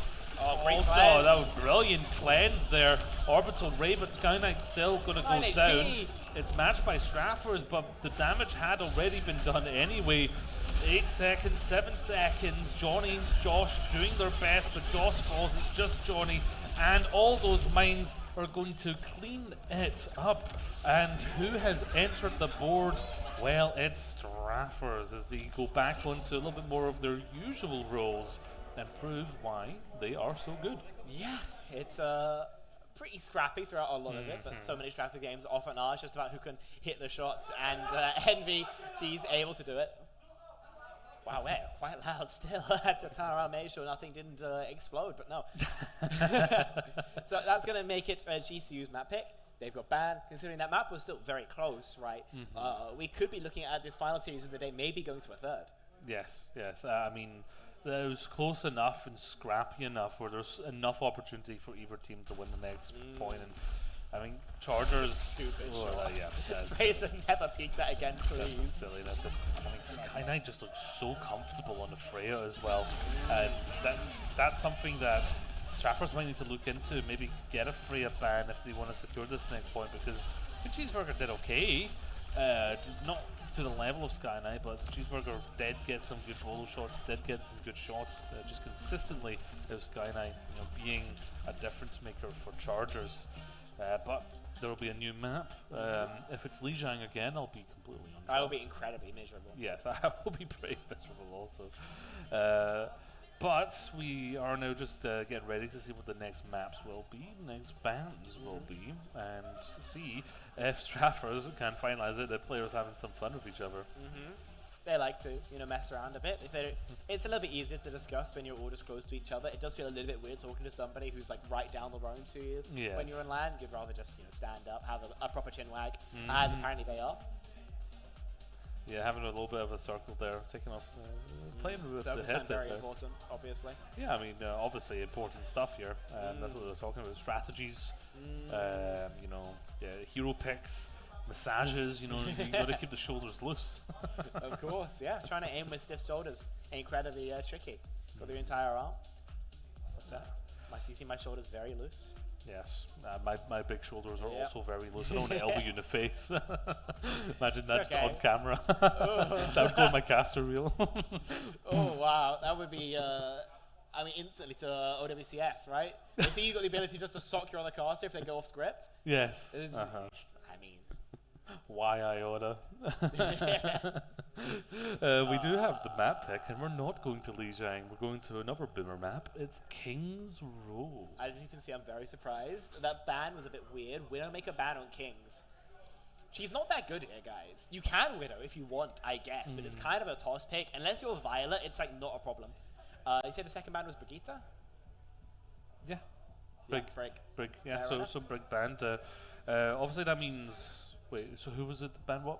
I believe it was GC who got first ban. So they were banned with a Brig ban comes through for second. Yeah, Makes well, sense. It makes sense From, because you Strath. protect Freya. Well, no, because... Oh, I suppose, yeah, that's right. That's right. You have to Freya Sky protect. Knight's been doing very well for Freya. And the backline, Hado Jeans wants to play Break if he can. Makes him play the Lucio, as Strath are much more likely to do. Or probably, knowing it is Strath, probably it's more double flex stuff. Yeah. So I think these are... Well, I think the Strath ban is better. But we'll see how the Widow ban does work out. I mean, this is the second time Widow's been banned tonight, so... I'm really scared of the Envy Widowmaker. I He mean, only got the one kill. I mean, the one kill looked really good. It did, but he was inting for it, and he died for it. So, I don't know. It feels like it is just to take care of this guy as so much as possible. I don't know how to watch King's Row without a team thinking they'll be able to get a pick with Widow at the start. I mean, it's tradition, right? To open up as Widow, get nothing done, and just delay your start. Hanzo, I guess. I mean, you think back to Hung Zhao, Lethal's able to find these ridiculous openings just by running out and one-tapping somebody on the Bowman. That's true. I think it's stupid, but hey, if it floats your boat. I mean, Hanzo's had a tough ride. He got buffed recently. He did get recently. recently. It's faster, I believe. He got something else as well. Well, you can climb now. You can. I mean, yeah, pull- that was like just like last patch. I mean, he got extra buff this patch. If I recall. That's good. I don't know. I've been. I mean, it's still just Hanzo. I've been in other worlds. Well, like Freya and Soj are still good, Hanzo is not going to get playtime because God invented Freya and Soj. So. Yeah, I mean, Hanzo wasn't getting playtime anyway. I Yes. really doubted that Yes. Freya's introduction would suddenly see the rise of Hanzo. Freya's introduction has caused a bit of a rise in Sombra, right? As Sombra ends up being a very competent duelist. True, Obviously, yeah. once she's hacked out, Freya can't use those quick dashes to replenish your take aim projectiles. What are we typing in chat? What are we on? I don't know. I'm just recalling that it was this specific map that gave a player named Jamie the moniker of King Kong.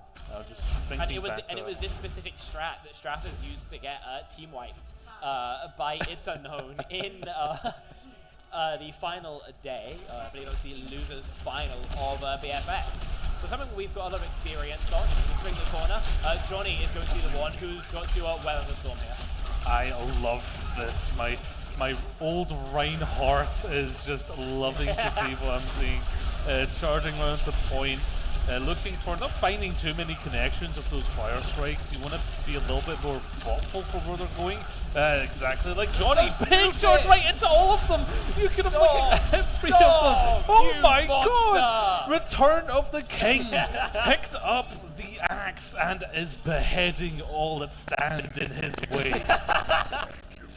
Flats in the chat.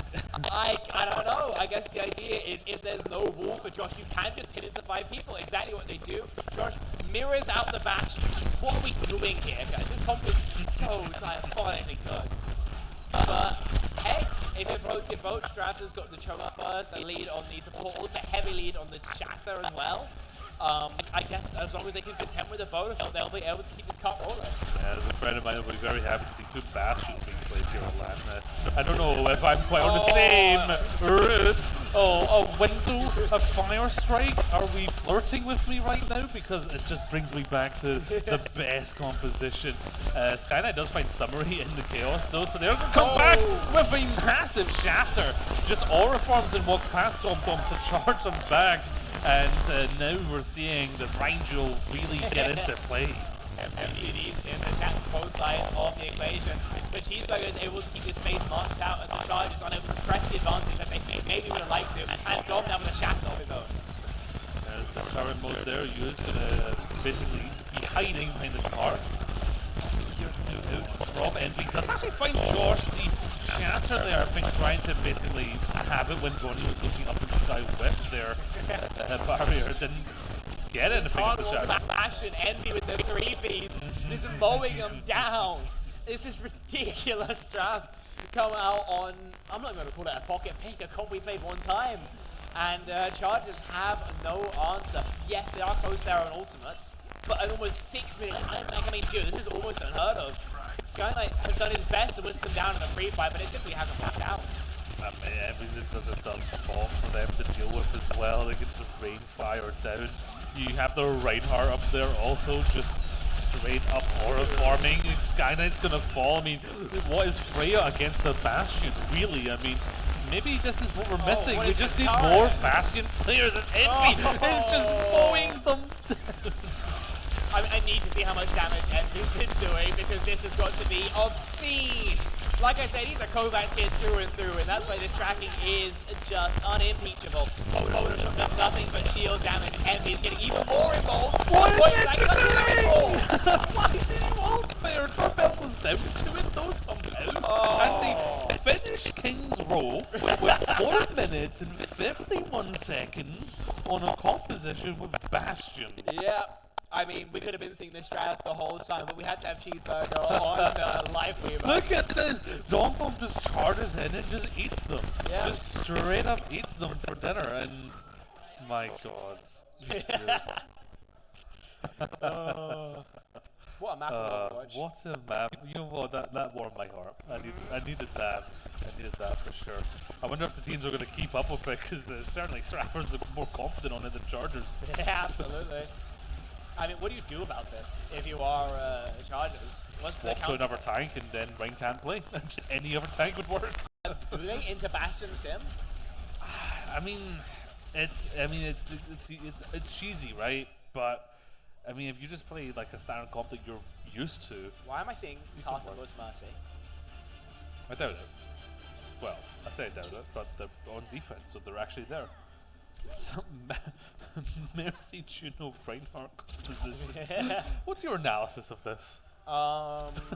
This comp should get you locked up in The Hague on trial for crimes against humanity. This needs to be redacted. Absolutely. Broadcast are going to get struck off with Twitch. Strike it from the record. For This never real. happened. Listen, you've got a Mercy boosted Freya. That's what you've got. If your Freya finds value, then it's good. If it doesn't, then your comp is terrible. And the comp is terrible anyway. So we'll see how it works out. Okay, well, Josh is on the far. We have Doorbell on Yari as well. We're truly having some fun. Hey, Hansel's being played right now. Look at that. It's definitely because it's a good choice, Sky right? Knight thinks he's lethal, and so far hasn't shown the same amount of, well, one-taps. Dom's is pinning across the choke, and so far the wide net that Stratos have cast appears to be bearing them fruit. I mean, this is just a bit chaotic. Sky Knight will fall to the Fire Strikers. Teasing to charge towards the Pharah. I love the idea, but I think we're going to see some changes here. Yeah, I mean, you take a look at the ult charge. Cheeseburger 90% of the way there. The next closest is Tartar mostly 70. Just absolutely farming him. Swap over to the Monkey, easier to poke out. Maybe has more of a chance to find some value as Envy has his recall force and low on blinks. We'll just play chill for a second. That's so much damage that Tony's taking as well, but they can just be avoided. Cheeseburger with the damage of both taking Orion out. Now you don't have the speed, you don't have the main healing. Doorbell is, I mean, pushing in with Yari, that's not easy. To set up the turret as well, like, you need to be able to put it in a place so it's not just immediately going to fall. Yeah, Summary not punished too much for that peak there. And the exit frags as well. Doorbell going down. Johnny as well. This defense hasn't been pristine from Strathclyde so far, but it has been, as yet, unbroken, right? We're exchanging this spam, and Cheeseburger has got to be now, like, equaling Envy's damage already. This Mercy Freya is just obscene. You know, the old comment, I just hope both teams have fun. It looks like they are having fun. I mean, I don't know, but Johnny took so much damage. My god, Freya with the damage was just disgusting. Josh is doing well here to turn the tide, but Dom Dom just takes a single swing, takes them out. Hot knife through butter. Yari going to be able to use. Here is going to bring it to the shield. He's just Violet ulted. Doorbell has been watching the go, and seeing he came over to EMEA, decided to steal some of his strats. That's a great shatter. Face a punish there. It seems like it is in the form of a bonus shot. Cheeseburger peeking at just the right time to keep this fight contested. A guess by Johnny. Charged in, but Orion is going to find Dom.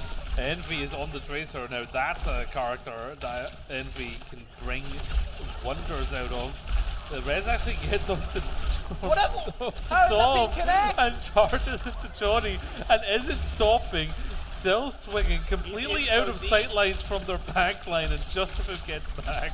Yeah, but 3 KKs from long range appear to stop any sort of aggression possible from Johnny, and with Doorbell going down to the Tracer, minute left to go, only a tick garner for the Chargers. They are running out of time. 55 seconds away from going winless in Battle for Glasgow. Well, one of these teams had to be winless, and I guess we're going to find out it will be Chargers. I mean, they even had the blessing going with Cloud earlier, so maybe no one update him on Twitter about how this happened, how this turned out. I mean, Envy, you've got an interesting proposition with this pulse. Sky Knight, Doorbell, Orion, who you're really looking for. Spots the Freya. Can he stick it? Doesn't seem to help boost it so far. We trade 1 for 1. Josh is able to get Cheeseburger as well. Finally, it looks like Chargers have broken the hold.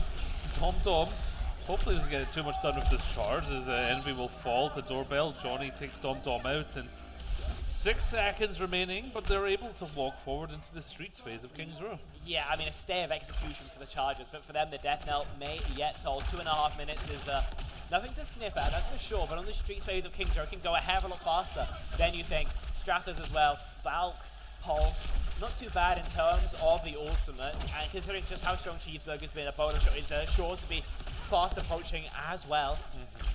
Chargers need to find a lot of primal value from Johnny here. Has been quieter with likes of Providence.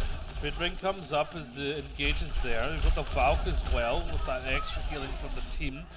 Submarine is going to find Doorbell, who did have the Kitsune Brush. Won't be available this fight anymore. Johnny is primal raging. Just need to back up. It's taking a lot of hurt. They've not quite secured this fight. It's just going and extending, and Envy finally finds Orion with the pulse bomb, but falls again. Pulse is worth it for Envy. He gets back faster than his counterpart, and is generally a more important pick as well. If only Cheeseburger is your DPS, then you'll take that. He's got the Mercy Pocket. He's the one who's in position to find value more often than not. Tartan, though, going down is weird, and so too is Cheese, and so it seems like Chargers will be able to take this fight. One more recontest available for Strathclyde, and it might be without Dom. Why have we hit Doorbell, you sausage! Okay, I was about to praise Doorbell and their ability to not TP in when they didn't need to, but I guess we are using Kitsune Rush there. 1 minute on their time bank. They still are up against 4 minutes 51 from Straffers. Yeah, huge pick. Cheeseburger just gets double dinked. Rez not there, of course, as Tartan most has made the swap over to the Kiriko at just the most inopportune time possible, but they've got to fight all the same. Yeah, Dom takes too much damage, jumps in, just looks around, and it's like, uh-oh, I'm in pain. And Envy trying their best to turn it around, but somebody falling also, as Skynet has just held this corner, holding this position, not letting anybody else pass. Will fall for it, but they do capture that second point and give themselves an opportunity to keep going here in King's Row. An exit frag. Josh is at least forced back from the high ground, so US start with some manner of a 3rd-point defense, but that street stage was not what they were looking for. They're hoping that their poke comp can work a little bit better on these longer sidelines. Dawn already holding this high ground. Doesn't want to give it up. He's going to be diving deep towards Josh, who has the blade.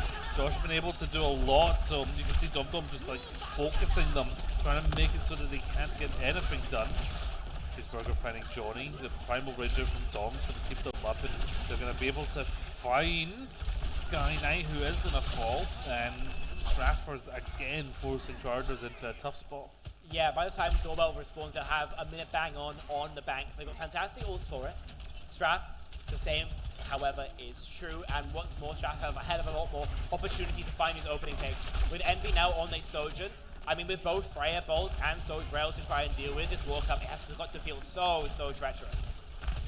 Very treacherous as Digimon comes up and there's the engages, the beam and the blade together. The enhanced blade finds Summary, able to clean up. In the midst of it, Tartan is able to find elimination of Orion goes down. It's never clean. It's never a clean fight. Blade, Ray both use mirrored out with the Ray of Summary. Better ult trade technically for the Strafters, but in exchange they lose out the fight. The cart will be rolling through at least in overtime, so this is going to be the last fight. Envy breaks the bubble and will be generally safe in this Winston pressure, but the same could not be said of Cheese. Yeah, Cheese gets melted there. And it's now Johnny goes very aggressive. Needs to back up to the loving arms of their supports. The overclock from Envy though, getting blocked off momentarily there by Johnny. Doorbell's Kitsune Rush not getting too much done as Doorbell is going to fall. It actually looks like Straffers are going to be able to hold on momentarily here, and in overtime this is going to be it. No more extra rounds. Unless we see Sky Knight do something magical here, which is pretty much impossible. And Straffers with a 2-0 victory over Chargers. That means Straffers, they are second place in Overwatch. Now have given their uni a chance at equalizing the weekend tomorrow. So now it's on Straffers' Rainbow Six team to get 2 victories. And, you know, worst comes to worst as well. For Strathclyde, they end up tying in that joint second place with GCU. So scores currently go 6 to the University of Glasgow, 4 to Strathclyde, and 2, unfortunately, for Glasgow Caledonian, who made both games competitive, certainly, but unfortunately just not able to eke out the win any time of asking. Going to be a bit frustrating for them, considering, you know, how often close they often were. But it's just how the cookie crumbles sometimes. Well, they may have been playing in their own house, but they didn't get a single map victory today. Unfortunate for Chargers, but I mean, Straffers, they did try. You know, they kind of unroll swapped, brought Cheeseburger back onto the DPS role, and kind of a little bit of a proving point of like, yeah, we're just like messing around, but we still got hands. Yeah, I think as well, it's also worth just saying for Strathers, you know, there is a conversation as to how well they would have done into University of Glasgow if they did start Cheeseburger on DPS. But obviously it's not something they did in the end. They did up losing that game. So Glasgow is still the champions. Strathclyde, at the end of the day, can show up with a different comp to what they normally play with and take it through its paces. And when all is said and done, I think a very entertaining day of Overwatch. Yeah, it was all 2-0s. They all felt pretty close.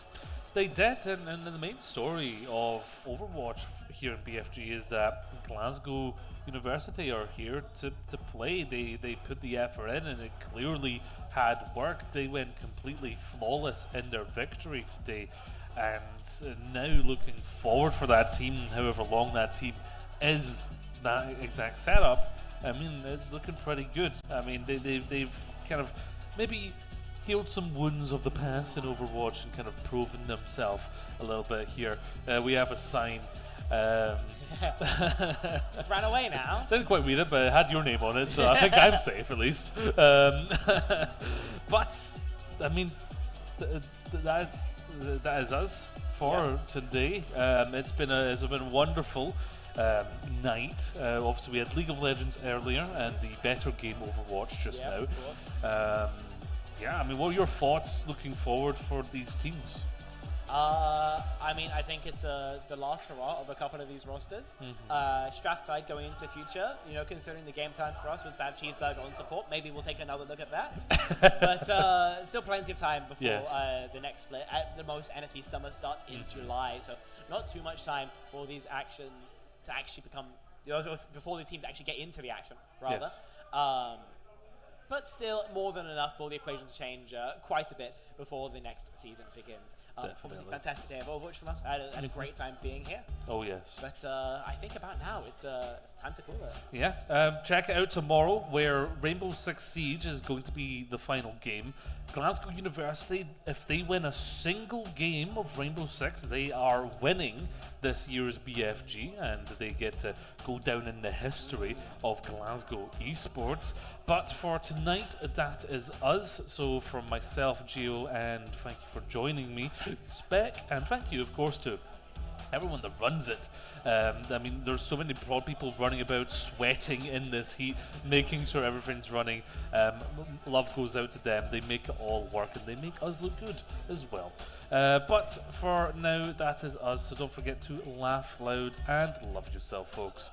Good night. Come to the clash, your girls, they're promoting my mixtape. Big mixed race, big boy with a belly, I'm heavy, so you don't know me overweight, yeah. Yeah, she what a man bought me, committing, that's unrealistic. Nah, ain't part of my plan, see me, I'm done with these bitches. Say this year's all about money, fuck the matrix and its glitches. Used to see her drive my whip, well I guess my perspective shifted. Yeah, she what a man bought me, committing, that's unrealistic. Nah, ain't part of my plan, see me, I'm done with these bitches. Say this year's all about money, fuck the matrix and its glitches. Used to see her drive my whip, well I guess my perspective shifted. I showed her love, now she thinks she a part of me. Going mad on my gram, babe, don't be a drama queen. Bad to give a man CEO vibes, but I'm in the field like Harlan G. She want Prada, shoulda do nada, man, that won't go far with me. I showed her love, but I don't really trust these hoes. We ain't on the same path in life, so I leave that one for the roads. For the streets. She acting like she unique, next week she'll open up for the bros, and then act like nobody knows.